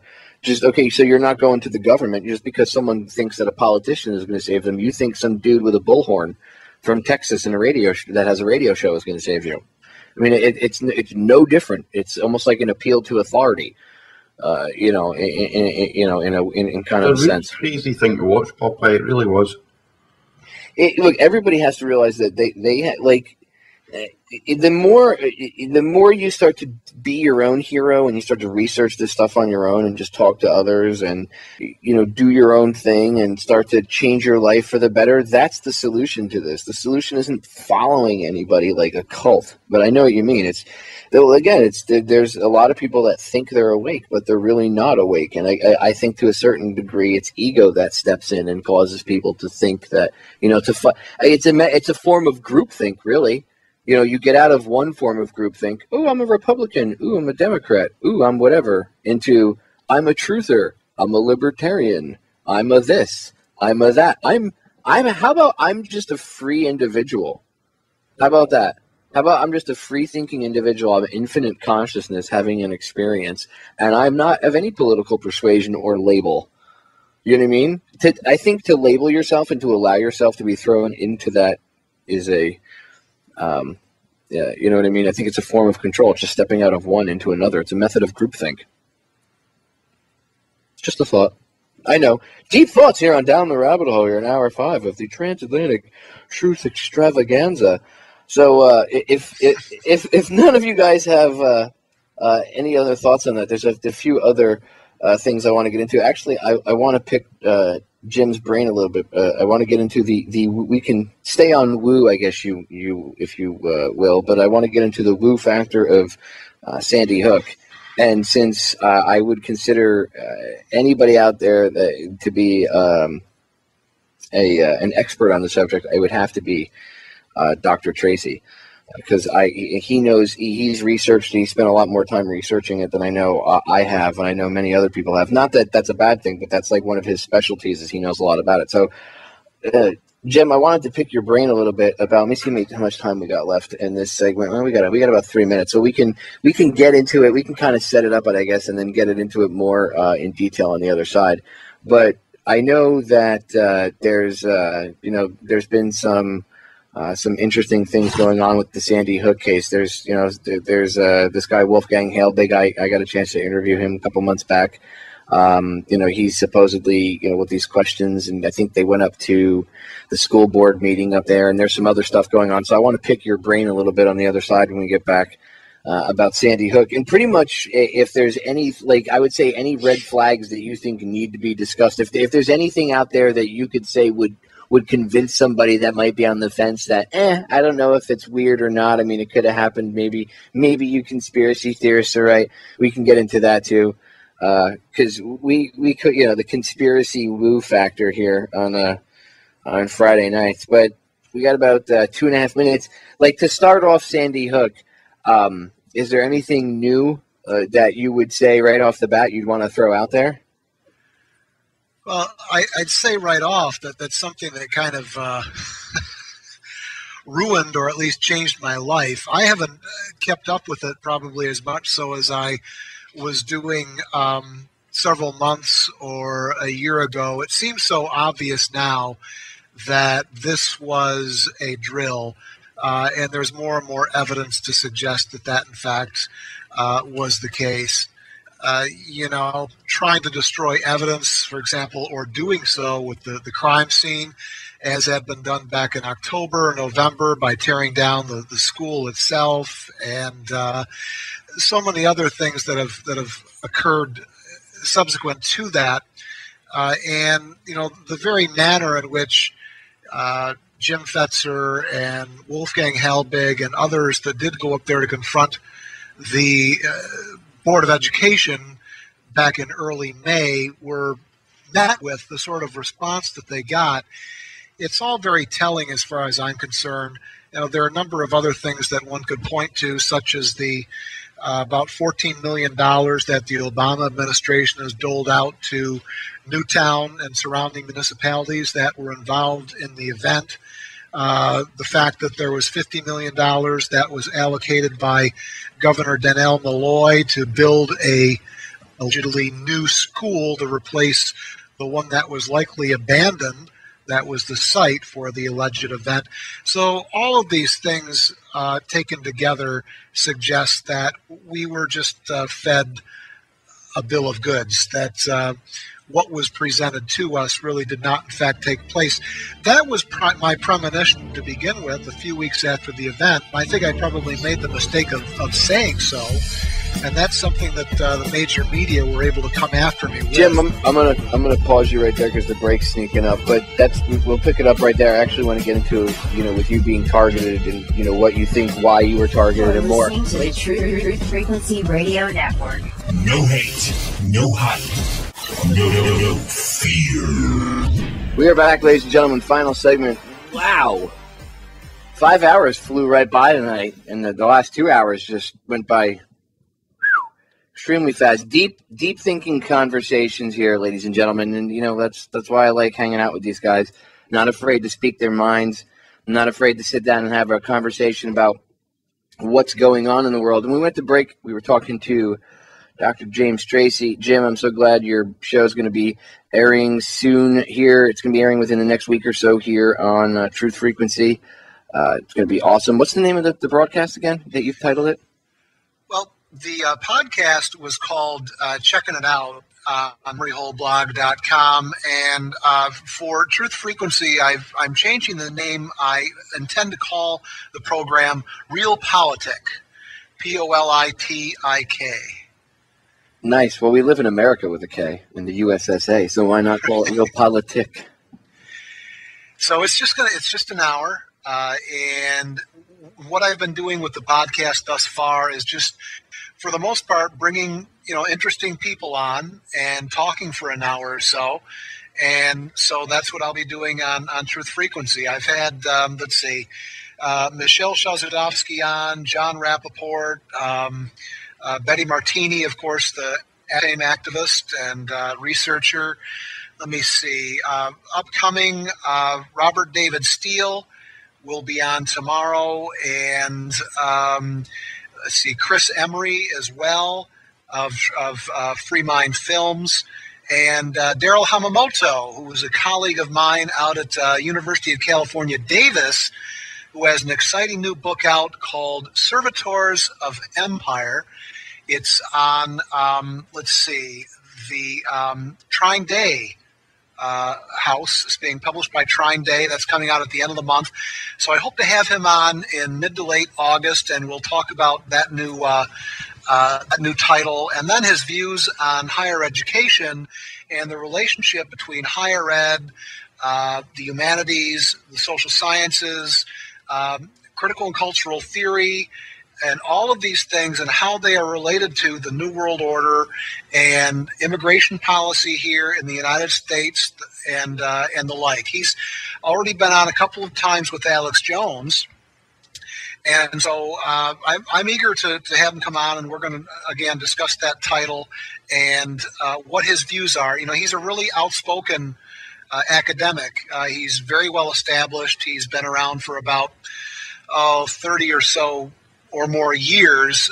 His work goes back to the 1980s, and so he's come out in many respects. I don't know if anyone's caught the interviews that he has done with Alex Jones, but they've been really quite interesting. And there were a few associates of mine that directed me to him back in June or so, before he went on the on InfoWars and did those interviews. And but the first time I really did sort of encounter him was on Alex Jones's show. And I have kind of an understanding of where he's coming from the inside, because I know some of these ideas, these social and cultural theories that he is discussing. And what he is arguing in part is that these theories and these, superstar academics, many of them are tied to foundation money and or very powerful educational institutions like NYU or Stanford, and they are pushing a sort of an agenda that is intertwined with transhumanism, that is intertwined, again, as I mentioned, immigration, the whole notion of there being cultural citizenship. So what he has to say, I think, at this point in time in our history is very, very exciting and very important. I hate to dwell on one particular individual, but that's the one that comes to mind that I'm quite interested in having on, not to mention the other folks that I've discussed. And I actually brought this topic up before, but it's interesting that you brought that up. Would you consider there to be a huge problem in and we're going to get back into Sandy Hook in a second, but would you consider there to be a huge problem in academia, like where, again, you have a lot of these people in academia, even if they're like, I mean, take away the controlled people for a minute, but you have like people in academia with like egos that think because they've studied something, they know the end all be all on that subject. And they are the, I am the expert and you cannot know more than me. I know it all. Do you think that really is a problem with, spreading real information, to the next generations and teaching people, truth? Well, absolutely. And those that are in a position to actually tackle important socio-political issues frequently do not speak out when they know better. Many of them know better, or they are in a position to know better. Those of us that are tenured or the equivalent that have that type of job security, which is so rare, I think it's really our responsibility to take these stands and to actually speak out, as, for example, Dr. Hamamoto has done, telling it like it is. If we just had, 50 or 100, or maybe a couple of dozen academics do that, I think the world might be a different place. You could say the same thing along the lines of having an investigative journalist like John Rappaport at 10 or 12 of the major news outlets here in the United States and or the UK. And the world will be a different place if they were allowed to actually do what they do best.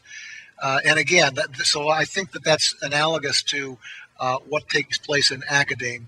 And I encounter it on a regular basis because people, as is the case with journalism, they are afraid to touch something if they might somehow be tarnished, if their reputation might somehow be affected, if they might be called God forbid, a conspiracy theorist or the equivalent. So they're very afraid of that. There is what I refer to as this type of peer surveillance that takes place in the academy. I don't know if you saw that documentary called Thrive by Foster Gamble. There's a really good interview in there with David Icke, and he talks about this dynamic, about how this type of peer surveillance, how our relatives, how our colleagues, how our friends are often, they act in a sensorial fashion as a means of censorship, much more so than a government censor does, because we fear, we fear rocking the boat. We fear jeopardizing those relationships. And when those relationships are intertwined with one's livelihood and one's salary, then the fear is even greater. So yes, in response to your question, it's quite palpable in the academy. Yeah, that's just one of the problems that I see, and I brought it up earlier, and it was before we had added you, and it just popped into my head to ask you that question. So before we got sidetracked, or I'd forgotten to ask you, I wanted to ask your opinion on it. But when we went to break, we were talking about Sandy Hook, and we were actually talking about, we were just about to we were just getting to cover the harassment that you received because all you did was question, and you didn't even come out and say, "Oh my God, it's faked. None of those kids died. It was all actors, and I have a list of who the actors were." But you didn't do any of that. All you did was, really ask a couple of questions. And didn't even look into all of the residents, for the majority, not all of the residents, but most of the residents in Sandy Hook got free houses, got their mortgages paid off, all on Christmas You mean Eve. I seen it. Did you? That's all. Yeah, that's all that stuff. That's one of the hinky things that he mentioned before. That's all this weird stuff, and all these people got money, and they got things paid off, and the police department over there got a ton of money. Like, why is everybody getting paid? First of all, they did that with this was before the houses got paid off. This was before, and this was on a realty site that had all the records of the houses in that. Look, you could actually punch in, a certain address or an area of an address. And you could go in, you could punch your address, and you see the houses and the owners of the house, how much they paid for the house, when the house was paid off, and when it was sold, and all this stuff. And and I actually went over there and I looked on the site because I seen the video where a guy said, like, hey, take a look at this site, and it was like, yeah, wow, man. I mean, was the website fake? If it was fake, that says something in itself. But like, really, it was a realty site, and it said that and it showed when the houses were sold, what they were sold for, which was $0, or that any of the mortgages that people had on the house and owed on it were sold, and they didn't pay anything. And it was just like all of these houses. You can go down to each address, all the way from the closest house to the school, all the way out. And that's got to set off some spider senses on people. Like, if you really look at it and go like, wow, man, no, look at this. Here's a realty site, and even if you look at it openly and say, even if this was fake, that says something. But I mean, this was a legitimate one where you could they did get around the entire country. They did get money. So did the police department. The families got money. They all did. I mean, that's one of the things even Jim brought up earlier, that the families did get money. So I mean, if they did get money, like, what? It's like, to me, and then I'll throw it to Jim and I'll shut up. But like, to me, it's like the 9/11 victims' families. There are a lot of them signed agreements that they wouldn't sue the federal government and anybody else, and they got a specific amount of money from the government not too long after the attacks, and then that was it. And that's why there's a lot of people that say, well, how come not all the families come out? Because some of them can't, because they signed agreements that they would never talk or never sue the government or anything like that. And in lieu of getting this money, or not in lieu of, but or for getting this money from the government not too long afterwards. And it was money that the Congress had, released to, take care of the 9/11 victims' families and all this crap.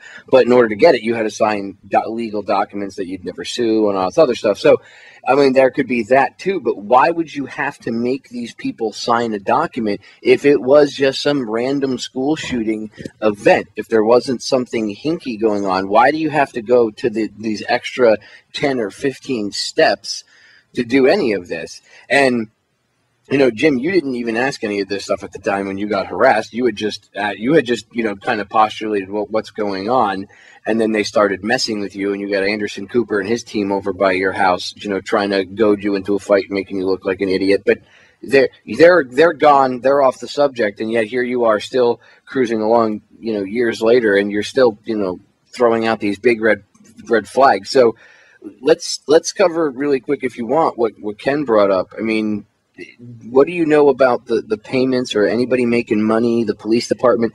What do you know to be fact that, who got money, and do you know why they got it, and if they got it before or after?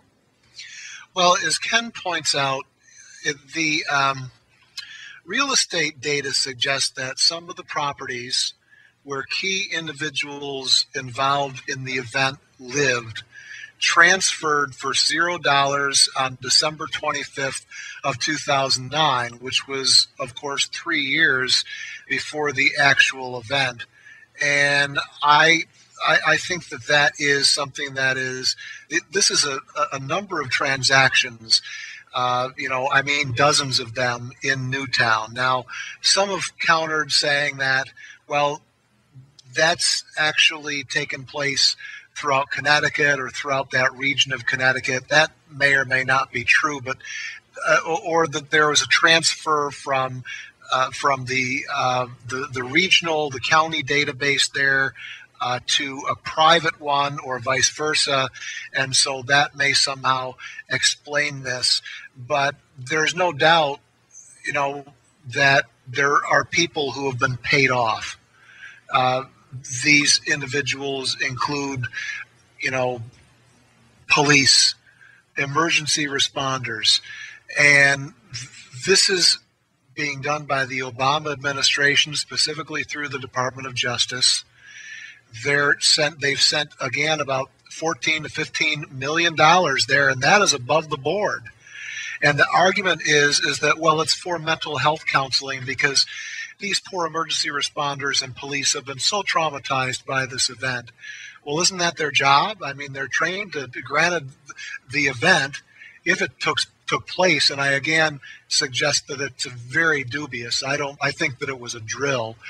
But even if it did, this is part of what they do professionally. So that's something that we could point to that has been admitted overtly by the Obama administration. Such is also the case, again, as I mentioned earlier, with regard to the administration of Dannell Malloy, the governor there, who was appropriated $50 million to rebuild the Sandy Hook school. And in order to do that, they had to tear down the one that was existing, right? It was already under guard. No one could go in there because, in all likelihood, that school had been abandoned for some time because of asbestos and other types of hazardous materials there that would make it unfit for a school. So all of these things converge, and again, we have to more or less conclude that that this was something that was essentially presented to us in order to further, as I had said, in the weeks following the event, in order to further an agenda for gun control, as well as for mental health protocols for individuals that might not even appear to be threatening. So one of the developments that I'm looking at now that does still have to do with Sandy Hook, but less immediately with regard to the actual incident, is how people are being harassed, or they are actually being institutionalized, as was the case with this Adam Heller. I don't know if you heard about this or not, but he was a school teacher in, I believe it's Bedford, New York. It's upstate New York. And he was doing online messaging with another party talking about Sandy Hook and how he didn't think it was, an actual event, and talking about other types of things. And he was actually apprehended by police under the direction of the FBI and institutionalized for about 12 days. Have you heard about this case? No. Please go ahead and educate me and the rest of the group here and the listeners.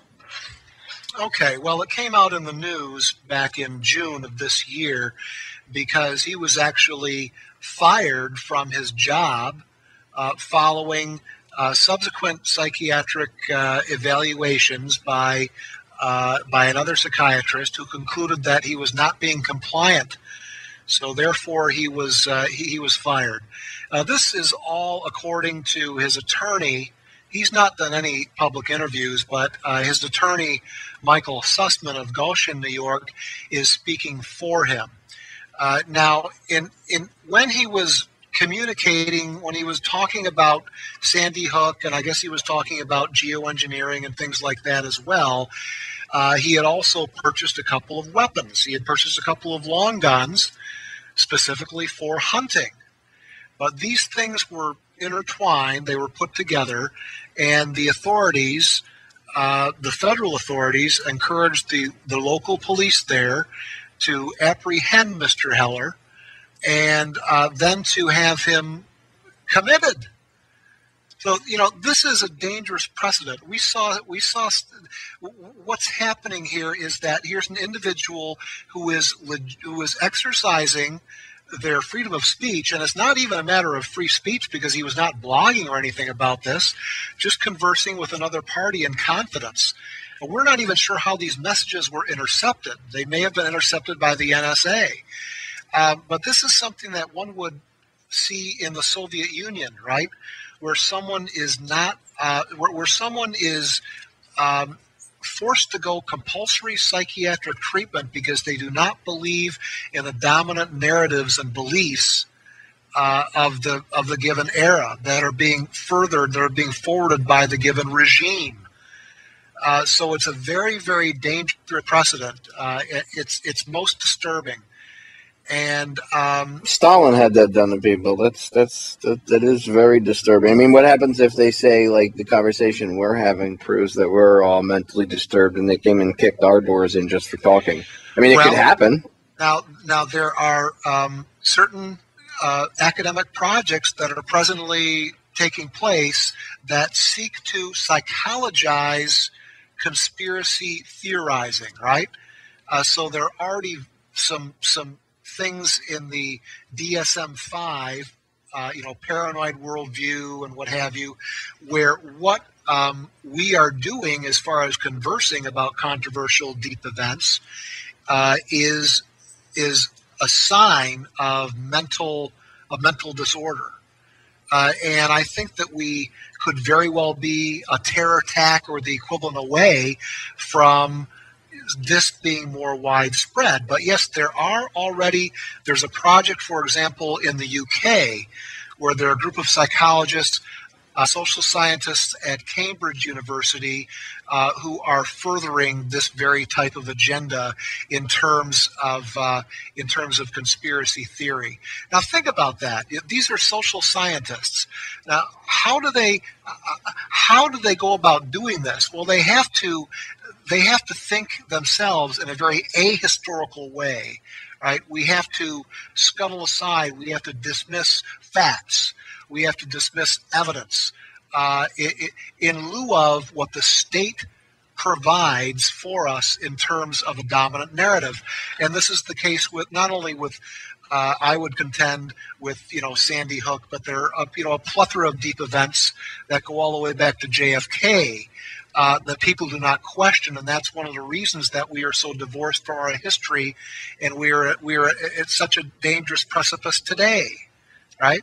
But this is something that they want to I think to make concrete, to make something along the lines of state policy. And so it's very, very dangerous.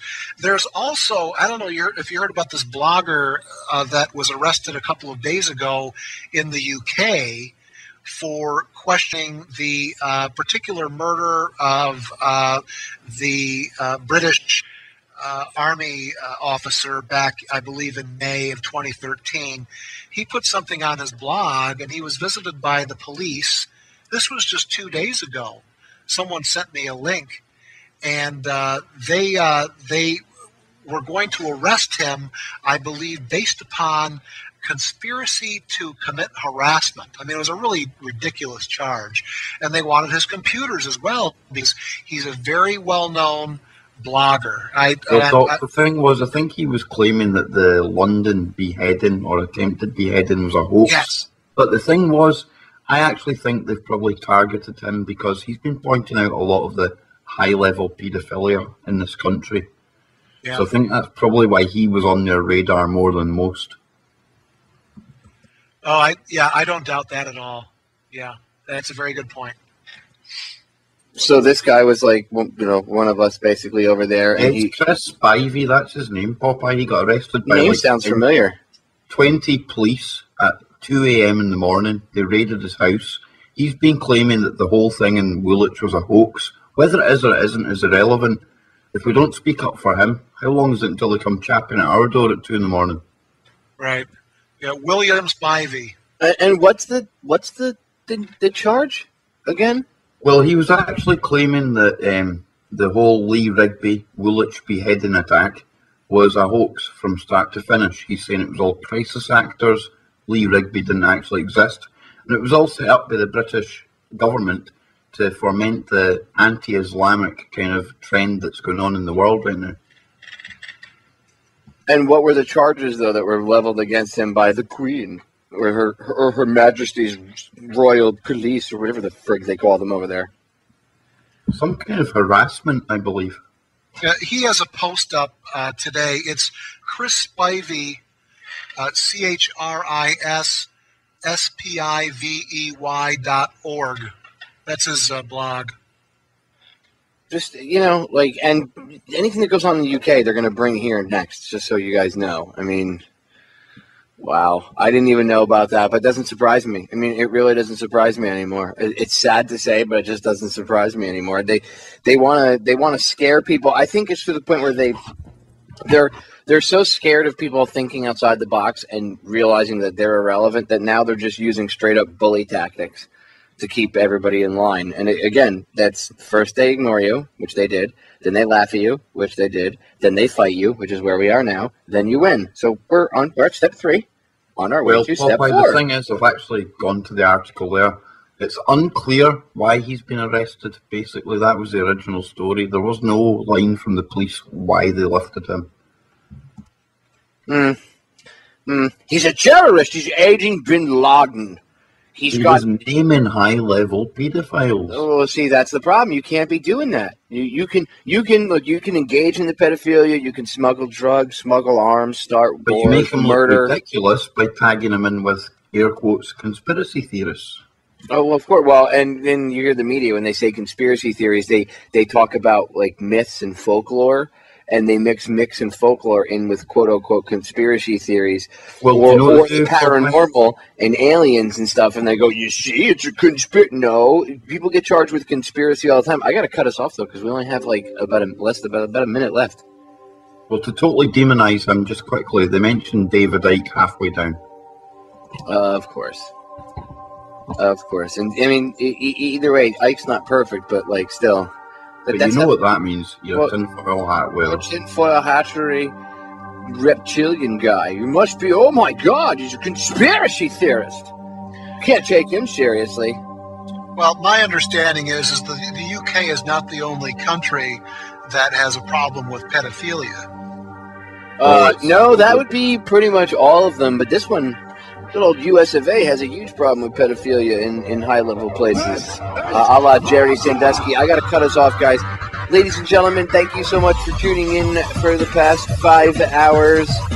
We salute you. We will catch you all again tomorrow night, uncensored, at 10 p.m. on Hangar 18, so make sure you tune in. And for the Down the Rabbit Hole listeners, I will catch you all again live Tuesday night